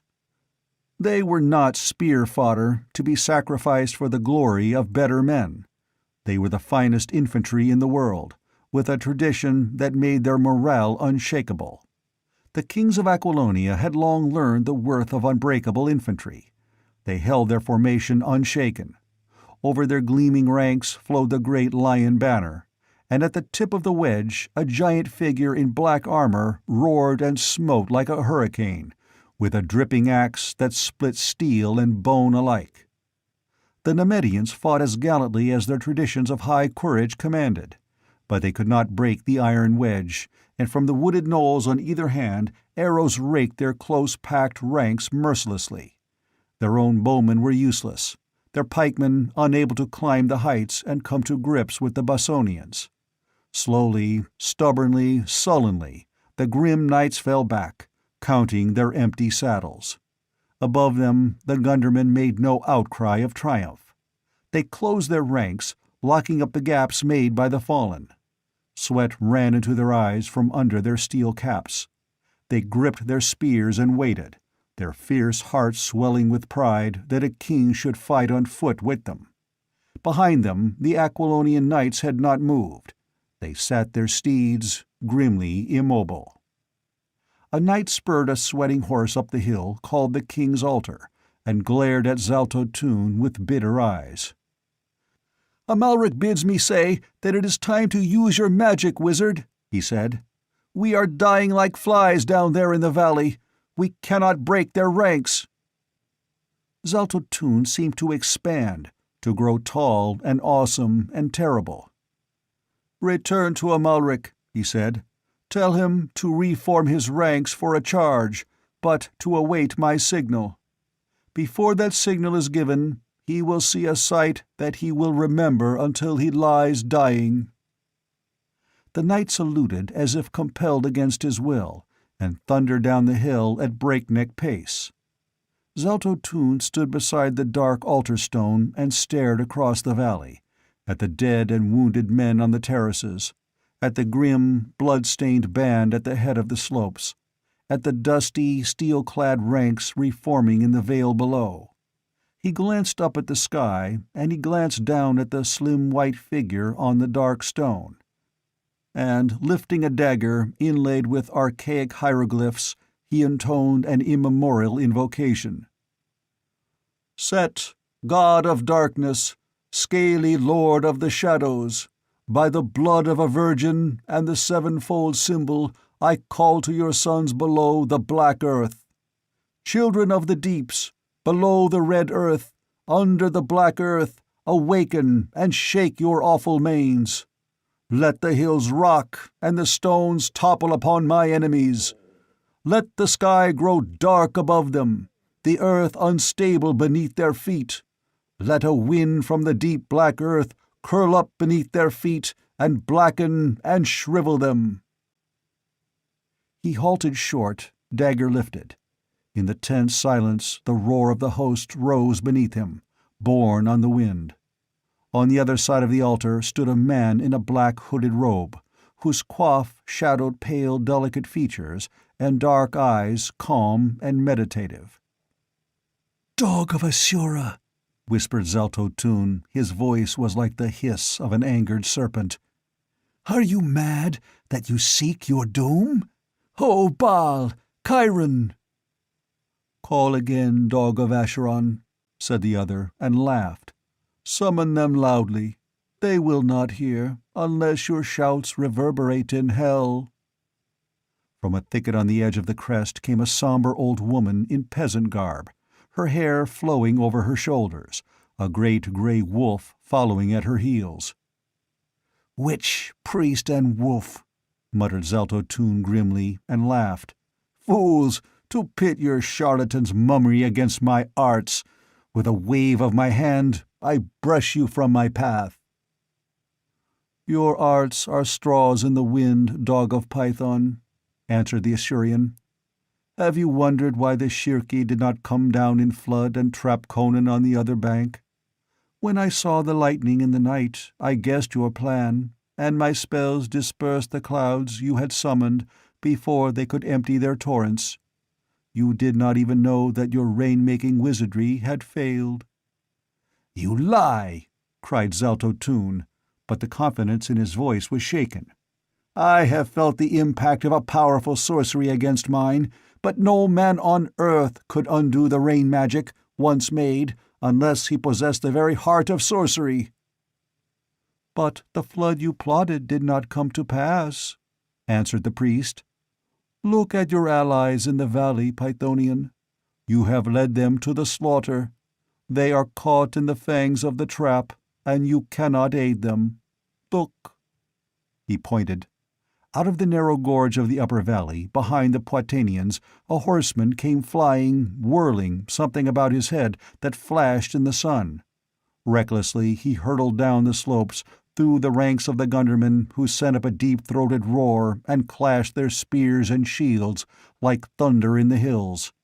On the terraces between the hosts, the sweat-soaked horse reared and plunged, and his wild rider yelled and brandished the thing in his hands like one demented. It was the torn remnant of a scarlet banner, and the sun struck dazzlingly on the golden scales of a serpent that writhed thereon. "Valerius is dead!" cried Hadrathus ringingly. "A fog and a drum lured him to his doom. I gathered that fog, dog of Python, and I dispersed it. I, with my magic, which is greater than your magic." "What matters it?" roared Zalto-Tun, a terrible sight, his eyes blazing, his features convulsed. "Valerius was a fool. I do not need him. I can crush Conan without human aid." "Why have you delayed?" mocked Hadrathus. "Why have you allowed so many of your allies to fall pierced by arrows and spitted on spears?" "Because blood aids great sorcery," thundered Zalto-Tun in a voice that made the rocks quiver. A lurid nimbus played about his awful head. "Because no wizard wastes his strength thoughtlessly. Because I would conserve my powers for the great days to be, rather than employ them in a hill-country brawl. But now, by Set, I shall loose them to the uttermost. Watch, dog of Asura, false priest of an outworn god, and see a sight that shall blast your reason for evermore." Hadrathus threw back his head and laughed, and hell was in his laughter. "Look, black devil of Python!" His hand came from under his robe holding something that flamed and burned in the sun, changing the light to a pulsing golden glow in which the flesh of Zalto-Tun looked like the flesh of a corpse. Zalto-Tun cried out as if he had been stabbed. "The heart! The heart of Ahriman!" "Aye, the one power that is greater than your power." Zalto-Tun seemed to shrivel, to grow old. Suddenly his beard was shot with snow, his locks flecked with grey. "The heart," he mumbled. "You stole it! Dog! Thief!" "Not I. It has been on a long journey far to the southward. But now it is in my hands, and your black arts cannot stand against it. As it resurrected you, so shall it hurl you back into the night whence it drew you. You shall go down the dark road to Acheron, which is the road of silence and the night. The dark empire, unreborn, shall remain a legend and a black memory. Conan shall reign again, and the heart of Ahriman shall go back into the cavern below the temple of Mitra, to burn as a symbol of the power of Aquilonia for 1,000 years." Zalto-Tun screamed inhumanly and rushed around the altar, dagger lifted. But from somewhere, out of the sky perhaps, or the great jewel that blazed in the hand of Hadrathus, shot a jetting beam of blinding blue light. Full against the breast of Zalto-Tun it flashed, and the hills re-echoed the concussion. The wizard of Acheron went down as though struck by a thunderbolt, and before he touched the ground he was fearfully altered.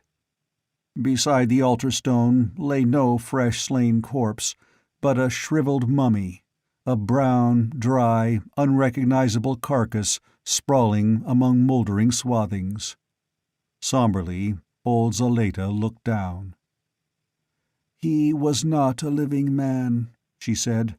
"The heart lent him a false aspect of life that deceived even himself. I never saw him as other than a mummy." Hadrathus bent to unbind the swooning girl on the altar, when from among the trees appeared a strange apparition, Zaltotun's chariot drawn by the weird horses. Silently they advanced to the altar and halted, with the chariot wheel almost touching the brown withered thing on the grass. Hadrathus lifted the body of the wizard and placed it in the chariot, and without hesitation the uncanny steeds turned and moved off southward, down the hill. And Hadrathus and Zaleta and the Grey Wolf watched them go, down the long road to Acheron, which is beyond the ken of men. Down in the valley, Amalric had stiffened in his saddle when he saw that wild horseman curvetting and caracoling on the slopes while he brandished that blood-stained serpent banner. Then some instinct jerked his head about, toward the hill known as the King's Altar. And his lips parted. Every man in the valley saw it, an arching shaft of dazzling light that towered up from the summit of the hill, showering golden fire. High above the hosts it burst in a blinding blaze that momentarily paled the sun. "That's not Zaltotun's signal!" roared the Baron. "No," shouted Tarascus. "It's a signal to the Aquilonians! Look!" Above them, the immobile ranks were moving at last, and a deep-throated roar thundered across the vale. "Zaltotun has failed us!" bellowed Amalric furiously. "Valerius has failed us! We have been led into a trap! Mitra's curse on Zaltotun, who led us here! Sound the retreat!" "Too late!" yelled Tarascus. "Look!" Up on the slopes, the forest of lances dipped, leveled. The ranks of the Gundermen rolled back to the right and left like a parting rein, and with a thunder like the rising roar of a hurricane, the knights of Aquilonia crashed down the slopes. The impetus of that charge was irresistible. Bolts driven by the demoralized arbalesters glanced from their shields, their bent helmets. Their plumes and pennons streaming out behind them, their lances lowered, they swept over the wavering lines of pikemen and roared down the slopes like a wave. Amalric yelled an order to charge, and the Nemedians with desperate courage spurred their horses at the slopes. They still outnumbered the attackers. But they were weary men on tired horses, charging uphill. The onrushing knights had not struck a blow that day. Their horses were fresh. They were coming downhill, and they came like a thunderbolt. And like a thunderbolt, they smote the struggling ranks of the Nemedians, smote them, split them apart, ripped them asunder, and dashed the remnants headlong down the slopes. After them on foot came the Gundermen, blood-mad, and the Bossonians were swarming down the hills, loosing as they ran at every foe that still moved. Down the slopes washed the tide of battle. The dazed Nemedians swept on the crest of the wave. Their archers had thrown down their arbalests and were fleeing. Such pikemen as had survived the blasting charge of the knights were cut to pieces by the ruthless Gundermen. In a wild confusion, the battle swept through the wide mouth of the valley and into the plain beyond. All over the plain swarmed the warriors, fleeing and pursuing, broken into single combat and clumps of smiting, hacking knights on rearing, wheeling horses. But the Nemedians were smashed, broken, unable to reform or make a stand. By the hundreds they broke away, spurring for the river. Many reached it, rushed across, and rode eastward. The countryside was up behind them. The people hunted them like wolves. Few ever reached Tarantia. The final break did not come until the fall of Amalric. The Baron, striving in vain to rally his men, rode straight at the clump of knights that followed the giant in black armor, whose surcoat bore the royal lion, and over whose head floated the golden lion banner with the scarlet leopard of Poitou beside it. A tall warrior in gleaming armor couched his lance and charged to meet the Lord of Tor. They met like a thunderclap. The Nemedian's lance, striking his foe's helmet, snapped bolts and rivets and tore off the casque, revealing the features of Pallantides. But the Aquilonian's lance-head crashed through shield and breastplate to transfix the Baron's heart. A roar went up as Amalric was hurled from his saddle, snapping the lance that impaled him, and the Nemedians gave way as a barrier bursts under the surging impact of a tidal wave. They rode for the river in a blind stampede that swept the plain like a whirlwind. The hour of the dragon had passed. Tarascus did not flee. Amalric was dead, the color-bearer slain, and the royal Nemedian banner trampled in the blood and dust. Most of his knights were fleeing, and the Aquilonians were riding them down.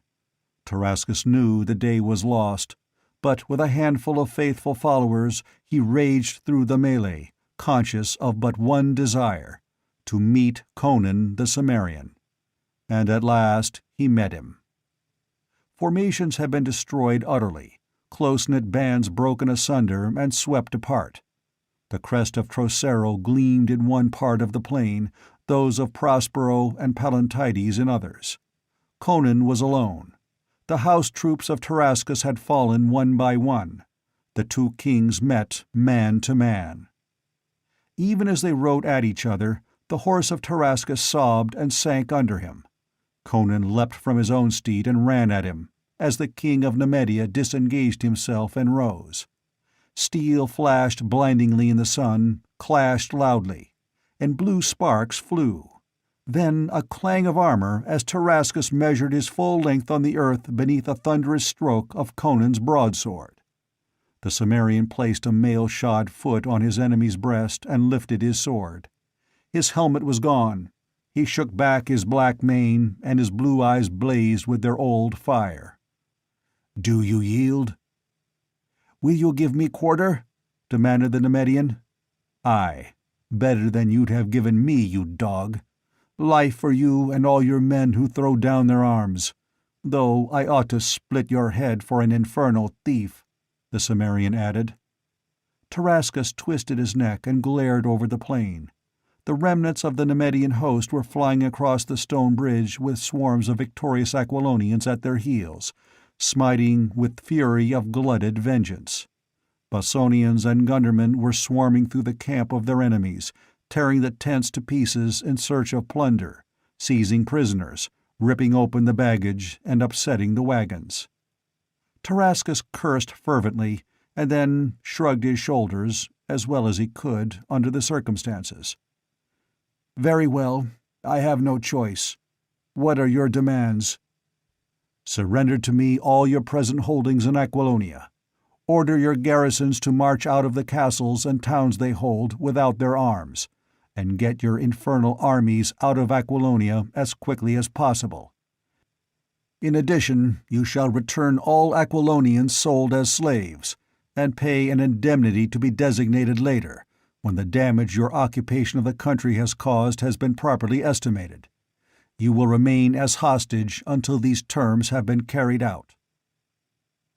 "Very well," surrendered Tarascus. "I will surrender all the castles and towns now held by my garrisons without resistance, and all the other things shall be done. What ransom for my body?" Conan laughed and removed his foot from his foe's steel-clad breast, grasped his shoulder, and heaved him to his feet. He started to speak, then turned to see Hadrathus approaching him. The priest was as calm and self-possessed as ever, picking his way between rows of dead men and horses. Conan wiped the sweat-smeared dust from his face with a blood-stained hand. He had fought all through the day, first on foot with the pikemen, then in the saddle leading the charge. His surcoat was gone, his armor splashed with blood and battered with strokes of sword, mace, and axe. He loomed gigantically against a background of blood and slaughter, like some grim pagan hero of mythology. "Well done, Hadrathus," quoth he gustily. "By Crum, I'm glad to see your signal. My knights were almost mad with impatience and eating their hearts out to be at sword strokes. I could not have held them much longer. What of the wizard? "He has gone down the dim road to Acheron," answered Hadrathus. "And I am for Terentia. My work is done here, and I have a task to perform at the temple of Mitra. All our work is done here. On this field we have saved Aquilonia, and more than Aquilonia. Your ride to your capital will be a triumphal procession through a kingdom mad with joy. All Aquilonia will be cheering the return of their king. And so, until we meet again in the great royal hall, farewell." Conan stood silently watching the priest as he went. From various parts of the field knights were hurrying toward him. He saw Pallantides, Trocero, Prospero, Servius Galanus, their armor splashed with crimson. The thunder of the battle was giving way to a roar of triumph and acclaim. All eyes, hot with strife and shining with exultation, were turned toward the great black figure of the king. Mailed arms brandished red-stained swords. A confused torrent of sound rose, deep and thunderous as the sea surf. "Hail, Conan, King of Aquilonia!" Tarascus spoke. "You have not yet named my ransom." Conan laughed and slapped his sword home in its scabbard. He flecked his mighty arms and ran his blood-stained fingers through his thick black locks, as if feeling there his re-won crown. "There is a girl in your seraglio named Zenobia." "Why, yes, so there is." "Very well." The king smiled, as at an exceedingly pleasant memory. "She shall be your ransom, and naught else. I will come to Belvris for her, as I promised.